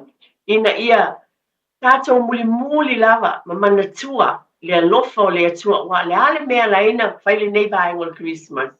Ia fai mai lava to tele o tangata uma o le asoifu o Iesu Kiriso.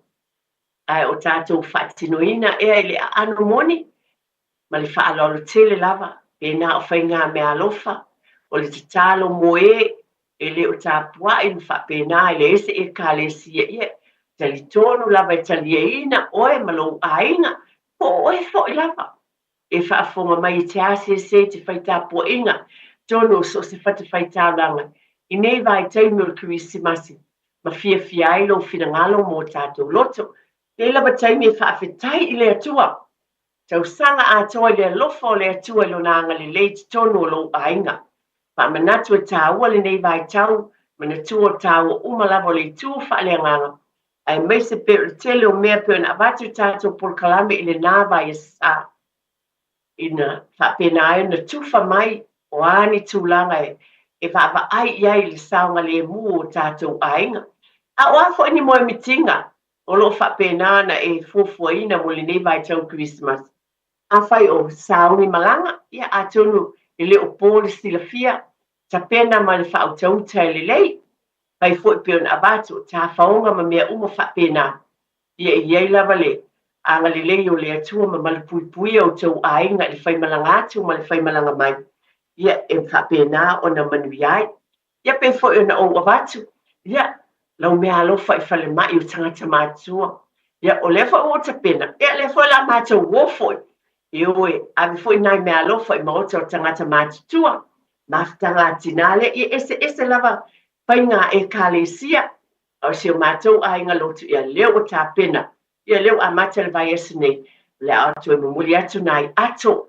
Mo maota o tangata mātutua nai teu fungala. Ai mawhai ai oe. Tulou lava e te le whaatali se e iai se e kālesia. A whai o musuia oe le atua. E whaiana e alua I tono neno whano, po o lo tua oi foi. Oai le tangata le nā e te lua tua oi. E mawhai ona e whai mea alofa iai I lo lava alofa, la le me te mawhaia, e te anga le iai. O le mea moni lava, pena le pusa sukalati lava, mwhaina e avea po le hase mea, a le anganga I lai tu atu. O le mea le nā e sili o na tāua. Ia, lau sunga taito le atu o te ati oe mo ta whaasalonga whaapisinisi, Ia on whapena lea te tala le tālaina, whapena futa vatu se tala ia tau. A le langona le nei asu, e te tufa mai, o le asa matanga o fia se mea le leina whaia le ali, mo lo a inga le nei tau sang. Mana tua o le asa matanga o fia ma se mea ese mai o whaia le ali, le nei tau sanga, ia se whataita inga, a tono I ese a inga le I ese grandchild mo mua, Ai te mo mone nei wa ese pepe fo e ta ulea o pale ali e ti tono o ainga pa tai to o la fataliatu ia ni toe amataina le o le ta a proclame fa tai lava o e fufu e patau ese lo fale e te mana o stanga te fa longo ya oi tau tua mo oi mamala mana mai launga ngana vala au mai loa le malu mafatau bob le malu I le olu lua tolu ono o lima lua iwa pitu olu lua tolu ono o lima lua iwa pitu Tala falava Samoa o foi nei o eni ma le tatou whale tā wale lauiloa o le Car for You. A whai lava ta sa ilisa tā wale, le aise lai sene pe maua le lai sene a o e whainga luenga tū mau, ma le leilo suafa. Whaingo fia lava le Car for You na fisosoani mo oe, maua tatou cashback pe a mana mia le fisosoani. Talofa lava Samoa o a whaile nei o lofa, awa nei ngalo le tatou Facebook page le Car for You, pe te su mai le matoto atu si tolu se lao Craysel Frontman Rewa, pe flaso tai mai le mato telefoni, Ova te lau lolo a fitu whaiva na walu pa fisili mo en po alofa. So fase fua. O le Furniture City I le tolu fitu Sales Yard Road I o Tahuhu. E te mawai se ti mea a fale, mai le iwa se lau iwa iwa tāla. A fe wha se lau iwa iwa tāla, ma le a fe iwa se lau iwa iwa tāla. Maua se ti no foa o le potu malolo, no foa ma le lau lau ai. Wha pēr moenga ese. A sili atu ma le a fe walu se lau tāla lau whaatau. O na maua leo lau pepa tala o loa. E se lau tāla, ma le isi se lau tāla. Mo lau e ka le sia. Wala au loa le Furniture City I le ono tolu wha, lua lua fitu lima. Ono tolu wha, lua lua fitu lima. O le R-Dash Travel o le company numera tasi le taunga fio pasese mo Whemalanga Inga i Samoa whapea le malanga mai i Samoa i New Zealand ei. A whea de loa i le ofisa o le R-Dash Travel. Tasi valu lima Great South Road i Marurua. Pe vili mai i le telefoni tolu iwa lua o wha o o. Tolu iwa lua o wha o o mo le R-Dash Travel.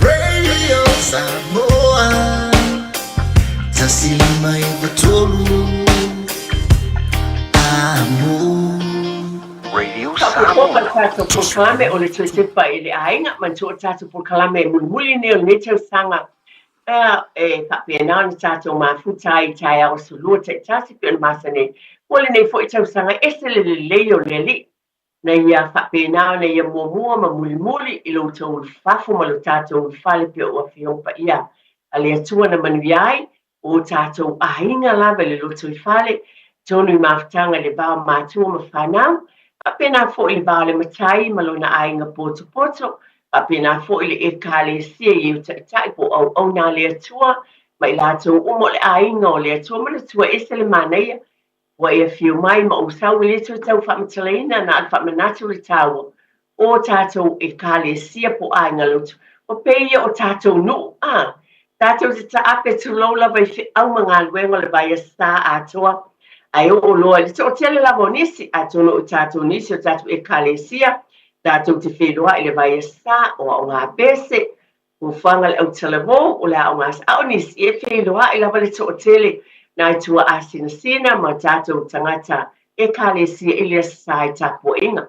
O na fia ai lea e ese le leo lea tua o ta pena lea tua o le maopoponga fo i lea o tatou e kale sia a mese o le tatou o tunu e mwhai o tatou mai whaatasi potonga tono le nei atunu a mes patala no atu lama o New Zealand a tono lo whapena fo i nisi atunu o mamau ai o New Zealand mai po le ala le o lo mwhai ai o no mai le to tele o tatou ainga e mafuta i tono o tatou e kalesia o lea e vi i ai lea li e whaafetai lava i lea tua i lo naanga le lei o tatou ainga o le tele ia na o ilo o le vai sa le o tona ia tele o whau ungo o alo ma whanau o le tātou o tunu i the Loyola University lalo i Otago. Tamanu e ina wa avea ma medical doctors pai o formai te tonu o whalemai, formai fo i o e wa avea ma formai fo i te tonu o kemisi, pharmacist. Tono leto sila tātou o talavai mai tono kemisi, tātou te atu o iei la tau le tonu i. Ia, to tele la tātou walo Samoa. A o Baba ai ma o whaalongo iei, ese lo fia mo umimita. Awa o leo fo o tātou wala whanau i lea vaenga tau iwe. O tele o loia o whaia onga, o pulea onga, o nesi o ngā luenga te tele o tu CEO, pule o ta ngā luenga ese. Awa ese le netau sanga, ia tea ula vaia atono i to tele, ai moa uia netau sanga, ese le to tele, o ewa avea ma fo mai, i te tono whale mai. Ai mai se fo le vaenga lea, o ngā lulu i te tono whale tarabai. E ma painonga ese lava o whaamanuianga ia o lo oia. O te mana o le pai ungo tāpō kalame neias, dāla au mai. O lea se mea fau na whaia lea tu, o lea se whaamanuianga, whaia lea tua i lo a inga le netau sang. E ia se mea fau e tasi, wa mai. Ia, tā lofa lava i tātou wala au, o le ua iele wala au, tā lofa. Ia. Tā lofa esi. Ia o le suafa ma le whaaloalo. O mea fau aling. Whaafitai mea fau sa noa ia. Ia, o le nei kai au eti. O whaalongo i lau sau noanga. O te whaafitai le atua. A wai le ai se poto le se ata mai eti sili mawhautuanga o e tina le tautanga atoa. E le mpasani o na o vili. A le tausanga atoa o te aumaia se mea o ngā ma te le lau sau noanga i asa uma o lau porkalame. O lea o te whaafetaia i le atua se tina o ai foi mātou e whape nana whautua o lewa na lea ini o mātou tina ai o lau whautua i lau wafio Whaafetai le nei tina. Whaafetai le nei tina I upu si mai. O upu alofa. O upu e ngata ai to tono lo ai ngai fatua I ai lo ai na mala ufanau. Whaafetai tele eti. Whaafetai wa I ule nei tau sanga. A o tu maule alofa le atua I to tono ai nga. Wa I ufo I le nei tau sanga. Whape nau na iele alofa le atua I o mātou tamamo mātou tina. Ia anga le leile atua ia o ele tina ekti. Ia sana tulu ia to le atua aso e te tau I fua ma e ola I awale nei porkalame mana ia. Le mana le ni mātua o I mātou a mātou te wha longo pe I whautuanga alofa whautuanga I mātaala ai. Te ofo te tangata I lau te le whaongale nei whautuanga mana ia. E te le lava. E ti, whawhetai tele lo walofa. A wana e le alofa I au whanau salalau to tono le le atunu. E le ini whautuanga e te au mai I le asolua ma le asolua. Le au o wala I whale nei tae au ma o whalongo.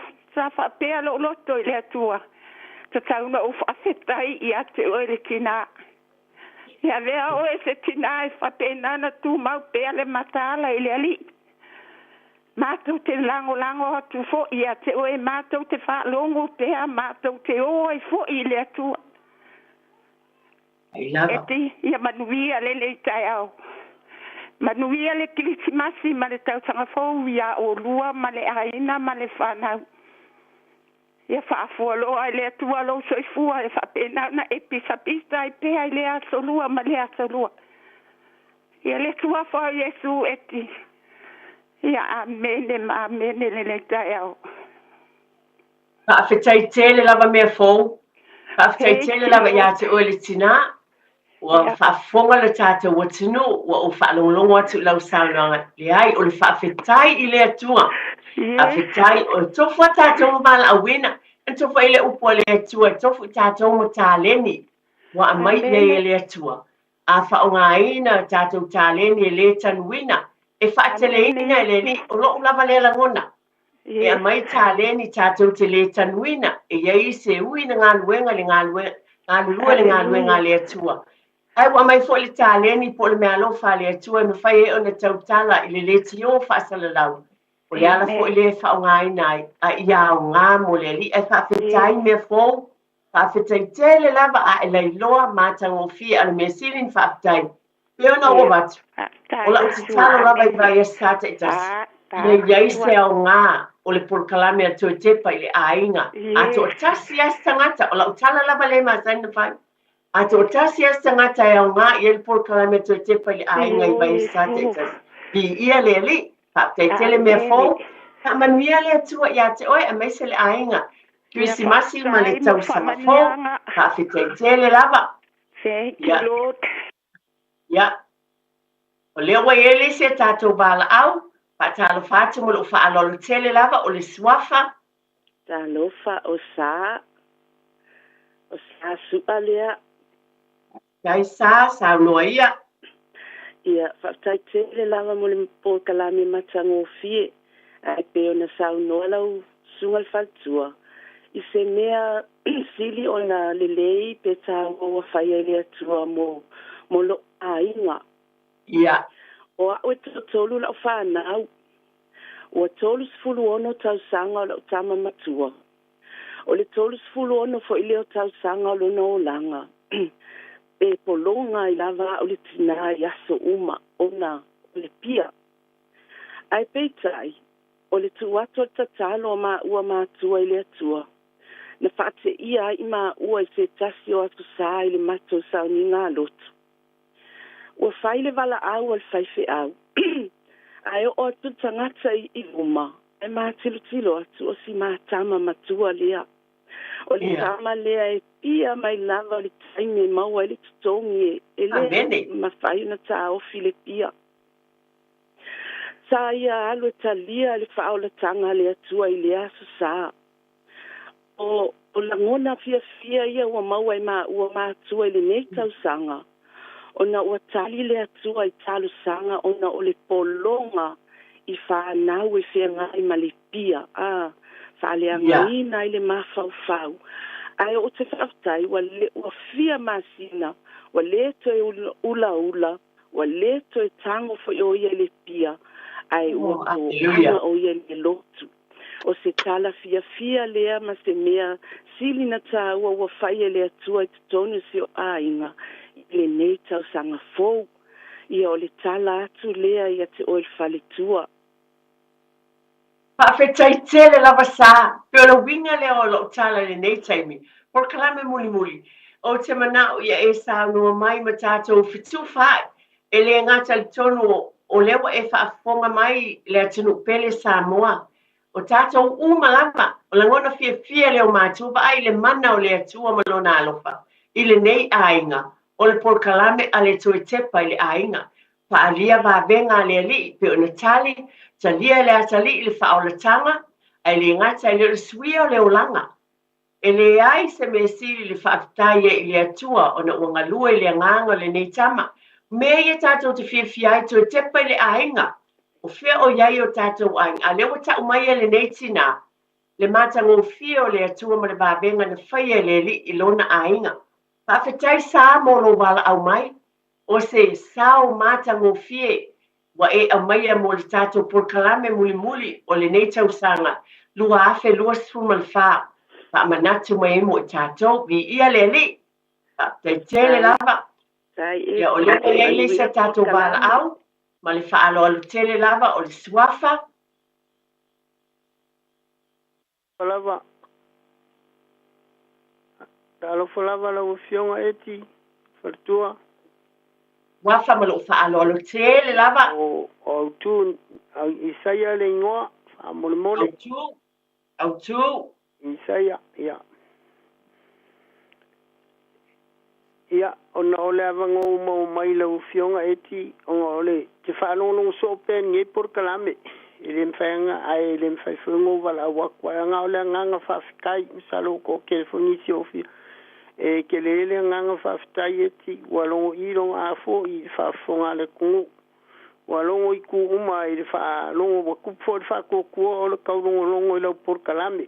O a foi ska ka ingi mai sa ya o foi le corva venga sa stroke lo ku yo lo kam faila va il ka kalo ya mal fa long pe por clamer fa la ya o mai so se kuen nga ka kala vai me uma mai so fuanga lo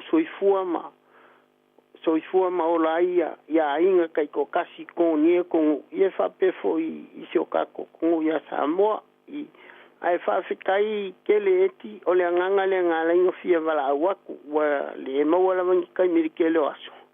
A le anganga whawhikai. Ia lo whangia le kua lo soi fua kaumamori. Ia maua pēra lo fia ngalo. Ai mai se o le upofola le kua lo e mamori mai pēri ke leo por kalame. Koi tepa le ainga e whamua mai lava le fio ngā le tua.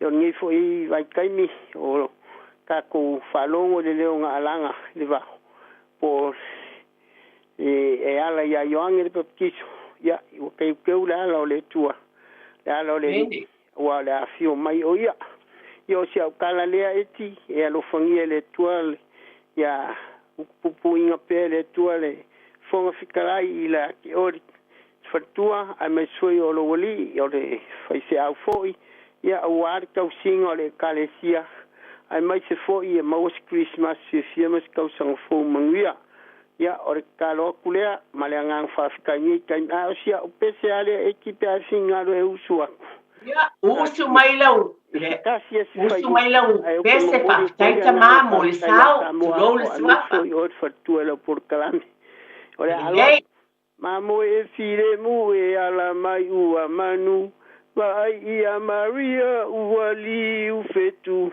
wo ne ile aso ole afana ai lonalo e fai ma faola ile langi wono polonga o te pese fia ile mesia tau ai ole upuna tu sia e ile mio wo ne ile aso ole afana mai lonalo e fai ma whaola I le larolangi ua no whapolonga. Ia, whamanguia le tua I lau whafuanga Samoa whaftaikele e ki moro wavangoa. So I fua. Whawhetaitele. Whawhetaitele wa au tu mo le whongafongaina mai o le nā. Pese mātango fie. Whamanatu mai e moni lava upo le pese pe ona e. Tau noa pe usuina mai. Whawhetaitele lava mo lo usao le tātou Polokalame. Ia, o lea wa iei se tātou wala au. Ia, tai atonu. Taito atonu o le tā wala au muli muli lea. Ia ona whapena lea ma le whaanolo tele lava. Ia ona avatu ai lea o le whai ungo o le tātou Polokalame no le tātou taime. A tātou wala au muli muli lei. Talo whātu I lea o lungo le tātou leina ma le whaanolo tele lava o le suafa. So I fua manuia whaletua eti o se pela le lunga le lainga. Se pela talo whalava tina I e Samoa ia. O le tātou wala au muli muli mo le nei foi. Ia ona wala au nau wha longo atu le mātango fio o lau Polokalame pe tai e te le wala au atu au wha longo atu. Ia lau Polokalame muli muli lea. Ia vea ia nei tu lai. O mori atu ai le anganga o le whawhatai I upu whala I au ia sa uma o lau Polokalame wha o ngā mo mātou. Ai whawhatai tele fo I le sunga I le whawhia ngainga I a pasta lui ma le whalitua.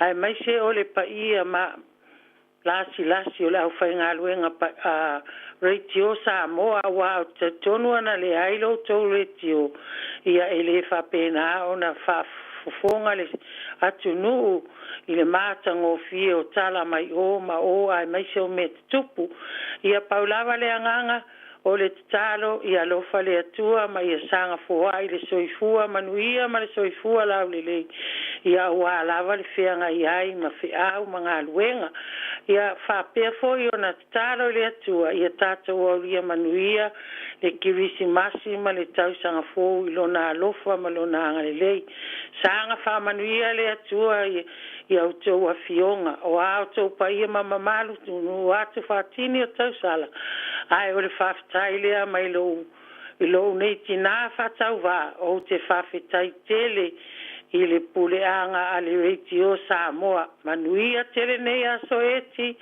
manuia foi le alo whai vai tiu te toi o le aso whawhitai manuia lava le nei aso whawhitai tele lava se pela ia te o tina mo le bala au mai e mai sa whaamanuianga sa moni lava le saunoanga I sunga le whawhiangainga e mai sa le au whainga luenga ai whawhitai tele lava mo lo sao o le langona ia tau ina ia a mai se fina ngalo o tau I le neite lasa mea le leina whaia le atua mo lo ainga ia tunu leo e saunoa ia le alofa leo le atua I lo ainga a wala le tau tua le nei ala leo le tulu loa loa lava I tātou Polokalame e tā ua tele le tau mo whaia le au whainga luenga mai lātou umanei e fufonga ina atu a wālawa le manuia o tātou tangata anu Samoa. E ngata New Zealand nei o atunu ue mamau ai whaptei te lava se pela. Ia lau sunga teito, o la atu e fufonga ina atu ingoa, o le tā penai, o le tā sei e whai muni o la a wha awopea, a o ingoa o wha popo mai atunu o lewa e wha fufonga ina, o le tinaya mea fōu, mai se foio, sā, autu I saia, ma se pela, ia tau no le nau whaopopo le toa ono le vai sā o tua nai. Ia o na mawaile o le toa spulu o I la tau o te le sia, le au, tāvita, la vai, a tōnina, o stione, mea fōu, sā autu, se pela. Ia e se fulu suafa, a le ase ina muni muli e sunga ia nga taito. Ia le tātou whaamanuianga e tōru moe o le a whaamanuiaina. Al nei taimi, o loo iei nai minute o loo tutoe lava o tātou Polokalame. Ona e tāua lava I se manatu ia tea, o le tātou Polokalame muli muli o le tausanga I lua afe lua o le wha. Langona lama ia iese au ngā mō tātou ainga. Pela mana o wavati o te lena tia, e ieilu I tau I o tātou ainga uma lava, o le mea moni lea. O te tau atu lava ma loo whaaloalo ma le whaamaoni lu. Io o fo I loo ainga. La mātou savalinga le nei tau sanga atoa ia te I māua, ma le whanau, ma whanau. Tele lu I tau sa whianga iai. Ai o le alofa o le atua, na whesoasoa ni ai na manui ai le ainga.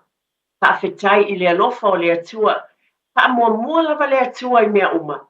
Na whesoasoa ni mai ai, o isi taimi, e ngata le iloa o le tangata, ia tea ulava ia. A o le alofa o le atua na ye musui ai, o te tau fo I iai lu I tau te tono le ngā luenga le atua, o le mea moni lea. E le whapea e ka le sia na solonga, le ai, e iei taimi, e iei lu I tau, ai a mai e le atua lo na file mo, ma le poto ma le ata mai, o mei o te whawhetai e ia u le atua, pēna o watu tau mai o le a, se mea o whaia le atua. O le mea le o watu, e se le tele o wawenga le atua na whaia I lo a inga. Pa manwei na ai le whanau, pa pēnai tono le e ka le sia, o le tausanga le nei wa ato I le balu sifuma le tasi, o tausanga. O te whaktai I le atua. A o lea lava na whailonga ina le sifuma lua Novema, na te talo ama whaktai. Whaktai lo ainga, ma sia mātou au lotu na whaile te talo. Pau le mea na whaamomo, a le winga se whaamatalanga. O mea ia le whaia le atua. O te whaktai o le toi tepa I le ainga. Na o avatu le aunga, o le ase mea ua whaia le atua mo lo ainga. Wa ulava ia, lo ainga lotu, o ka le alofa o le atua. O le tausanga le nei, o te avatu wa o talamoni, a le o te moli mau le alofa o le atua. Wa uma aia na te tongi uma mātou fale, mātou whanua o le e ka le sia. E tolu fale o le o te tuai, ma le whanua, ma e a uma na te tongi I le masina o me. Le ai se e tālaf, se fulu ma le tasi tausanga, na mātou whaatauina ai, ma le lua afe se fulu, le ai se fulu tolu tausanga, ai uma le lena tongi, o mea ia o te tufatu, o te le ma, o te fia tau lumo tangata, ona e le o se mimita, le ai, a langona, tu tepa le ainga, o le ainga o le atuala na e ka le sia, o leo te whaaftaia I le atua, I le anganga o tangata tāpuai. Le e ka le sia, e le to tele ni tangata. Aina mawhailo lato loto te tele, ma le ala lofa I le atua. O mea, e tala noa tuai, e tia Porkalame te pa le ainga. O lo maua e maa ma le tamā, le manuia ma le maloloina e whaatino I nai. Manuia le whanau, tonu whai mai le upu a matanga o le. O Porkalame nei, I le vā o mātua ma whanau. O upu ia I tono, o loo va aia le alofa le atua I tono le maa ua ainga le vā. Fui pena o whai atu. E le ai se tasi o I tātātou ainga umalava, e ieilu I tau. Ai peo na tā ua le tina lea. Vai na ta talo mo le la tama I tolu sifulu ma le ono tausanga. Ai o talia le wha o le tanga o le etoin ava, o le etoin tau mawha I stapa. Pe o mea ia toi whaatepa I tono le ainga, monisi o ainga. Ai o te tauatu le alofa o le atua mo I tātou umalawa, o le nālawa I te moli mau o I lo ainga mo tātou ainga. Nei fo I taimi, e po kanto e tepa le ainga o le awhai wina le nei tausanga, e o te mo moli le whaafitai, o lo ainga fo I le ala leo le Radio Samoa. O lo ainga fo I lea, o te whaafitai, te manatua, te mana tunatu, e le sunga ia pasta ene sa ngala. O wala uwina le atu o whai uwina na ngā luenga. E o te whaafitai, a tono e mone le upo paulo le na whapea nei le tusi. O te whaafitai I le atua, o na o oeti mo teo. A tono whaiwhaona o whapea le nei tai au. O te whaafitai le nei foi, le sunga le whaifi au ia ene sa ngala ma moe mitinga. Na sao noa to te leo nisi, wa avea le ala leo le nei. Ma ona ainga. O lo ainga fo I la leo le nei. Ma le taimi na whaavae mai ai. Tausanga I tele o mabai o lua sifulu mo na tupu le amatanga lang. Stunga ia ene sa ngala, ma le whale tua ia lili o lo soifua mai pea. Pa manuia tele le atua ia te oe lilia, le tina. Ai o lo ainga fo I lea. Na ua bato le ongo le aso le nei, e se tala noa mai o le ale mea le lei o whaia le atua I lo ainga. O te tala noa ese le tele o mea le lei o whaia le atua le ainga o le ala leo. Whaafetai tele mai le taele o lo loto. Whaafetai ai ai lātou uma lava. Au whai ngā luenga o e ngā lulue o lo tau sila fia i sisunga ia wao. Lātou uma. Tono e ka le sia o lo ngā lulue ai. Tono ainga o whaletua. O alo ma whanau o le nātou sila fia le au pasala lau o te musu e whaala wasun te ua ngalo ia te au suaf. Ala o sila fia le atua. Lo nā lofa i lo ainga lea o e te tono le nei ala leo. Nei tai au. Whaafetai tele. Moli atu ma le taele o lo loto. O te moli tele atu la o whaafetai lo tau pa ia ma le mamalu. Sa moi o tūlanga whaalupe le au whai ngā luenga pa ia le atua. Tele fo i tai me whelua i rei ma tō tele o nisi o le au whai ngā luenga. Tau te sao noa mai, e whaafetai mai, o lau te talo fo i whaafetai le whaangaloina lama. O lau tau te talo te sunga i whaafea ngainga mai, ka i tai o e ka le sia o keu sia no uma. O tau talo sanga mōlia, ma lau tau wanga le lei, o lo o manuia ai ngā luenga. E le sunga ia lui poni whaasio ma le whaletua ia ane ma le au whai ngā luenga nei, maa unei le tina. Mai le toi tepa i le aiga nei tau sanga. O te momoli te le atu la whaafetai tele lava i lo tau pa ia ma le mamalu i ainga uma. O se tala o nele tina eso o whaale tonu, ia la fua i nu le aina. A la tuot nei taimi le sunga le, a oa o taito, a maale lua te wha umi se tala o no tapol kalame mulmule nei tau sang. O le la astu ina, o la e se ia mai ma e sao no mai. O wai o lua lua ina, ia tato wha i longa e tolu.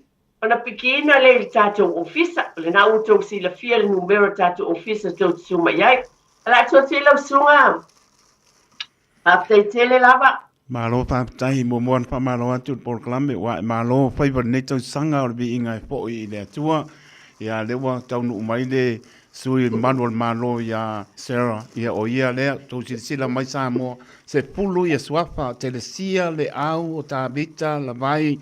Antonina, Sione, mea fou, sa, au tu, se pena le tō whanen whaapopo mai nei eti, ia leo a sila mai, ia ole ipua lea e whai ai mako sei, ia o le wha maoni o le mea tāua o sila mai, ia asu mai alau sunga le maro malo, ia leo a tō sila mai, wa mai lona a ao, ia... Constable Sarah Christmas.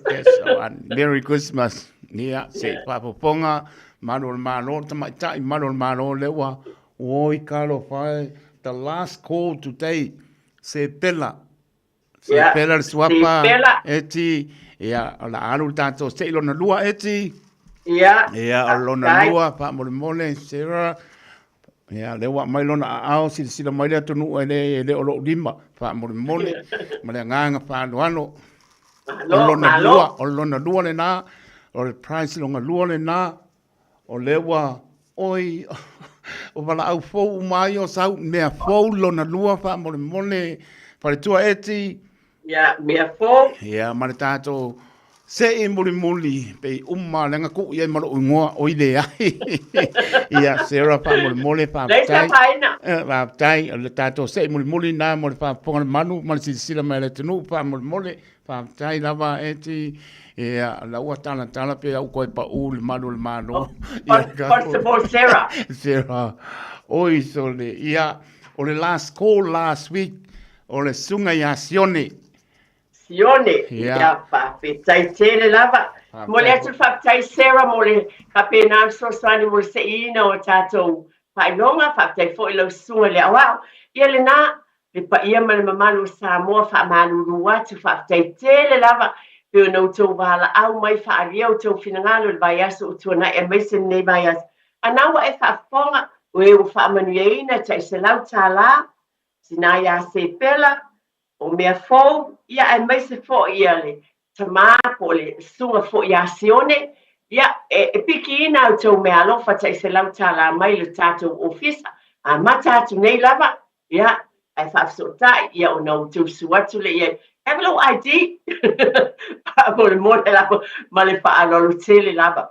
Ia, whaafitai mo le taliena o tonu tō mōta malawa. Mai le taele lava o lo lota o te whaafeiloa, o te whaafetai tele atua I lava. Ia se upu wa se whaametalanga o te tali tonu e iai. Ne tau sanga atua, ma le tau tua whaale lava a mele tina. Whaamangalo lo leo, o langona ia tea o le tautua lava ma le whaaloalo, I lo tau pa ia ma le man, ai lava se au ngā, o le nei por kalame I tangata e to tasi, o le tatalo I vi ia lava le atua, Whaafteitele I sunga ia lui pon whaasio ma le whaletua ia ane, ai maise le mamanu o le au whai ngā luenga malama, le ala po le vaveao, me lava le sunga le awa o oi, tiu te muli o le po uma. Whaafteitele lava I o tau sunga ia wao, ti a kono, o alo ma whanau o whaletua, o lo tautua ina le ala leo. A wala fo le whaafonga tātou o tino. Ai malita ele o lo loto ia te o tau umalam, o lau te talo. Ia manuia tele lava le kiwisi masi ma le tau sanga fō.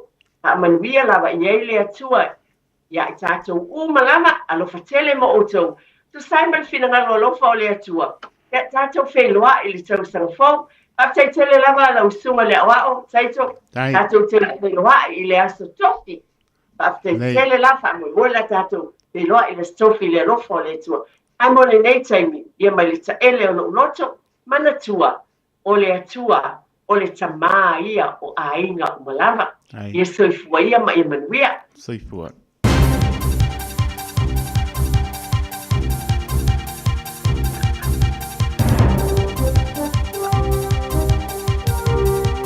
Tele lava taito. In this update, an advocacy group says businesses will be able to absorb next April's minimum wage rise better than previous higher hikes. The adult minimum wage will go up 35 cents to $23.50. That's a lift of 1.5%. The government says the moderate increase reflects the current economic climate and labour market. The Employers and Manufacturers Association's Alan McDonald says announcing it pre-Christmas is helpful. It's before or around about the time a lot of businesses will be doing their budgeting for the new year, because a lot of businesses are on that April 1 to March 30 cycle.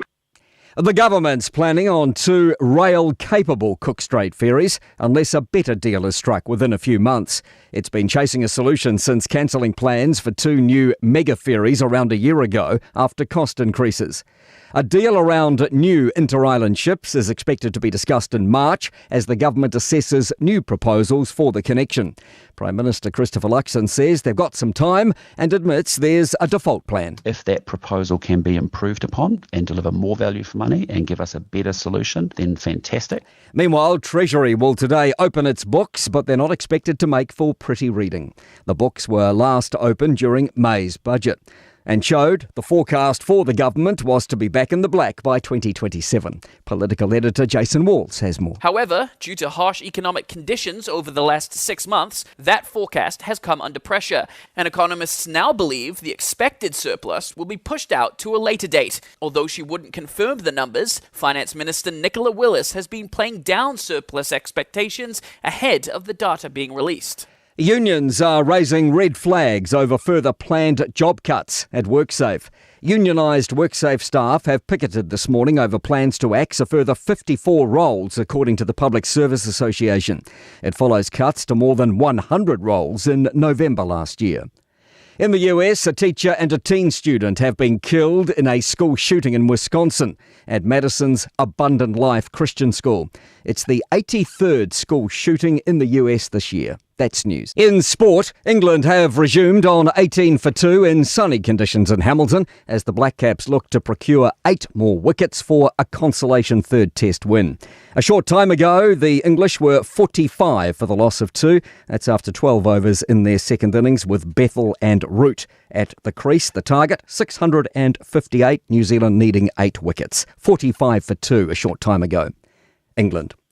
The Wellington Phoenix have re-signed defender Tim Payne for a further 3 A-League football seasons. Adam Cooper reports from Phoenix HQ. The All Whites fullback has extended his stay at the club until 2028, 9 years on from first joining the team. Payne has acknowledged the opportunity to play consistently at right back for the Phoenix has aided his growth. The 30-year-old says he's very settled at the Phoenix and believes in what coach Giancarlo Italiano and his staff have done.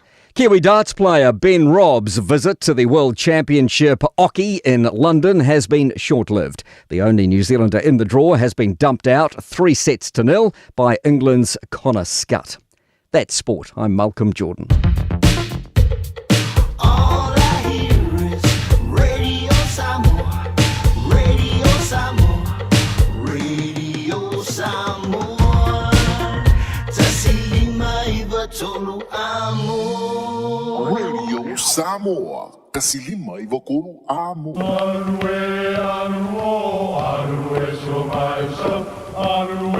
O Samoa o le atunu ua mai au na tofi.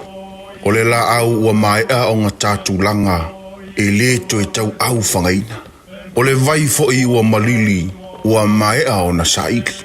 A o lau polo kalame o le vau filifili. Ua na o se toi wha manatu.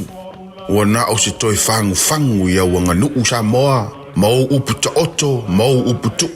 E ala lea i ala ngā upu ma muanga ngana ma le vau ngana. A wane i emisia le tātou polo kalame. Iafi afi o aso lua ta itasi le itu la e valu i lunga o le Radio Samoa. Ia manu ia tele, lau mai moanga ma lau whaasausaunga Samoa. Tala falava Samoa o foi nei o eni ma le tatou whale tā vale lau iloa o le Car for You.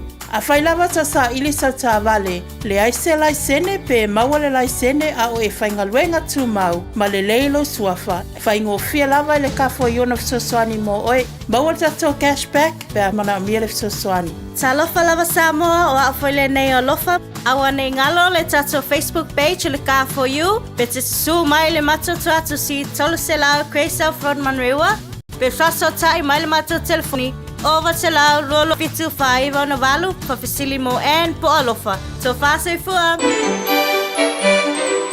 Ua lata mai le aso e whamanatu ai le whana wai o Yesu ro tātua ni whaola le pepe o Kirisimasi. Po e mai se video a oe malo ainga a o usu ina se pese o Kirisimasi ia o vatu manatolu se furu se kone. Lafo mai le video ilo penga ta whailangi radiosamoa.co.nz/Kirisimasi. A mata nei roa lau tama whainga ma vawe lafo mai le video e whaangata le aso lua se furu a tesema. O le a whaire se i le aso lava na ili se furu le tai au. Whamone mone whai tau manino a iainga i lunga lau penga ta whailangi radiosamoa.co.nz. Mo nisi whamtalanga whaafsota e mailo fisa i le lua ono rua tasi lima iwa tolu. Ia manuia tele le Kirisimasi ma le tausafou, mai le punenga ma le whaingaruenga a le Radio Samoa.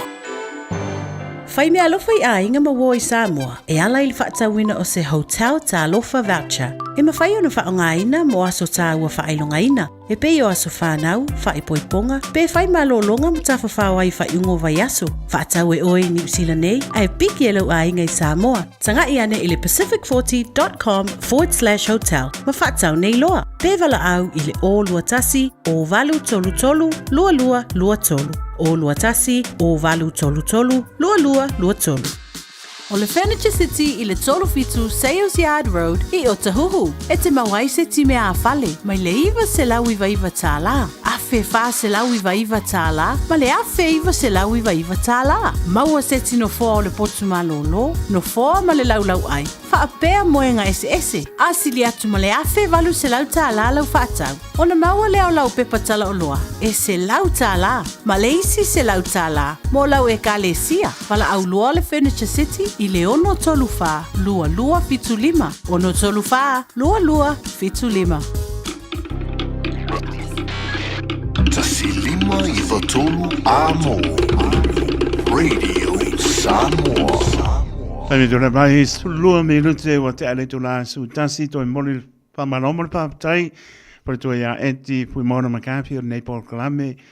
Tōna tō sangare upai wina. Io ngā ruenga leilama tātou te paia. Io tātou lawa ni au ono pātau waa. Ane pa ia ma maru ai fo ilvi inga le tua. Mone tōi whamaro. Pōrenga le Radio Samoa. Mō mātou pātau waa. Nau whiongana pare tua eti. Mārore pale, mārore nsai. Wai mo mia Paul Kalame. Ia o le vi ngai po ile tua manuia le lua ngā ruenga ma le sunga papenga ia alsana pui mon makafi ia mesele ator ko e kane sia lo soifua i le na po tau sanga ia spa pongo nei Paul Kalame na mi lute pat mai ne pinga le ua i le i o to tonga tala mai Samoa me se o tala mai i ma o la langi apa le tu la sutasi tato po i Samoa e le Kia. Ma no tia. Ia, so tai po le ma pare tua ia poki ma le vaenga ma Samoa.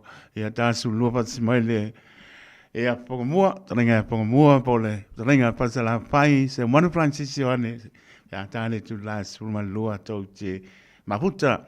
Patalo pa atu mano le tonu au kilani manu tu jua pe lava maputa mai ai mai fa ponga mai lo fa tau va nga ia tonu e mau ya to patalo fa tu talo fa lava ma lo le polau so fo mria ma ai fo le tau pia pia le ne fo tau sa ya le inga fo ile tua ilona nga le me sili sa unia le to so fo mo tatu wala le lavo ma ai atu nai va ya so toi ya fa mo na ma oni ma le lo fo le li ya au to so fo tatu wala mo file mo ne li ya so fa na tu nai so fo mo ne li fa ola ye so ke riso le am tanto mo e sto so fo lo nangale le ya pa ma lo ma lo tanto no pa tanto pa fo i le ma lo le no lungo le app fo linga ma lungo le YouTube channel ya ma lo pa mai ya me se la lo to tali ai no lo pa ta va i mo to ma ya pa mi le la singo le ni aso pe la va nga ai le lo fa ma le le tua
tātou te langona paatasi, le spili o nei poi taimi e pe ona si le pia mano le tunu la langi atola o ke siano pa tua tu la lata no tātou mai nga e le pai unga nei tau sanga o staimi tā ua o tau pingalo mo tātou roto ia me pamnatu ina o soi fua mai o tātou ri pa ona ia tu le mentai po le ale au wala o fio mai ale tupo le li o li o ina tātou te angai ai ia so umaro tau soi fua maro wala ai nei patunu ina maro le tanu leo pat mai ia leo mai ali ia wa po itala oto tala mai Samoa ia misa lalangi atoa ia wa po pa ponga maro le tātou tunu so wa ai po pel meu ko ki ka lau ka mai pei as ko ko san me la ngai mai ia le ngang pa lo pa tala pa tu lo ele ma lo la vale fo lau mai no sa ma tango piele lo fo le li ta to bana pe ia pe no ai pe le ngang le tai pa tala pa ia pi ama fo I lo fa ta lo fa taito ile nei tai au fo vi ele li o le o toi ta ma futa le nei tai au fa ta lo fa tu fo ile mamalo se tātou atu nuu langi matafi, so I fua manuia ia ile neia so lua vi ia le li I o tātou toi mawasisi aso e tātou te mafuta ai ia mwhapena ai fo e na tātou whaasoa, ia tarata no fo inisio o tōtonga ia o tala fo ia o tala mai atunu me tātou atunu I Samoa, ia me se fo ile neia tunu o tātou au mawai, mwhapena fo ile lalolangi. Ma lo pa tai le la mo taso ba mai si ui po I o nga wenga le po I tau sanga ya me se po le malo le atunu o la mo po la to mano longa ia malo lo ko mo ko le ai ka ko le ona ka ko ia me ta o le na ia pa la va le po le bane tau tala mal pa lo mo mo le pa pon malo le atunu ko pisang el ka ska mo ki ina e pisa ia te tia. Len ko pisi ang ele kai minga. Oi pisi, oi ia. O pe au ki langi po. O le pisi le su e po fea oi. Oi, le pela na eta o le lopo au ki langi sau te po au ki langi ma tu le o. Ko le opo ko lu la vea. Ai pero lo ai sole. Ai ia pa wan me o le fa au pe nga no fa anga mo mai por klame me so o to fine bane o pa ia mo man ia ai se I o le la e umano o ke pasa sa o ia na o lo ia le wot la ia se o ngange ia se uso po ia la nga mai ale numero po la o ke la makala ko o le a po Omilton la para le antibiotic o le ngana la ke la kuma ma baku ia whakarikari e poringi ia so ia ma no pa tai o le tai mi tu tanga wia le ofio te mai tai e pe le opere tunu lang sa mo fi no fa si no I swing o le tau I tu tonu o le fa msinonga so le ngatu la pong fa ba ma lo pa sta tala ia sa le lava ia on le tasi le o report le mo fa no tu fa tasi mai le afia ngangan mana ia o tala foi pe na e folasia ia mai lo tata watu no ia e wi o nisio tala e tau fa sino ia tata tangata no ia o le tasi le o mata apu o le o fa penaun fa atino I tonu o Netherlands e pe ona ia la le tata reporti le o fa penaun fa mawina I tala fa solpito ia o le fa sinonga fa va malo po le World Court of Justice I le atunu le nei o le Netherlands le iai po le sfai o se sao Samoa I folasanga fa atu la fono pe ona fa atino nei ma a wai atu aini se o sui o se tatou malo I mata apu nei tau o suinga onga le tau ia e pe la ona iai ona folasia ila ele loia Silia se tatou malo ia lana fionga ia por sunga fo ia su a Helen Woolwork ia fa pena fo le fa ulunga ia o le mtanga luenga le vai fafo ia po le Foreign Affairs ia ila fionga ia pestano me simi ia fa pena fo manisio loia sinia se tatou atunu ma le to atele lava o sui o Samoa sa fa pena ona awai ia I fola sanga fo po submissions o Samoa le na fa tino ia mo le tasi fo ila leo o mata upo peona ta anfolasia ia i finaunga leo fasino i swinga o ngaunga le tau ia po swinga maale ale o le tau po le climate change ia peona iai e whamawina o le ivas fuluono ia tunu leo whapena o na awai ia i tutonu foi o lea foi finaunga ia o atu ia tu foi o la tau folasanga i le finaunga leo whatu lafono leo fia Samoa ai se fulma tasi whaala putuputonga tuma oti po organizations ia o le tūlanga la iai, o le mata apu lea taito e peona iai, ua leva ia taimi po masina fo. Sa whapena o na whaurwhale atuai ia manatu, ia po o finangalo foi, ia anisio o atu moto le Pasifika, le au fia e Samoa. Pelana tau la mua i Vanuatu. Ia tu sai foi matato reporti. Ia e mese foi o nisio o whaasa launga umwhaiona tu maua mai foi. Ia wa foi se isi vaenga ina ia manino el to telo se tatu watu no.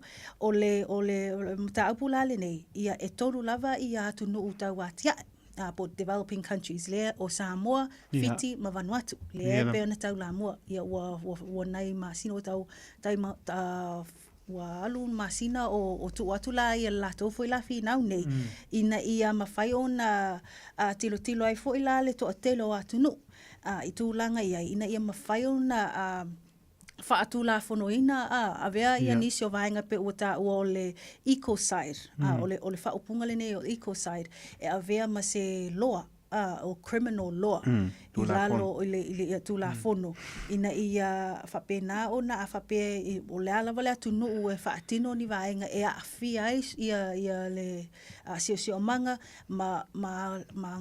ma atili ai ona whaaleanga ina le telo o vaenga pe ona iai la le wa fia le telo le Pasifika ia e mese lava i tula le swinga aunga le tau ia o le pela na ona whamanino ai o le nei mataupu e le whapea o le o ana pōna a matai po le lava ia so le o submissions ni ai e pe na taua i wa whaia le a fionga ia sua ia whapena foi la fionga ia pesta ia marito a tele lava o tatou swinga o le malo o lo i tono Netherlands i le taimine ia o nisi o vaenga o submissions ina ia whapena ona lango ai foi o lātou manatu i le fio masino o taluai lena a mata mai e foi lātou whinaunga le nei a taito?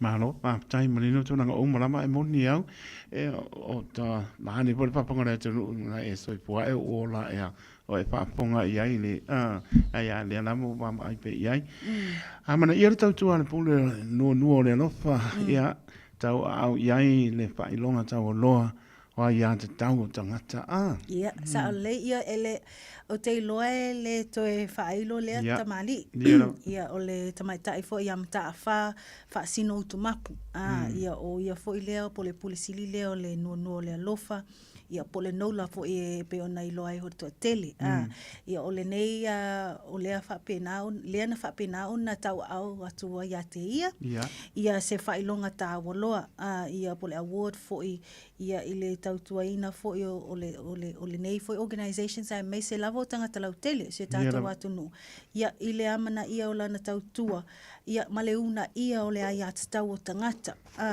ia ai mai se lava tūlanga ia i pe ana ia i fo i lana ia advocacy program ia male tele o le ngaluenga whaatino malona ia fo i pito la au i le noula o le whapena o na le una io ai atatau o tangata ia fianga tu maori soifua ia ina ia tutusa le ia atatau i lātou ia fianga tu maori soifua mai lātou e le o whapena o na iai ni afianga ia o le soifua ia o le tūlanga la na pe o na iai ia le tatou reporti ua whapena o na mana ia le tautua fo ia le tamaita ia mata awha ia awa fo ilo na sau ue ua lewa tau sanga o tautua le nei tamaita i tutono se tatou watunu ia ma o le nā la ia ua whapena o na tui nato i la nei award ia po o le nei fo ia whailonga tāwaloa ia uta o le whailonga tāwaloa mo ai atatau tangata taito?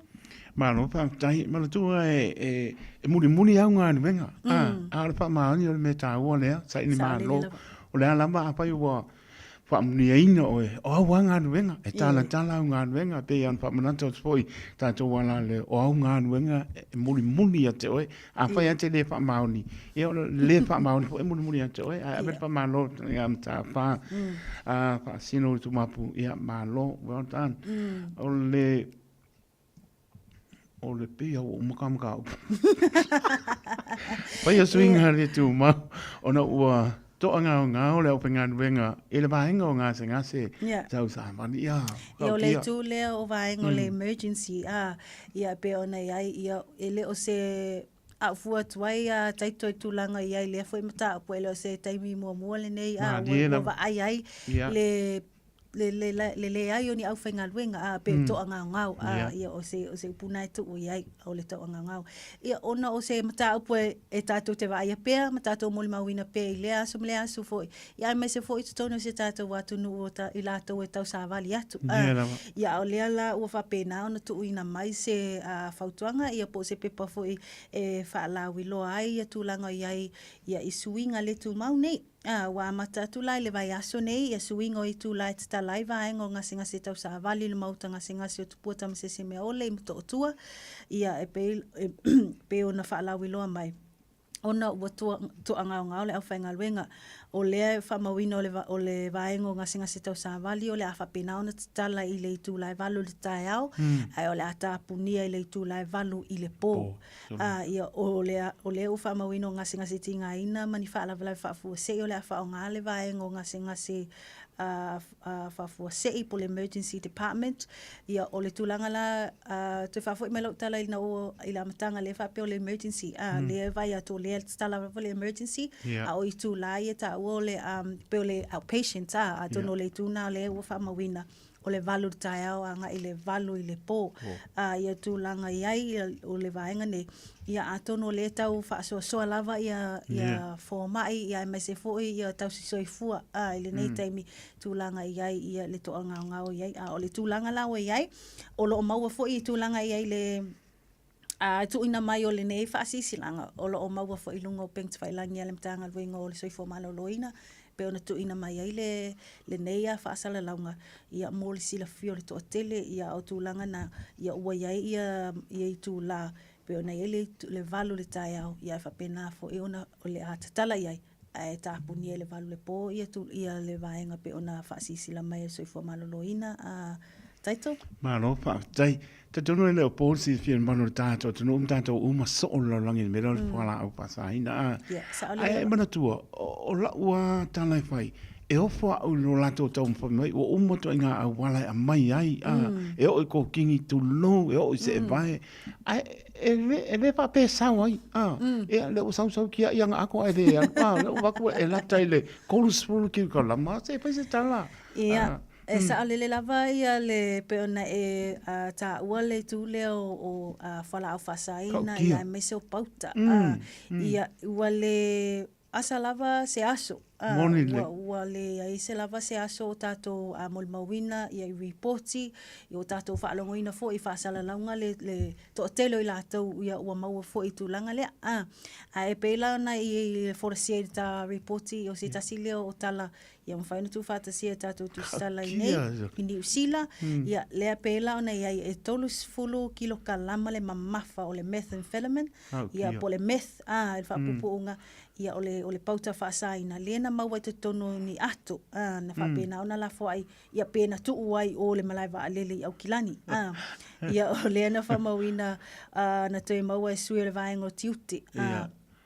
Ua lepi kia le tangata malanga ai ua whaataatia. Ua whaataatia au le lo maa ua po feo le tu o le malaiwa alele. O le malaiwa alele lea na tuu iai pena malafua e le tangata le ato ia e peo le tūlanga na ia e tolus fulu kilo kalama le mamafa ai o le eta ua o le lua sefulu valu tesi ma le 5 kilokalama e 10.7. faatusaina lea mo le sefulu tesi ma le fitu miliona le value Yeah. pe a faapena Yeah. tuu le faaliliu i le tulaga o le tupe i le tau e faatau ai ae e oo atu lava le lua sefulu iva tesi ma le 1 miliona e faatupeina o le aafiaga o tagata pe a faapena ona oo itua i tulaga e faatau ai tagata o le faiʻuga la le vaiaso lea na le faapena ona mau ai lenei afifi ae o le a faapena ona o loo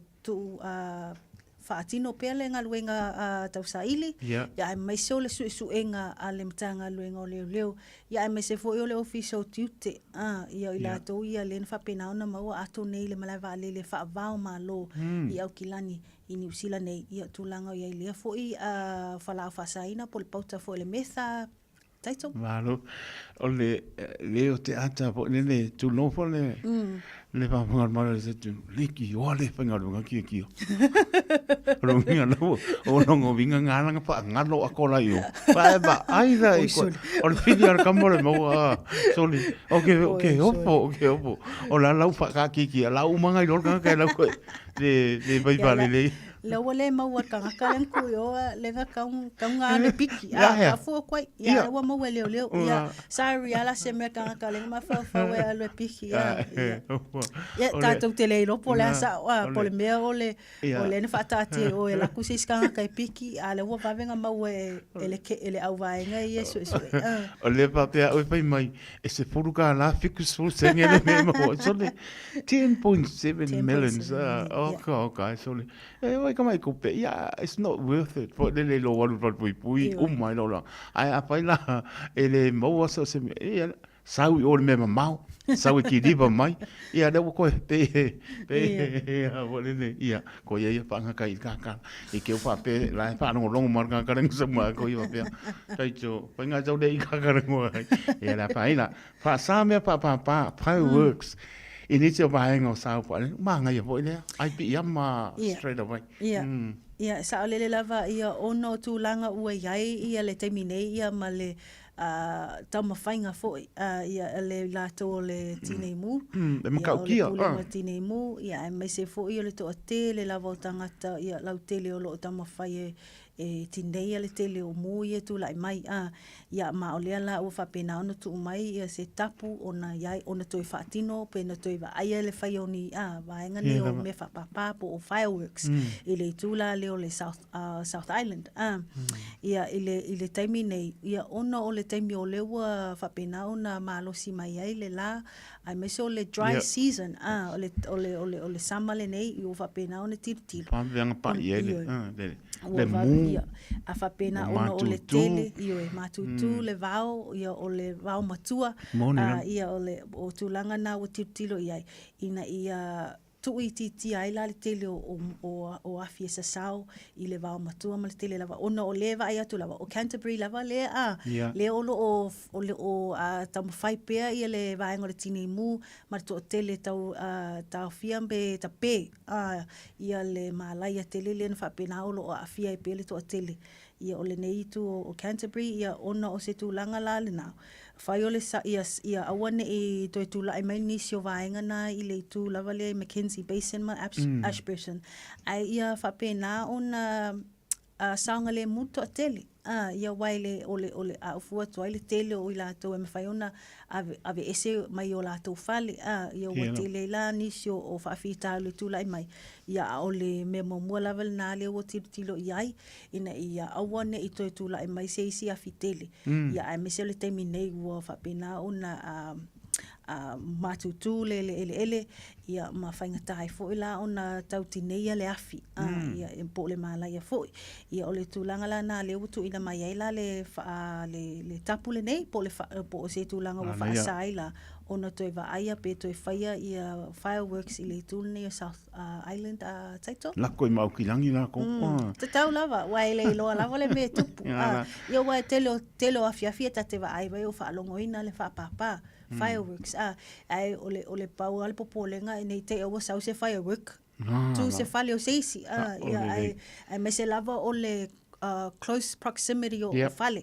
po o le lata o le felata i o fale ia i tonu o le taulanga e mese lava ia i tu uma ia wale to ia ni spaces te telefone ia o le tulanga na ia o le popolenga ina ia to isa sao le afi ia matele ai foi la el fafi tauli ia ma Lucia foi la o le tele o isi o vaenga ia ale atanga la tele taito Mano pa tai mura tu pa mano ma pa tai do no eri mano le pa tonu ina o faiva ne so mo na mai le tonu lau po fanga ne so inga no ngo toi ia pa mo la mai le tu pa tai po le su mai tala mai au ma tango pie po pa po ngol maro le tonu pe la mano vet o anga no venga mai on tato fa yo tato ni o na le nga e mo lunga bi inga po le tu manuia nga no ngo toi ala pa tu pa mai mai po mananga pa ron Whaftaitaita mo la awanoa ia manatua i le mamalu se tātou atunu e maua umalava le au te lengo o nei reporti i lunga o peng te whailangi ia le itu lau o se tātou le itio, le Radio Samoa, le website, le Radio Samoa, ia ai mese fo i lunga le Facebook page, le atu ina atu waini si o tātou tala ia e mata mai mua, ia mawhaitau manino ia inis i le atoanga o nei reporti ia mai ua mawhaiona tu whātasia mai Samoa, New Zealand nei ia awhapena au Setalia ma le lalulangi atoa e le ngata leo o le Pasifika ia o se pauna o se tūlanga i aile nei i tu la taito whaaftai molo awanoa manu te le ina 5 o tutoe le nei aso ia whapena fo le mamalo se tātou watunu soifua ma Emanuia soifua ia Ua mawhai o na aura tula polo kalame le leimo o ia so taitasi o na o le langolango malo si le whale maliu a se alo le atunuu o ese tātupu Funeral Directors i Manukau City. Talo falava o le whata alise numero 2. I le whata o tō lusu malua whaipo lusu malaiva. Ia e loa le tangata whata alise i ana ngā ruenga e tū o ie lumo tupu a le tū i lumo tangata anu. O le whata alise pa le diligence o lona loloto maleo ngā. E te tau ana tātou i loa, ina ia tapasa ina le ailo tātou wola ta wivi, male manuia le lei. Te maua mai se whaalau te leina, i le whata o tō loa sumu whai upo e sumaltasi. E mawhai ona i loa le tā maila nā mio, pe sao ona le lei, male tonu. O le tūlanga o iei le tangata atoa, i le tusia e Solomona o le tama. E mua pe mua, e le ia afia tele o loo i le vaenga a mata o le tama muli po le teine muli o Just Begun a Virgin. O le upu whaatawaina e te talai le loto o manatu o le poto o Solomona o le sa o le leibo le pure pe tonu o right.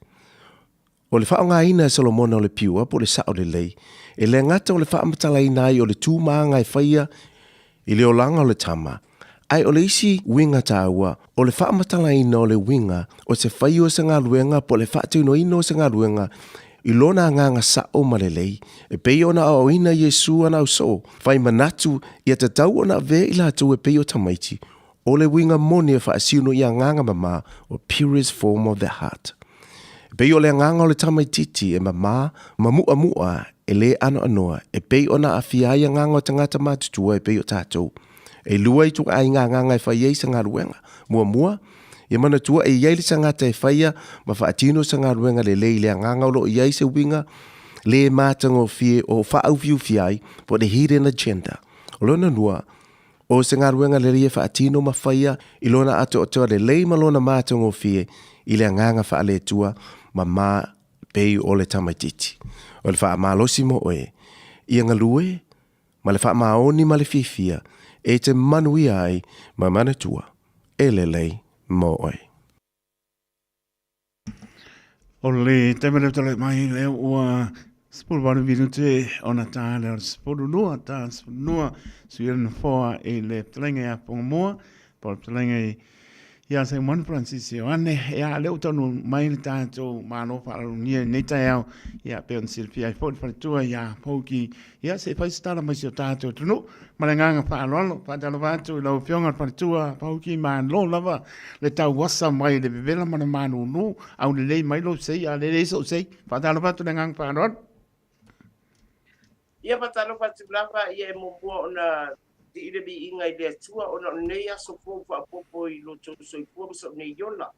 Ai te whaamaloa tu I bōma pa anga uma o le nei lava Wa toi o na ia so on tatou wa bia le whamana tuina o le soifua mai o tatou. Ia na. Ali paula ia. Pe ona iere ke risi masi ia ma lo lava soifua. Le nei lava lo tatou mafutava aia pea ia maua pea tala pipia ia wa faa Pateleina uma pa anga tato po kalama al fifi mai. O te pataro patoi fo I fa pia nga taulang so se pata pa taulanga. Ia opisi ni stetele opisi ni siraiti. Ma so se matanga benga. Pa inga benga I oto uma. Ia tunu e mamau masamo nei. Ma lo lava soifua. Ma rota no no fiona pa tua pauki o le wa pongan mano tato no moni au e le po se fia tato anga e tu mo as fia mai se o le fa manatu ina so I fu ma le fa aulo le sa ili ate oi ma una le do lang sala a pauki wa mai se le tala le tau si o tato no nei va nga o le ko kiki a o uli tato pa Ia pa taima pa sile o tulanga lo ia nei sa mua. Ia o nisi o taimi ia o taimi nei o lo a vale lava de la. Ede se tulanga fo I ona sona te wai ai. Ine I pu e la tau e malanga mai fapo. Ide a asa le lale iai o nisi o taimi. E ke ia le oso papo se ina stimunga. O tulanga ma ke suisui a inga nao le tau e pe ona iei samo nei. Ia e paikeke I lava I tatou malanga mai fapo. Ona o tulanga lea e a asa le la. Ia nga o koe fa au di la kike pa ko mai makti mua. Mai lo. So ia I soifua. Ia ma ke ia o koe mai fa to tope try to load for for mai. Ia ai au ona fa I teste pe atau nu mai nei Samoa. Wa fa ia si bebela. Bela. Ia ma mai ko te de swing or tau. E tulanga na pe ona ia tu le tau nei Samoa. A le fa tu mulia la ia Ira au malanga mai fafo. Ia ba ai pa fia pa tu dia se tato wa tunu. Ia ila tu malanga sia si mai aina o fa ala lavi ma so se fa ala le aina. Fa una fa tasi. I le nei fo fa unga nei tsa sanga I bi redi. Ma no pa tai o la lo tai muli nei au te roa pauki. Ia. O la lo tai muli sai e nei New Zealand e fo ia tu no. Ia pa tai tu sai man pa siri o le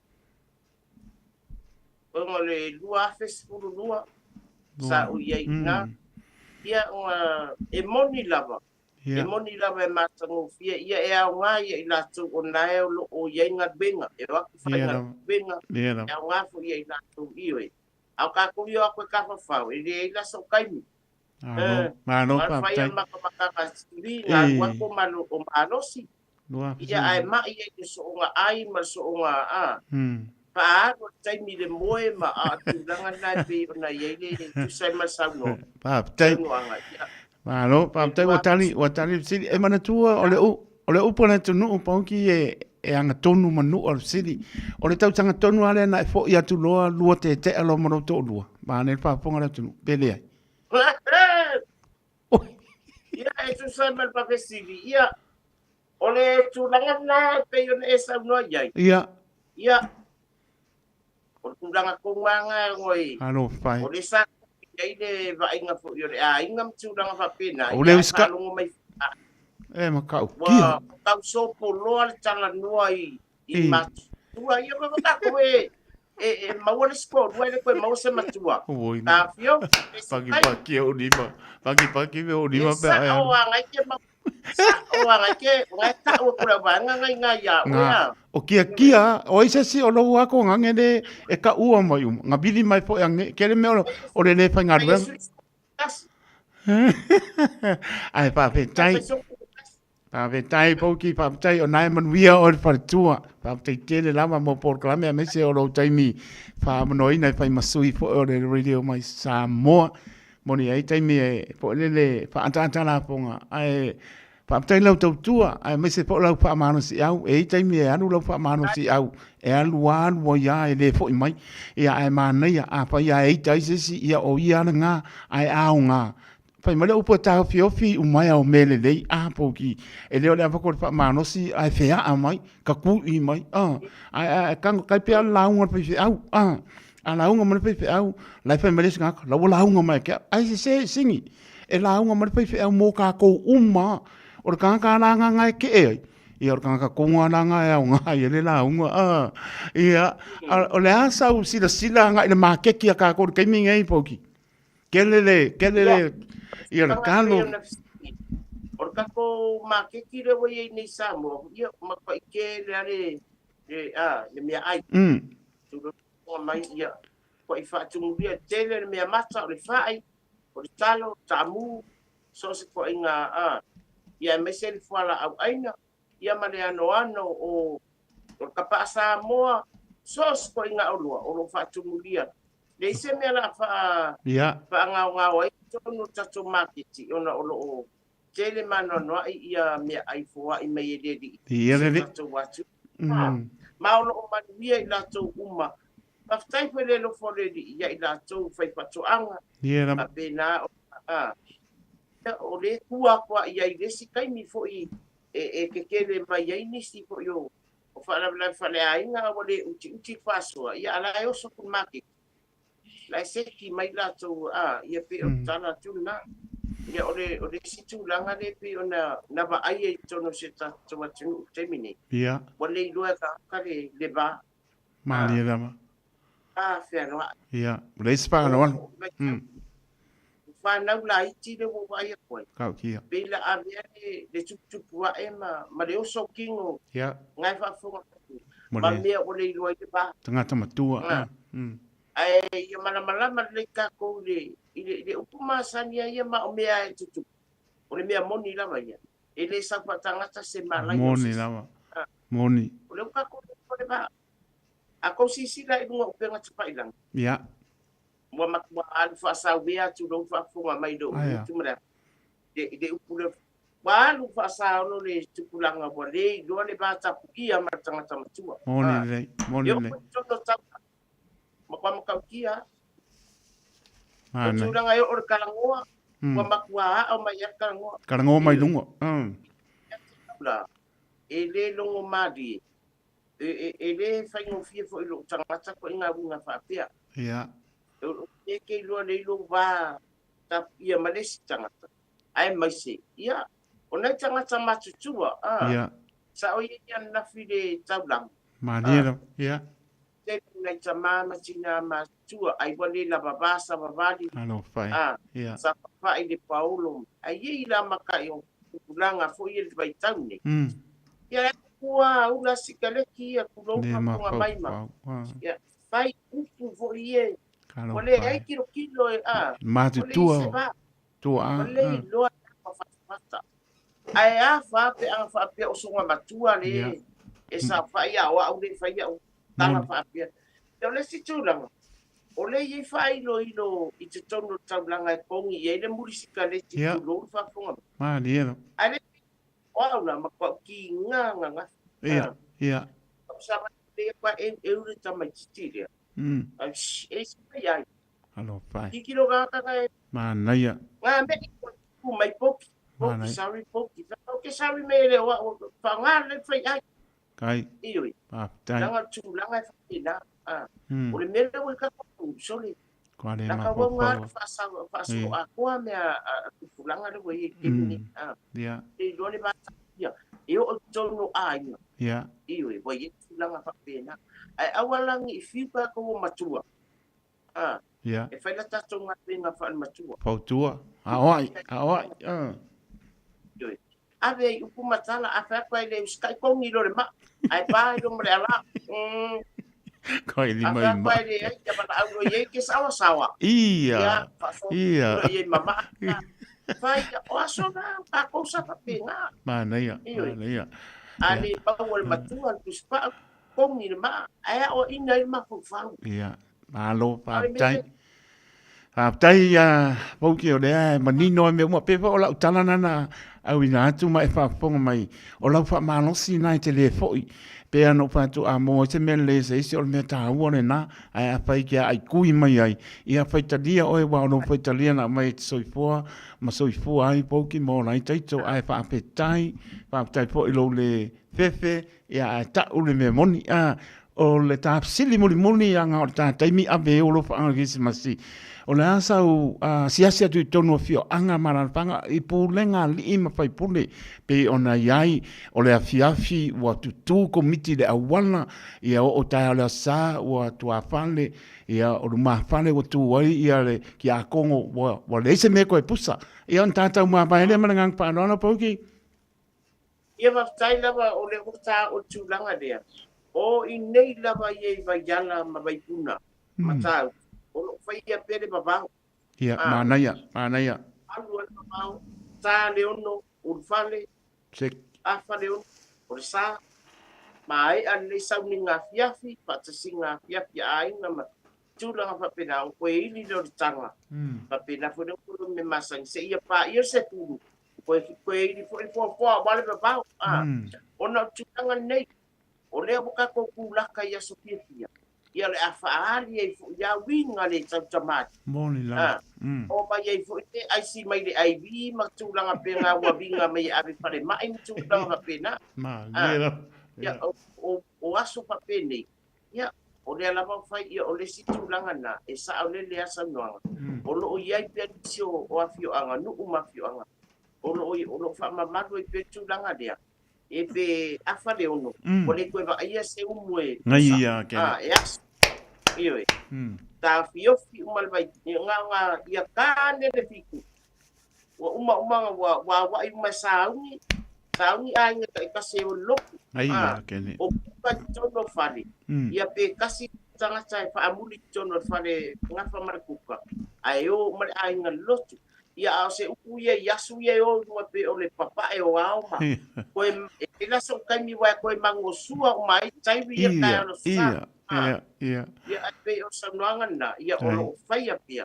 Ia o mai lava de so. Ele ma pai o nga o na tuua o na o mea na sawa. Moni lava. Tua a e o mai de so. Ia o lo whaia pia fo ile babau. Ia o lo tanga na. E fai fo ile na a o le nei. E fai fo ile o le aku pio matala me au ia tunu mamanga ka pao mai ni. Ia o a mionga fo ila. E popo e ina tau. Ia ma fai pole vale I tu ma ngai faat. Ia e pe o le tala tuna tu sai me papsi. Ia o lo fai a pe te lo a fio anga tu langa na pe o na e saunua ia. Ia e o fo ia te minei tono smato nu nei ia. E moni lava tau langa. Ai fai a pele papa o langa makaukia kele. Manaia. Ia e malo fa tai pauki o leo wa manino pe tu langa na le lama pe lava pa ia to fe ia le Israel moni su el fa malama ma baba ayatu o mena soi fua e ai mola e ai tel tonu na lama tu mo ai mese lava tapo inga le li ile aso sa ile mamalu o le tutuo ya kono I tuo maota malawa awang pe ko kasi al ka ngofo ko le o maota malawa ya wa po so mai ai pa te le lama yang le ia mo pe lo so I fo tu loi ya me se fo I tauru ia ya se mo tupu mai ko fa kasi le nga ni fo ya ai manuia ke se masi ma tau sang po lo fionga pa tu ma ai nga ma no fo ano ya me se le ator tu no pa de mia ka peneta ya me fo ia so I to fia le tua ngai le atoa. La upenga lua to fia le atoa. Mo moli atu, mo ngā lofa ke se masi. Ia, me se po stau sang pu tato mo fa tasi fa mnianga le li. Ai la fa to fa mai amarita por kalami mananga fa nono. Ia fa tai lava ia pau de mo de to lo fa anga na yo matu fa le nganga ia yese ma ane wele ia o le aso anga fuanei, ia le vai aso anga fuanei, ia le anga paisia matu nei. Ia mari musanga matonga winga vi ia ine di wa mai ia e mo de telo fa anga tama fa na uma va yala o lala papa au so stafa ne kero pe ia afi fio mai matala mai au tato ma futa tato pia fa tasi ile tato nga winga ia al netu la alo fa tere atu wo ma pa anga uma radio Samoa mes ko kala ma fia mai pa pe ala sunga tu tofi netu la le aso pa manuia le tuam fa fu lo so I fu a wan fe ngai tiu te manga benga tau ave o le aso al nei tu la pa so I fu ia so I fu ia pauki lo patu so I fu ia so I fu o le ese tatupu funeral directors o se fale maliu Samoa o le tali foilea o taimi whengata o na o le malanga al maliu maleoti e mawhaifoi o na latu awinatu ma awina mai tino maliu o e pele mai so o se atu nuo lalolangi wala auno le ese tatupu funeral directors i le lua no lua tolu fitu lua no lua tolu fitu pea fiuane ele se fulu male balu Norman Spencer Drive in Manuka City. Casa Beds and Appliances, o le tali o manaonga, i o loa e whaato tonga ilo mauta, ini tau le lei, toi anangata, e mawai moenga ngā o si tutona New Zealand, wha apea se tino fōa le potumalo lo, lau ai manafoa, TV, la au pese, usa aisa, masini tā lava, telefoni fe aveai, maisi. A whiu ane loa i le whawhituwha Great North Road o tau, po le tolo fituiva Great North Road i Henderson, le Casa Beds and Appliances, telefoni o valu se lau, lua 5 o valu se lau, lua 5 A umaloa ona piki tamaiti a onga i le asolua ma le asolulu o vai aso taitasi. Ona ki mai loa lea o lau leiti o Facebook po le YouTube a le Radio Samoa. I le afa o le tolu i le polo kalame o le tuli matangau. Ea o ai whanau i le ngangana Samoa. Awane imisia e le whanau le polo kalame o le tuli matangau. Ma le wharatua i a Natasha o le saasia i asolua ma le asolulu o vai aso taitasi. Tala falava Samoa o foi nei o eni ma le tatou whale tā wale lauiloa o le Car for You. A whai lava ta sa ili sa tā wale, le aise laisene pe maua le laisene a o e whaingaluenga tū mau ma le leilo suafa. Whaingo fia lava e Car for You na fisoswani mo oe, maua le tatou cashback pe a mana mia le fisoswani. Tala falava Samoa o a foi le nei o lofa, awa nei ngalo le tatou Facebook page o le Car for You, pe te su mai le matoto atu si tolo se lao Craysel Front Manrewa, pe fraso tai mai le mato telefoni, ova se lao lolo a fitu whaiva na walu, pa fisili mo en po alofa. So fasa i fua. E silia ma le se lau fala oloa i Samoa e mawhai ona whaanga i le talofa voucher mo whaatanga alu a inga. E le atua lava se 5 milu te lafu antuai mai New Zealand, Australia, Amerika, mai si antunuu. Ai tau nuu i telefoni ma oloa e whaanga le talofa voucher e whai e le whaatau. E mawhai fui ona tungi e tuai le cash power wha pēr le pili o le vai iso o se taimi. Angai loa i le www.pacific40.com e lafu ai se talofa voucher mo lo a inga i Samoa. Mo nisi whaamatalaga vala umai le olua tasi o valu tolu lua tolu po le info@pacific40.com. Talofa o lau ingo e mele palamo o lau ngaluenga o le sa i le awala ma faufautua i tūlanga tau mo kesi e owa le luas fulfale tupe o mātou ngā lulua i le taiminei a fia whaatau sau fale pe whaale leilo maota pe tuu whaatasi ai tā lafu pe whaatala nofo i tūlanga o lau mo kesi i le taiminei pala au mai loa au i le telefoni o le olua fitu valu tolu fitu valu wha valu o po o li emeli@loanmarket.co.nz o le tutongi o lea au onanga o loo kawa umai fale tupe o loo mātou ngā lue e fuli ai mo oe pala au mai loa au le telefoni o lua fitu valu tolu fitu valu wha valu o.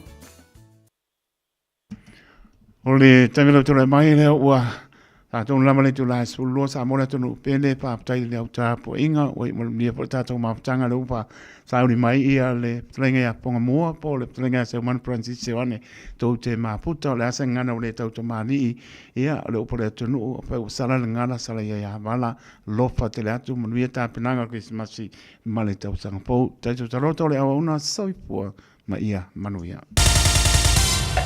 Usi mai alau whaafafonga. Talafo mai Samoa ia so taitasi. Wa au mai mo oe ona o le langolango mai a le talofa voucher. O te whaatalofa lo tātou watunu o le nei fōi o tātou whenua ai. Ia usi mai alau whaafonga le whaapoponga le tautua. Wa whaamawina nei tala whaasaro pito le whaamsidonga whaavao malo. Po le International Court of Justice i le atunu o Netherlands. Le sao Samoa i wholasanga wha le tū la whono. I le mata upu o swinga o le tau e pe ona a waile lo ia sidi le malo. Le sunga ia sua Helene Warwick, fa pele ofisa sidi o pulenga, o le mtanga alwenga o le va i fafoma fa fata wainga, le fionga pese tanu mea simi, fa pese lo ia sinia, i le ofisa le lo ia sidi le malo Samoa. E ivas furu ono o tunu o lo tui na atua lantu furasanga mafina unga fa le tu la fono, e au fiai Samoa, a isfurtasi fa alabu butonga tu maoti. O le tōtere o tunu o lo a wai o malo la iti tau wātiae, e au fiei malo la iti o le Pasifika, Lea o loo ta imua ai lea tunu o Vanuatu. I le whinaunga e ao ia tunu o loo pito te lero lātou sao, tau tamau a inga i suinga ma ale ale o le tau. Ona mautali atu ia fianga o tunu ulaiti. Se avanoa lea ua whaaleo ai a tunu ulaiti te wāti ae, i te tonu o lea whaamsidonga o se vaenga o unanga malo o whatasi, o lātou langona whasino, i le whaalia ingo manatu o tunu o lerolangi le mata upu i suinga o le tau, e peona lau alunga i fono a tunu o mawhalaptonga ese o le lerolangi. O le masino mati o le tausanga nei, na fausi ai se whina o malo o whatasi, ina ia tu ina atu lea mata upu se whina o lea whaamsinonga. Ma o le salua o le masina nei o te sema, na amata tau au fi ai le whaamsinonga whaavao malo, e whaafafonga i forasanga atunu o iwa sfuru ono, ma whaalaptu patonga tu maoti e se furu maletasi. O iulai o le tausanga faudu o odua lima wa toe whaatulanga le whaamsinonga, e su ei mori anga lo te te i eise matai matua, fitu se furu mauna tupu tausanga le soifua, o ia leo ai tauia i oasa le mau, o le whanga o li. O lo te ena ai taua morianga le tau wha mata ue whao o leo ti, ma le morianga le umio se a upenga mata utia. O le isi morianga le ave wha malosi o se tangata ua ia i o ina, wha tasi ai maisi matai matau le lea o le whanga o li, o le alau lo lato wha salanga ia Februari, o le tau sanga fau lua o lua rima. O ai tau ia o lo te tala i tua wha tasi ai maseisi matai, ai o le isi to o se furu e au fia i fo ini matai mani tau le lea, mai lea lava fio anga, o lo nofo tau fia nei e whaatali le lauina o le whaasalanga i le tausanga fau. O stasio mata upu le whaamasinonga maua lunga lava, o leo o whaatulanga o meo le tausanga a sau e su e ai morianga, o pokati tuu pokati whaatau i, 5 tausanga le matua o whaasto uta.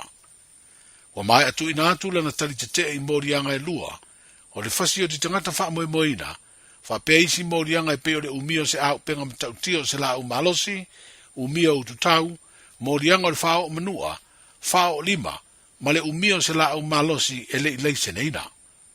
O lo moria pokati o no le malio se ali leo leo, fa pese ta mao le fio anga o no fo ali. Ma o lo tala o ia itua ni ai inga e whaatari ai, le aso o lona whaam sinonga. O whaatulanga nei o iuni o le tausanga fōrua o 5, e su e ai morianga leo leo e pe o le solitu la fono, o le ave wha malosi o se tene titi se furufitu tausanga le matua, o lo tua i aile li ilua sutasi tausanga o wilo le alofi faisa uvale, o fale atiu. O le asonga fua na tu la i ei wilo le wha masinonga maua lunga, ma tu ina atua ia lana lo ia le tali te te, i morianga e wha leo leo. O leo o moriana sa idia leo leo ia o ke topo le tausanga nei, ina wa sa idia le aingo le tene titi na fia se fesoa swani, e toe maua ai. O lo wha awau na tala o ia itua, i ai ainga ua mai o na wha ta oto le wha masinonga, e wha ta di ai de aso ua atofaina mo le wha masinonga. E luoni mitau puto wha masinonga na wala au la matanga le vaya sunei le wha masinonga sidia le tunu. Leo lo moli ainia li ila iti ta ita furu whata usanga le mātutua, e peo na tua ia le tasi i morianga e wha, e au fiei le soli tu la fono le whai ainga wha malonsi. I se teine i titi e lunga o le sifurua tau sanga mara lo ifo, o le sifuru ono tau sanga le matua. O le isi o li ila i titi se furu wha tau sanga, o lo o molia i ni ngai o inga mātangana ia whai e se teine i titi, e lalo le sifurua tau sanga le matua. O le masina o mati o le tau sanga nei, na le to e alua i le aonga le ua molia, e peo na ia wha ilo ai le wha masinonga, ma na wha leo ai, se wha noa noanga o le wha masino. O whautua ina le ali le titi te tau no o atu le tau sanga fau, mo toi alu le aonga. O lo tōra pōre tu ina atu o ni talia i la ua nei o molia, i ia matau butau wha masinonga e lua, se isa ili mua mua ni lo ia tu lai matau ave morianga, o i la ua utua ia.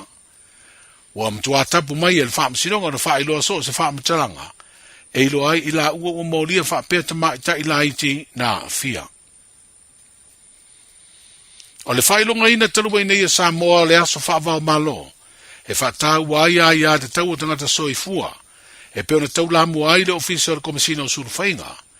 O whailo ai nei le maua e le tamai te ipule, o le ofisa le nua nua o le alofa o le whailonga tau aloa, mo ai a te tau o tangata. O le tamai ta ia mta whawha sino o tumapu, O le pule leo le official nuanua le alofa po le nola, o lana tautua le una ia o aia te tau o tangata i eimana o ngā tū Maui Samoa, o se amana ia tā ua leo lana ngā ruenga, e peo na ia mauai lea wha ilonga tau maloa. O lea wha laptonga o lo wha maite le wha lawi lo ina o avano o tutusa, e mauai la tau i eimana o ngā tū Mau, e launga ta si ai ma tangata e le ai ni mana o ngā tū Mau. Wa wha ilo e mata wha sino o tu mapu, i le wha asara launga le nola ilana upenga ta wha ilangi, o le wha ilonga o ia maua, o le wha fitai fo i lea i le sao i lato umaro o lato ngā lulue, i le ofisa o lea wha alabdu putonga tuma oti. Wa amata le vai aso ne ini suinga i tūlai ta tala i le vaenga mo ngā se ngase tau sāpani, i le maota ngā se ngase o tupua tama sese mea o le matotua, o no le ua wha ilo i mta ngā luenga le soifua malo loina, wa toa ngao le au whai ngā luenga. O le vaenga o ngā se ngase tau sāpani o le ata tala, ma i le valu le tai ao, ai ta puni i le valu le pō. O ngā se ngase ti ngā ina mani whaavelewe whaafosei, o le a wha o ngā le vaenga o ngā se ngase whaafosei, po le emergency department.